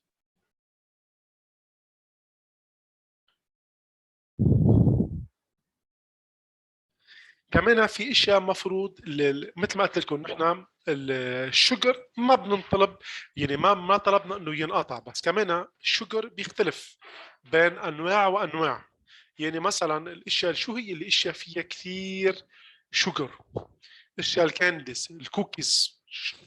يعني حتى صراحة أنا بقول لكم مثلا أنا أطفالي بعمر صغير لهلا وقت بدي أروح على السوبر ماركت وقت بدي أجيب لهم، انتبهوا إنه الحمد لله يعني بصحة جيدة، بس أنا لحديت هلا رغم إنه ما في أمراض وعمر صغير، بس من هلا بقول مثلا أشياء الكوكيز كثير أنا بجنبهم إياها. الاشياء اهم شيء مثلا حتى ببلشوا الاشياء الويفر اللي هي ما كثير فيها كثير سكر، ما كثير فيها. في اشياء يعني مثلا الايس كريم، انتوا وقتها بتاخذوا الايس كريم this is very good. نحن بننبسط بالطعمه، بس وقتها بتشوفي انت بتطلبي بتروحي عند اي مكان بتقول له والله انا بدي ايس كريم، بيقول لك عظيم قديش بدك انت؟ 2 or 3 cups. بدك ب 11 ريال و 24 ريال، بتروح انت بتقول جيف مي 3. ثلاث طعمات، كل طعمه بتشوفيها اللي هي بتكون ملوى يدك، هيدي ملوى يدك سكر. يعني بتفكري فيها وقت انت عم تاخدي ايس كريم مع ثلاث نكهات، يعني انت حاطه عندك ثلاث، مش ملعقه صغيره. قديش الكاب بتيجي؟ شفتوا اذا بتشوفوا عند الباسكن او وات ايفر، تاخذي ثلاث طعمات شجر، ثلاث طعمات. هيدي ثلاث طعمات سكر بحد ذاتها، بس سكر ملون على طعمات اعطيني اياهم. هيدي الاشياء كثير لازم ننتبه. قصه الايس كريم، الجوس كمان، الجوس فيها كثير فيها كثير سكر. وقت بيجوا بيقولوا لك انه فري اوف شوجر يو نيد تو ريد ات. وقت بتشوفي انه كمان الجوس بمعظمه هو آه، كله سكر. مشان هيك اذا بتشوفوا الاجراءات، اذا لاحظتوا انتم اخر 3 سنوات هنا منع بالسوبر ماركت بتشوفوا بطل في شيء was full of sugar. صار كلياته مكتوب عليه انه قديش نسبة السكر. يعني الحكومة او اجبرت كل المصانع انه بطلت تورد او تعطي الجوس مثل ما كان ينعطى انه full of sugar. لا، صار بيقولوا لك انه was no sugar، وبتقري عليه بتشوفي انه اذا في قديش في كميه بشكل جدا. فاذا هودي اشياء كمان جدا مهمه بنمنعها عند المريض. يعني اشياء الجوس والايس كريم هودي كمان والكوكيز، صراحة هودي شغلة جدا جدا جدا مضرة. you need to avoid it. الفواكه المجففة والفواكه بكمية جدا جدا جدا خفيفة. اوكي، التين المجفف ممكن يمكن تطلع لك حبة صغيرة، قطعة صغيرة، بس مش قول انه فواكه في اكل منها قد ما كان. مثل ما قلت لك فيك تاكل كل شيء، بس في انواع عن انواع بتختلف، مش كله نفس الشيء.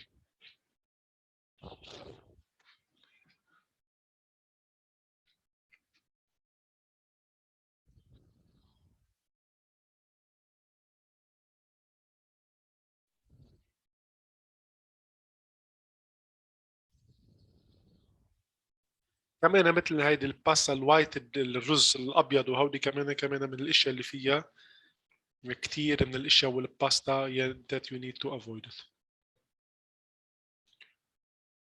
What we need to do مثل ما قلنا you need to have a proper food and proper daily basis exercising. بدك تعملي انت food يتاخذ بطريقه مثل ما تكلمنا عنها من خلال الكميكي ومن خلال النوعيه و in addition لانه تذكروا انتم you are planning for a long time. انت هالشيء اللي عم تعمليه الحين انت you have a long term plan مش عم تعملي بلان على يوم ويومين بهالموضوع. طيب امتى بليز لو سمحتم في حدا عم يفوت على الهواء معايا تقدر ركز. Be careful with your mic. فاذا نحن when you need to the doctor اذا علت الشوجر عندك 240 and if you have a trouble in the breathing feeling very thirsty and you need to high fever whatever هودي اشياء we need to report back to. فاذا helpful tips plan ahead your meals and grocery pack a lunch and visit a يعني تعرفوا شو هلا في كثير على طول بنسال نفس السؤال and I'm going to وسالته الحين سقل الكيتو دايت. في كثير من الاخوه والاخوات الحين عم يسالوا يقولوا طيب الكيتو دايت it's a healthy choice لانه هو بيعتمد كثير على قصه الدهون هو بيعتمد كثير ما بنفوت البلاد شوجر على جسمنا. My advice to you الدون مشان نحن بنثبتكم انا مش خبير تغذيه انا بحكيكم من ناحيه الاديوكيشن على مريض السكر. نحن كل شيء دايت it should be based لمريض السكر انا ما عم بحكيكم على الناس العاديين. it should be based on the quality and the quantity. الكواليتي كلمتكم عنها والكوانتيتي كمان تكلمنا عنها. بالنهايه انت وقت عم تاخدي لو سمحتم حدا عم يفوت معنا على الاونلاين فاذا it should be based on the quality of food and the quantity of food. هيدي كلياتها. فاذا غير دايت صراحه ما ينصح فيه لمرضى السكر. ما بتعملوا دايت الا اللي بيمشيكوا عليه خبير التغذيه. ما تجربوا تروحوا على اي دايت الا ما يكون دايت ابروف من خبير التغذيه اللي بيتابعكم كمريض سكر لانه غير هيك هو بيزد على نوعيه وكميه معينه مش بيزد على زياده الدهون وتقليل الكاربس. لانه بالنهايه الدهون اذا ما قدر لانه انت تخيل انت عم تاخذ دهون بس انت ما عم فيك تعملي تمارين رياضيه تتصرفي هيدي الدهون it's going to be stocked وتحت تتحول عندك لسعرات حراريه. هذا very simple example and it's for the long run it's not good لأنه we need to eat everything. If you are sick or not sick we need to do everything. بس الفرق إنه we need to be careful على النوعية وكمية الأكل التي تتاخد. هذا هو الفرق إنه بدنا نكون منتبهين على نوعية وكمية الأكل اللي تبادل. وضحت المعلومة؟ Do you have any question?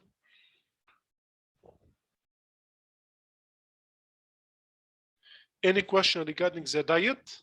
اللي له علاقة برجع بقول لكم diet اللي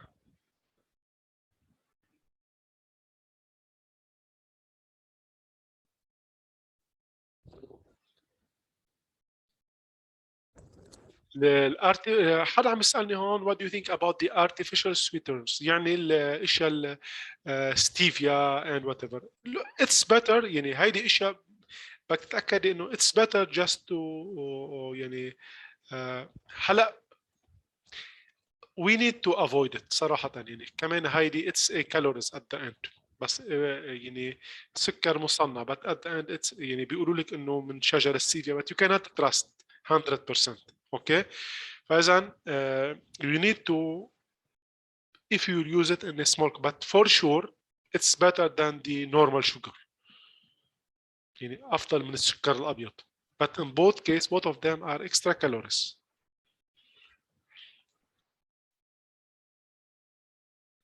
الحليب وعلاقته بالسكر. هلا الحليب انت بتعرفوا هو منتج طبيعي طبعا، بس كمان الحليب ممكن يكون المشكله انه الحليب اذا كان مثلا فول فات، ما انت الفول فات اتس اكسترا كالوريز، وهي هالكالوريز ما قدرت تتصرف فيك كمريض سكر، لانه انت مريض سكر اوتوماتيك الحركه عندك ما راح تكون مثل الانسان العادي، حتى لو قد ما فينا نتكلم يعني.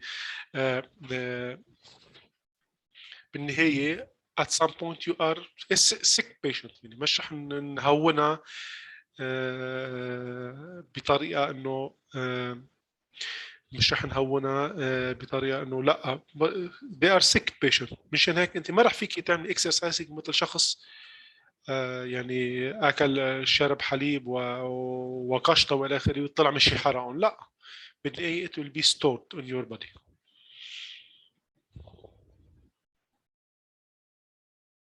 الكمية دائما الكمية المسموحة من السعرات الحرارية بتعتمد على الوزن وعلى العمر وعلى الويت. يعني انت بتروح عند خبير التغذية اوتوماتيك بتاخذ لك الوزن والعمر والهيستوري تبعك، وعلى الاساس بتحط لك السعرات. بتختلف بين الشخص والعمر والوزن.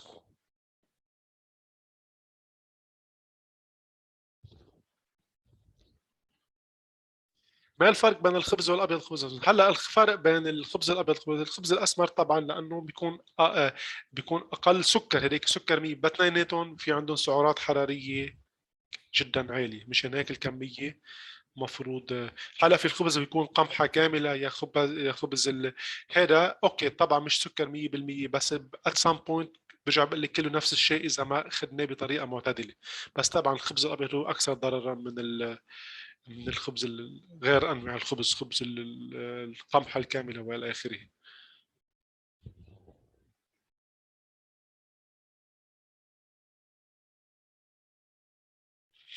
الرز الاسود مثل الرز، يعني نفس الكونسبت على كميات قليله، لانه ما فيني اقول رز اسمر بياخذ اكثر لانه رح يكون هذا اكسترا كالوريز.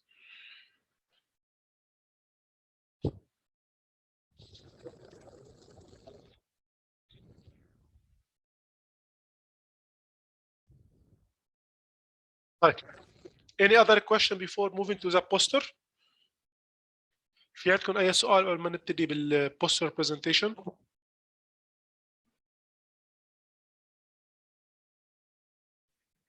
اوكي now we have three poster presentation. اوكي رح يكون عندنا الحين ثلاثه poster presentation. بقى بليز this is part of the symposium، بقى المفروض الكل يحضرها عشان ان شاء الله ممكن ياخذوا كل بوستر 10 دقائق مش اكثر. عندنا 5 poster presentation. اوكي فاذا it might take time and we will start now. Thank you. فاذا we have 5 poster presentation that we need to start now and I will give you the floor. Please we can start with the poster لو سمحتم.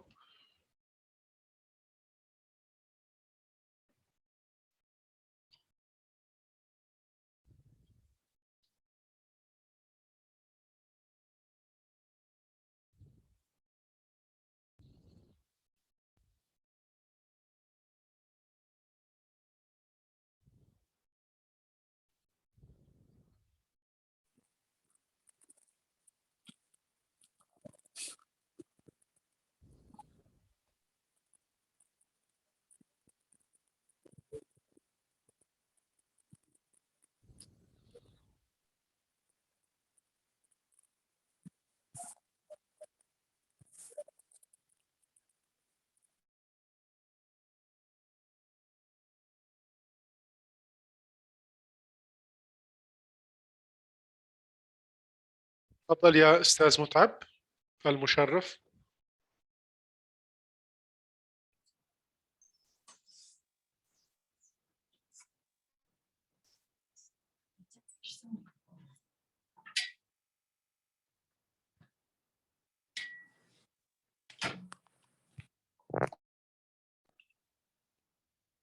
السلام عليكم. وعليكم السلام، تفضل. معكم متعب المشرف من منطقة نجران. اليوم راح يكون موضوعنا عن الأوميتمنت. عليكم السلام يا هلا. الشبكة عندي تعبانة شوي فيعلق عند الجهاز. عموما الأوينتمنت are the solid preparation intended to exterior application to the skin, as you know. Ointment may be medicated or not medicated. We have two kinds of ointment. We will talk about that later. Can I have the access to change the slide, please?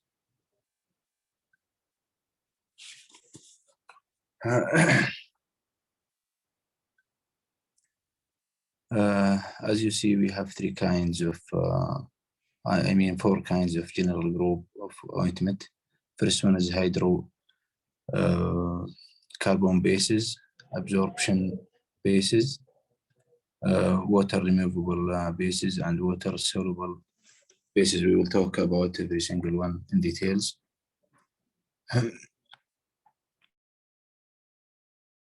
First one is hydrocarbon bases, and they are also termed, on application into the skin. They have an emollient effects, protect against the escape of humidity, effective as occlusive dressing, and can remain on the skin for prolonged the period of the time without drying.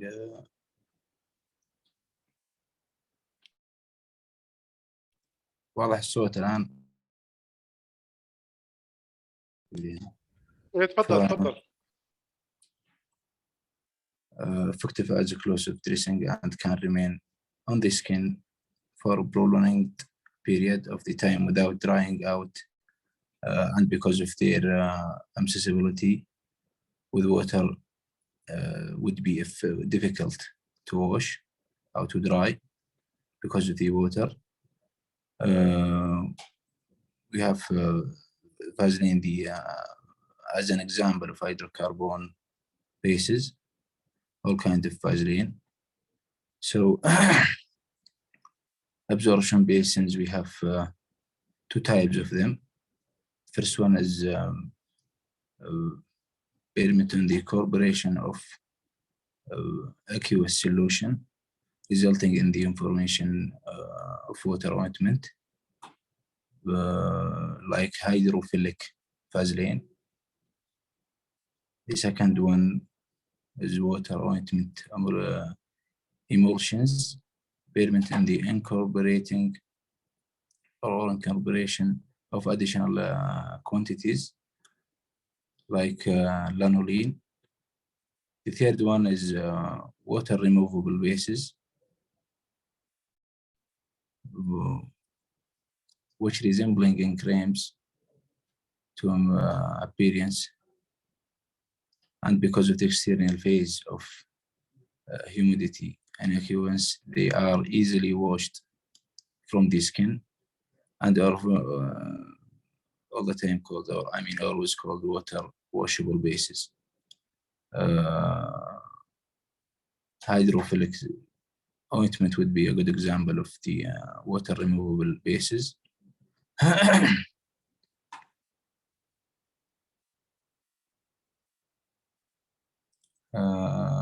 Now we will talk about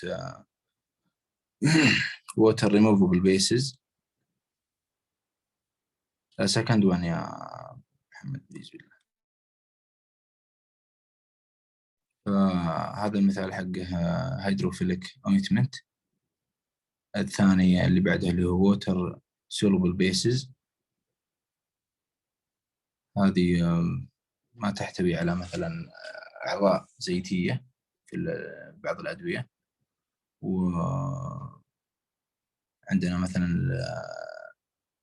نوع من أنواع الفازلين اللي هو الأنفي is a good example of that.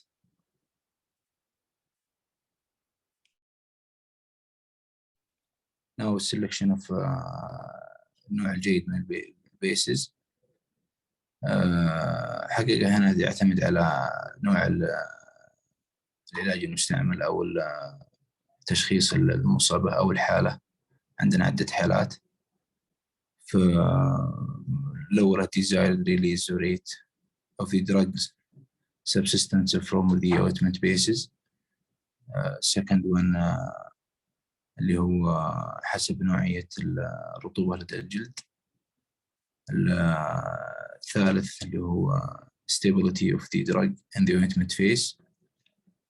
الرابع effect of the drug on the consistency of the ointment phase. الخامس the desire for base that is easily removed by washing with water.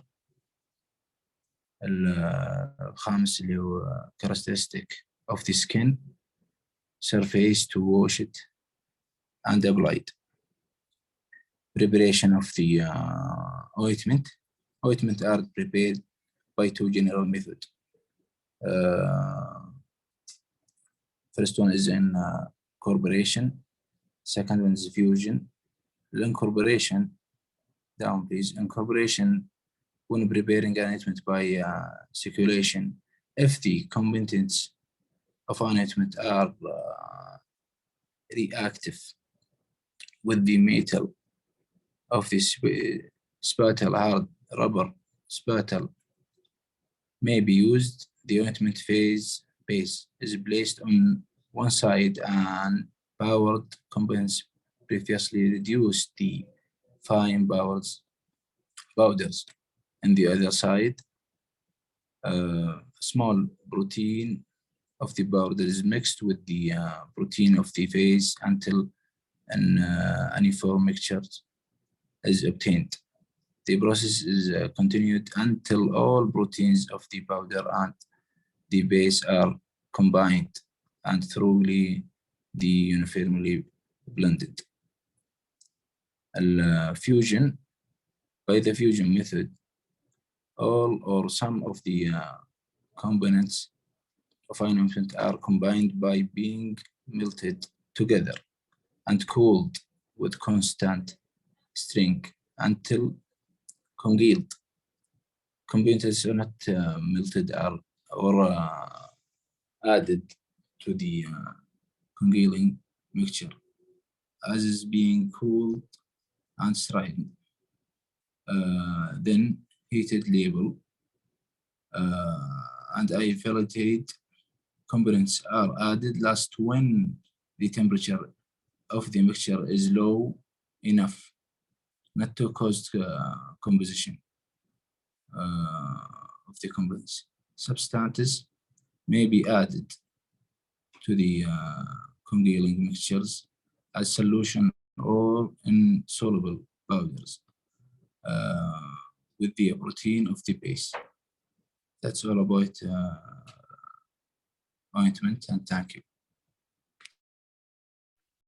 يعطيك ألف عافية. It's very interesting. بالأخص قصة ال preparation of ointment. It's something it caught my attention صراحة، لأنه صراحة يعني very nice subject. يعطيك العافية.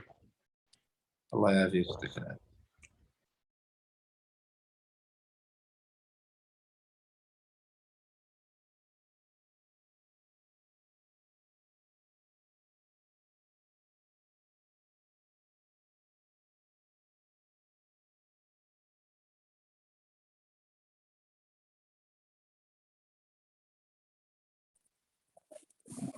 Yeah. Good afternoon, everybody. Assalamu alaikum. وعليكم السلام. تفضل. We will talk briefly about the introduction to the health effect of radiation. It is, I mean, a brief topic. First of all, we will define this radiation. Radiation is either non-ionizing or ionizing radiation. And this, for example, for non-ionizing is ultraviolet, visible infrared, microwaves, radio and TV, and power transmission. All this is a type of non-ionizing radiation. When we come to the ionizing radiation, for example, it is a radiation capable for producing ion when interacting with the matter. The good example is X-ray. Other thing is alpha, beta, and gamma rays. If we come to non-ionizing radiation, which is, I mean, they have sources, and this sources is ultraviolet, which is very famous, comes from the sun. And the visible light also we can categorize as a non-ionizing radiation. infrared also, and microwaves, radio and TV, and power transmission. I mean, this electrical transmission is a type of non-ionizing radiation. This ultraviolet can induce this fluorescence in some materials. So it has a direct effect for that. The vision also is a non-ionizing example. This means visible light, heat and infrared also, radio wave, and electrical power transmission. All this, as we say, is a non-ionizing examples. As we said, this is ultraviolet is very important, and we will talk about the source of it. The sunlight is a very famous source, and because there is most harmful ultraviolet is absorbed by the atmosphere. When it comes from the sun, atmosphere will absorb highly percent from this harmful radiation. Okay, the other source is the fluorescent lamps, electrical welding, and this electrical welding, they have direct harmful to the eye. They can damage the eye and the cornea. Germicidal lamps also is a type of ultraviolet sources, and the eye damage from the sunlight, and also this ultraviolet can cause skin cancer, especially in the Western countries, because they are very fair, I mean. When they are exposed to the sun, this absorption can cause skin cancer.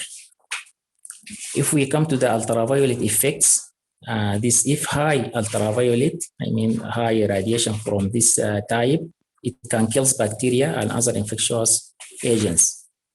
High dose can cause a sunburn, as I told, especially in the Western, because they like to expose to sun. They can increase the risk of skin cancer, as we told before. Other effect also is a pigmentation that result in suntan. Okay, suntan lotion contain chemicals can absorb ultraviolet radiation. It is a protection for the skin. The reaction in the skin to produce vitamin D that prevent rickets. Okay, they affect the skin, so vitamin D can be reduced in the body of the humans.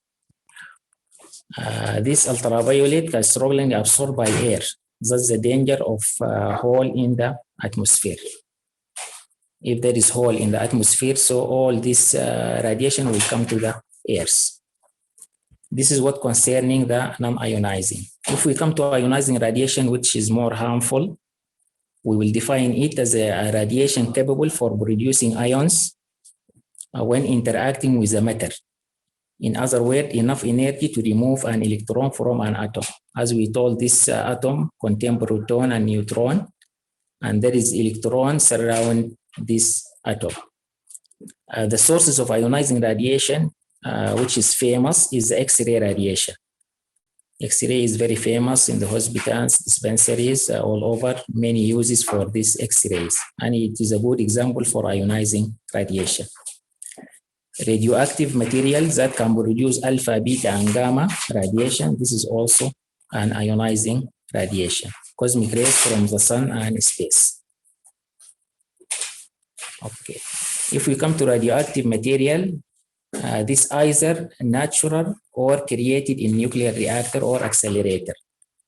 This is radioactive material, as we know about it. Radioactive materials is unstable, and this can emit energy in order to return to a more stable state, like particles or gamma rays. The half-life, if we define half-life, it is a time for radioactive material to decay by 1/2. Okay. The example also of ionizing is the alpha particles. Alpha particles it contains of 2 neutrons and 2 protons, because as we told now, proton and neutron will be in the nucleus and the electrons surrounding this. There is charge of +2, mean these 2 protons. The alpha emitted from the nucleus of radioactive atoms transfer energy in very short distance, like 10 centimeter in air. So short distance of transmission. These alpha particles can be shielded by paper or layer of skin. It is very light ray. So shielded by paper or layer of skin can protect from alpha particles. The primary hazard from internal exposure. This is direct hazard is the internal exposure. Alpha emitters can accumulate in the tissue like bone or kidney, liver, lung, and spleen, causing local damage. If it is accumulated in any organ, so direct damage will be there. This is concerning alpha particles. When we come to beta particles, and it is small electrically charged particles, similar to electrons. So the charge will be negative, charge of -1.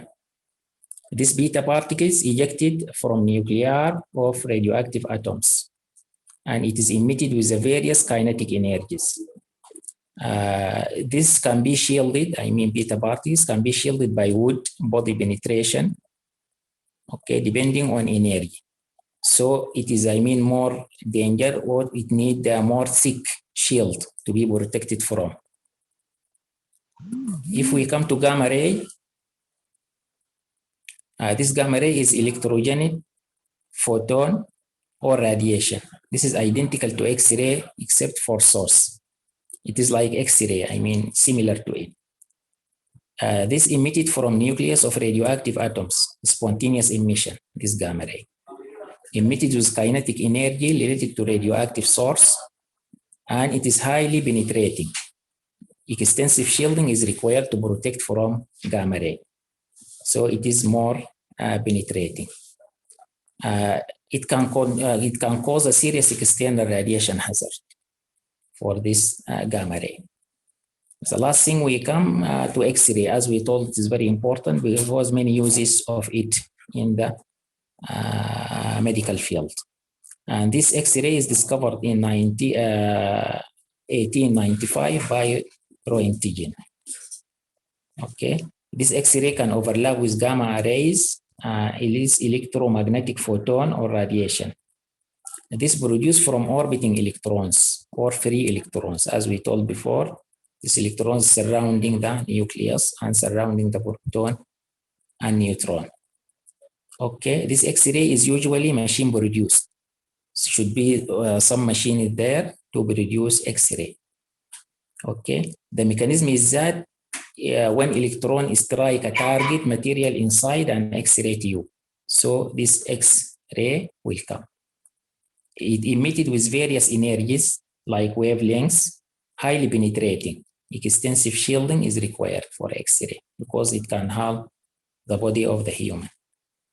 Okay, there is external radiation hazard. By this, we come to our end of this lecture. I hope the information is good for you, and thank you very much. Very informative and very advanced session. صراحة موضوع جدا متقدم ينحكى فيه. It was very informative to us. شكرا، يعطيك ألف عافية. Thank you very much.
تفضل مستر دافر، تفضل لو سمحت.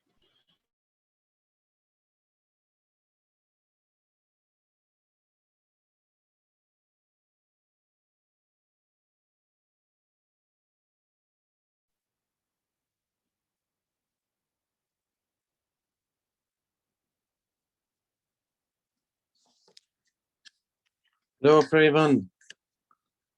Good afternoon. Good afternoon. تفضل. How are you doing, guys? I talk about the type 1 diabetes mellitus, DBM, about the diabetes and magnetism. Hello. Yes, yes, Hello. تفضل. الحمد لله. السلام عليكم. السلام وعليكم عليكم. السلام. تفضل تفضل. I talk about the type of diabetes and magnetism MRI. The abstract about the type 1 TIDM is a chronic condition that's required lifelong administration and insulin. Then optimize the management TIDM until a good knowledge and understanding of this condition both by physician and patient. Recently, about the introduction of bourbons, I can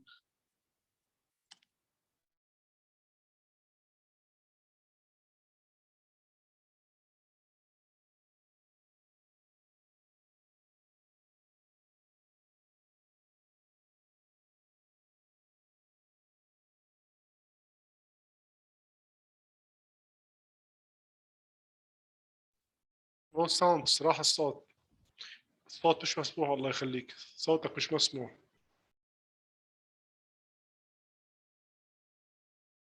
Jawahir Zahrani. I'm Jawahir Zahrani, pediatric resident from Hira General Hospital in Mecca. It's my pleasure today to present my research about practice of breastfeeding and weaning among sample of Saudi mother. The research idea came from the importance of breastfeeding, as it is the first built-up relationship of protection and of affection between the mother and her infant. It's helping to in declining mortality rate, and it's found that it's have good coverage for immunity by providing immunoglobulin to the baby. And according to the WHO recommendation, all nutrients needed by the infant should be initiated from the first hour after birth, as a term known as early breastfeeding initiation. Weaning practice are important since malnutrition can result in whether food is introduced too early or too late can result in malnutrition.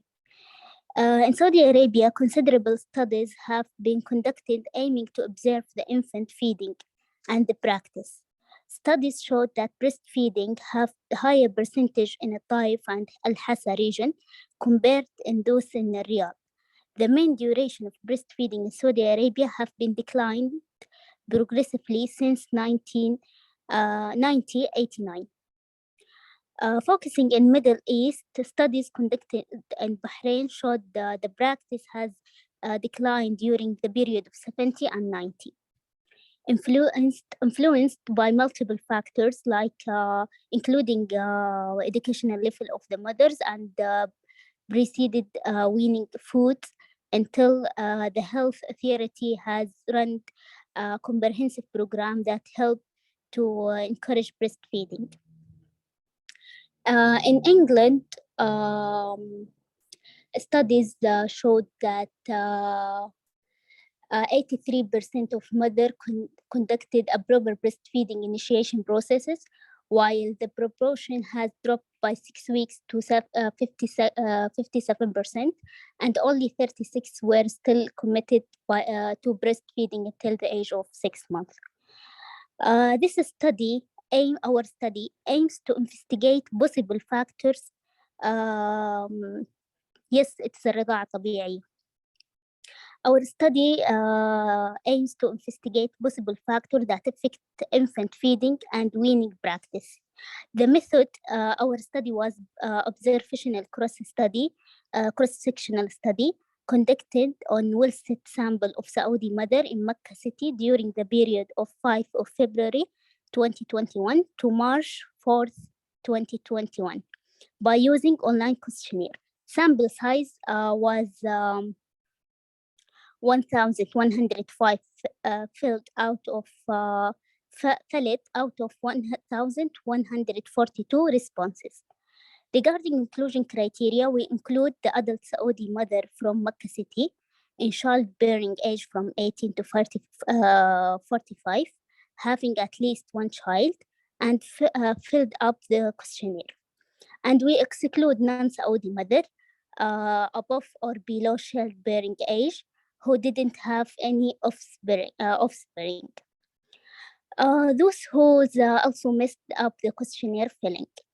Data managed and a statistical analysis done by using SPSS version 26. Regarding study results, the mean age of participants were aged between 30 to 40 years old.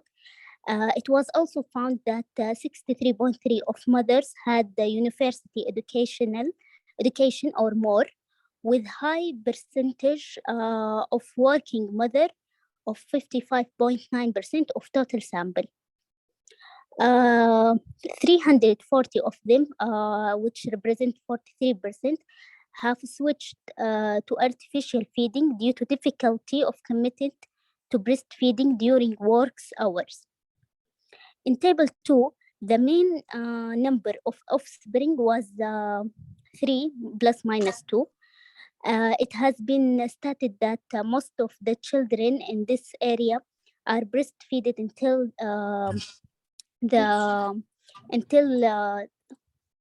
it has been stated that most of the children in this area has been breastfeeded until the age of 6 months by 58.7% of the mothers.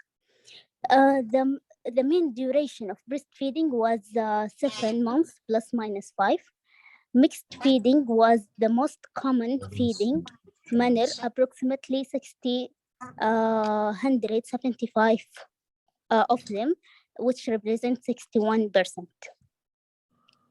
In table 4, there is a significant relationship between the main breastfeeding duration and the use of supplementary food, as well as receiving health education on breastfeeding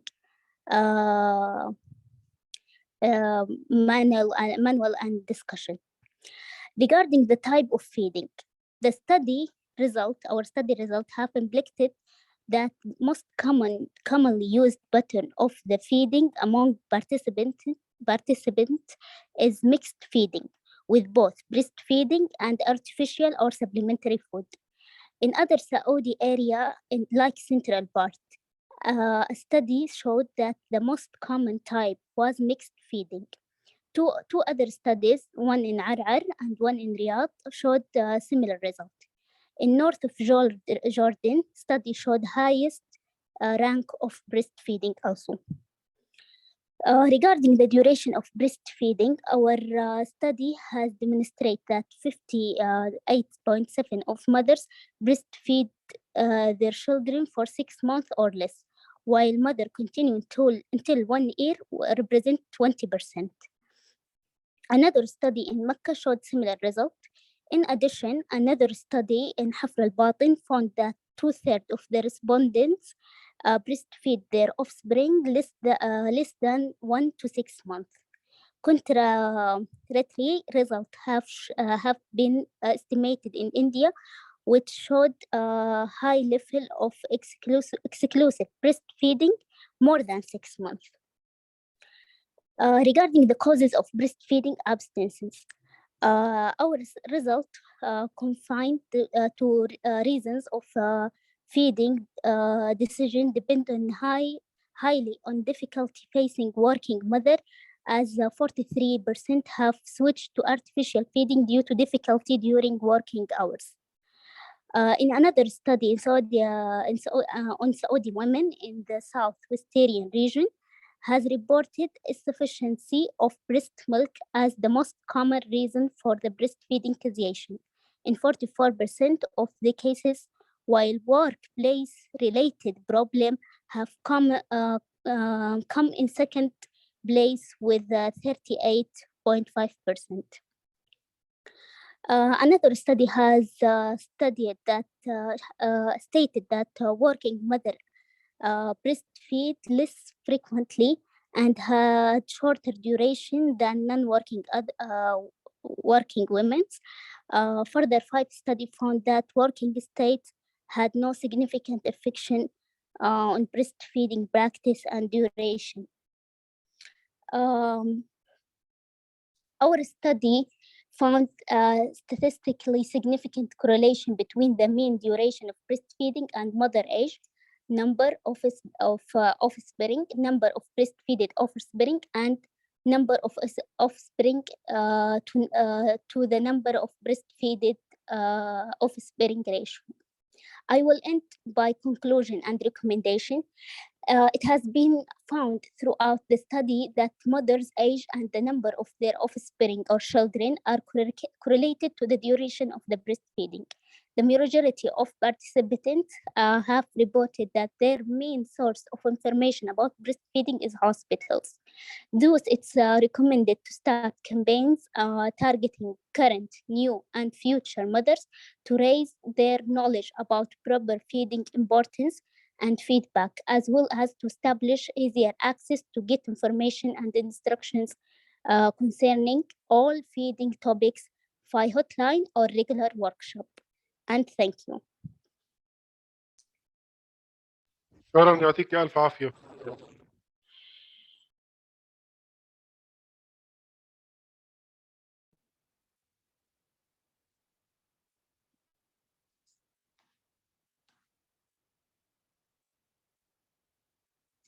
السلام عليكم.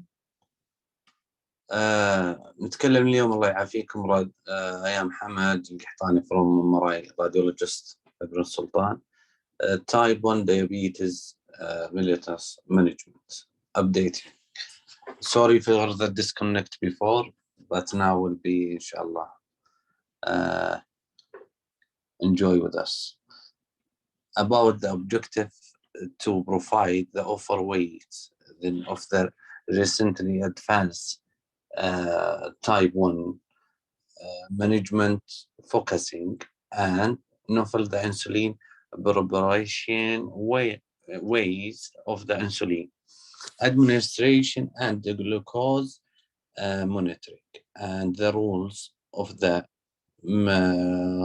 multi-information sodium glucose transporter. Then I will talk about the method and insulin preparation and the modes of the insulin. About the methodology, about using the systemic review approach, about this research focused on the articles and paper published on type 1 diabetes mellitus management during the period from 2018 until 2021. A number of scientifically related diabetes are used, such as Google Scholar and NCPI. This research, usually 321 students, our study, sorry about that, 127 study were secret. There, the title are states. Then, after Ward 98 study were to secret on this abstract, then 85 study were only this published of a study. Insulin preparation and administration. Insulin administration represent the Ministry of type 1 diabetes. To achieve this, pharmacist or pharmacology and preparation of administration insulin should be an minimum this of physical insulin release from pancreatic cells and healthy individual. Current of this patient for glycemia or pharmacy indication introduction to long acting. I would like to mention it about some notes for the education of the patient. Education of the patient is the most administration knows about this important things for the life about the type 1. Type 1, yes, about the type 1 database. Hello, guys. Everything it's okay? Okay. Yes, go ahead. Yes. Okay. About more recently, to longer acting insulin and analog,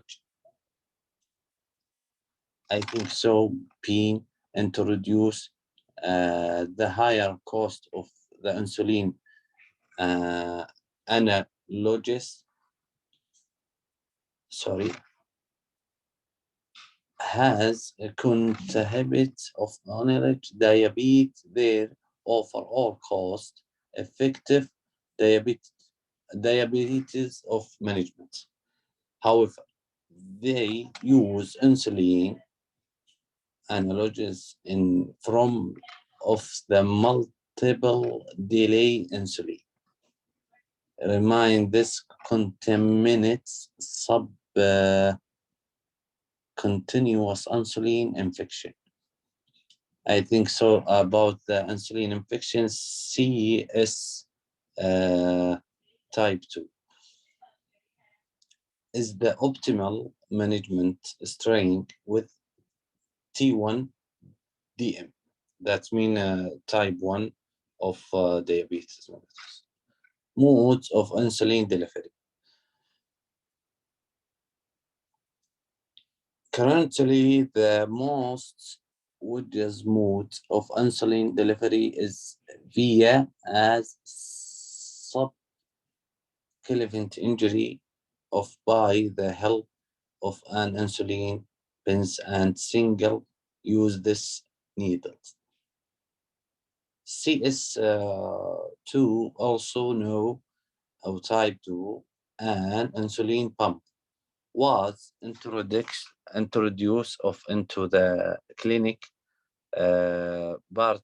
practice in the early 1980 years. Invasive therapy consider about insulin administration by 3 or more delay injection pump with the monitor of the blood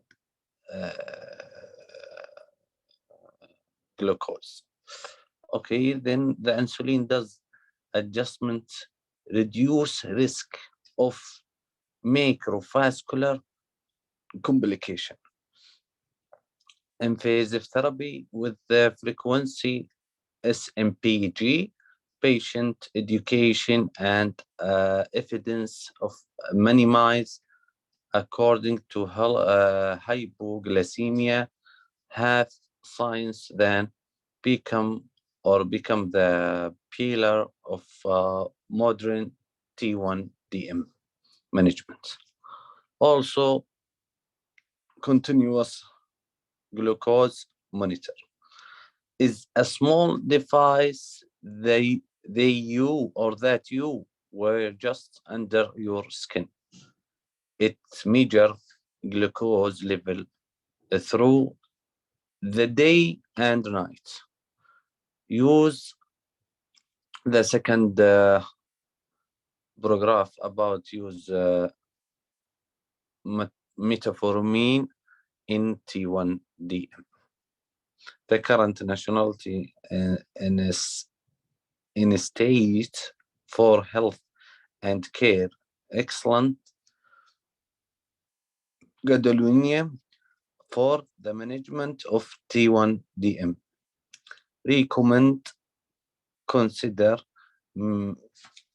metformin in adult with T1 DM and body mass index body mass index below 25 or equal kilogram per meter. Who want to improve the glucose control while while minimize their effective insulin dose?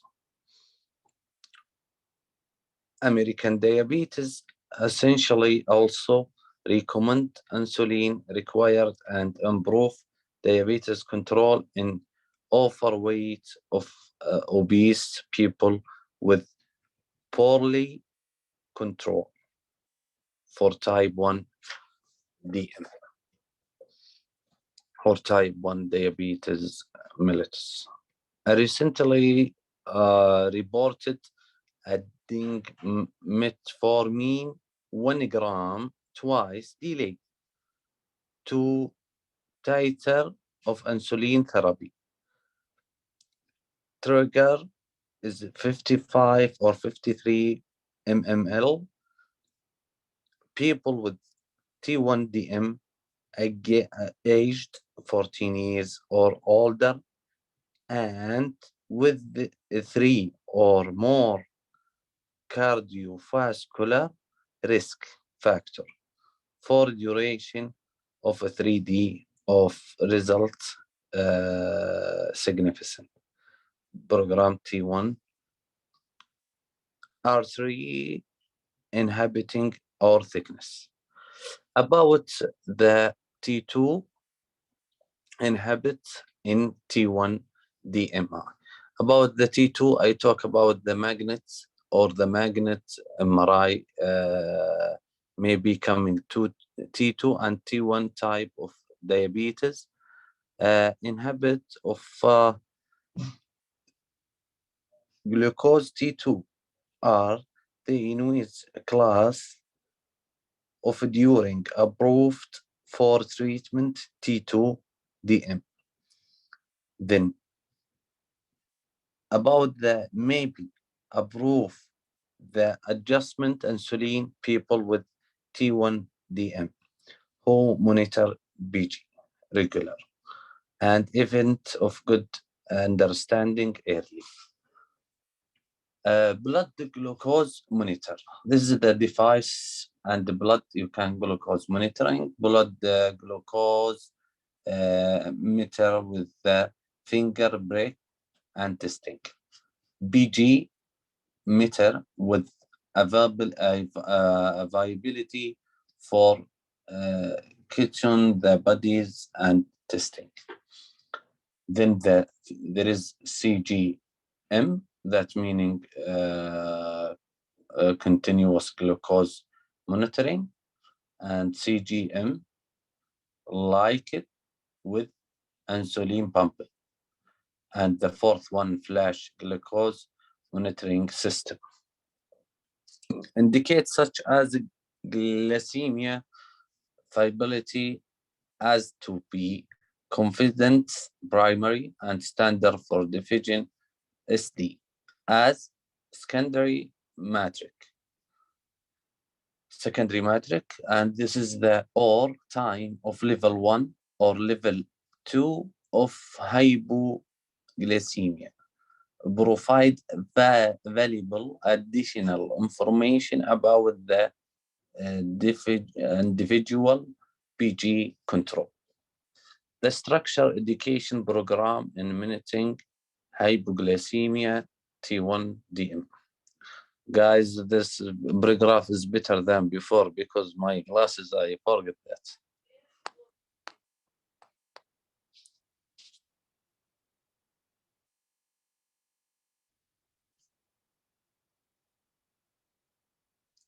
Hello? Amar with us? The structure, education, and program in monitoring hypoglycemia T1 DM.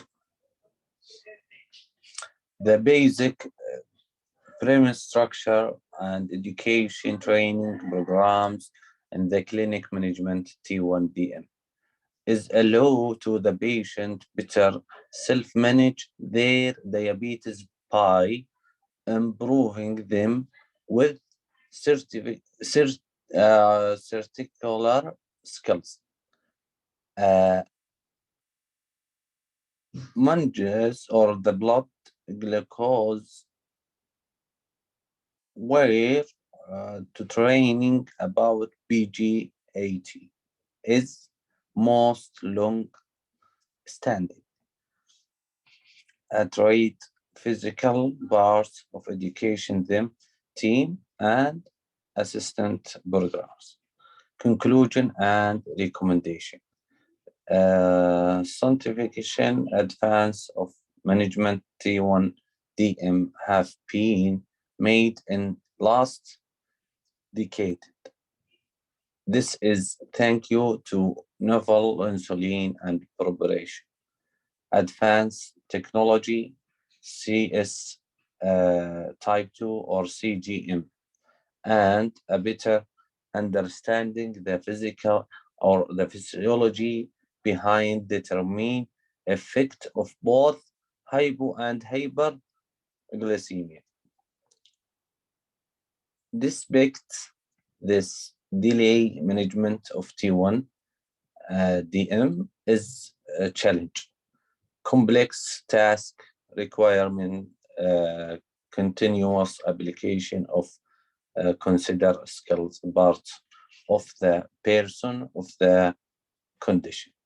There are very few, if any, medical condition that required of comparable level of skills, knowledge, and understanding T1 DM. With this mind, the rules of the healthcare professional ideally working of the multi-discipline team should be support and individual to achieve optimal long-term outcome. About the reference column, and nice to meet you guys, and thank you so much for listening to us. يعطيك ألف عافية وشكرا لك وللبوستر القيم. العفو، الله يعافيك، شكرا. وانا اسف لنسيان النظاره في الوضع هذا، فاسفين جدا على التقديم. اوكي، ثانك يو فور يور اتندنس. هيك نكون انهينا اليوم جدول المحاضرات، ونشوفكم ان شاء الله بكره بامان الله. يعطيكم العافيه جميعا. and we ending خلصنا اليوم، وان شاء الله see you tomorrow at 8 o'clock ان شاء الله. Thank you.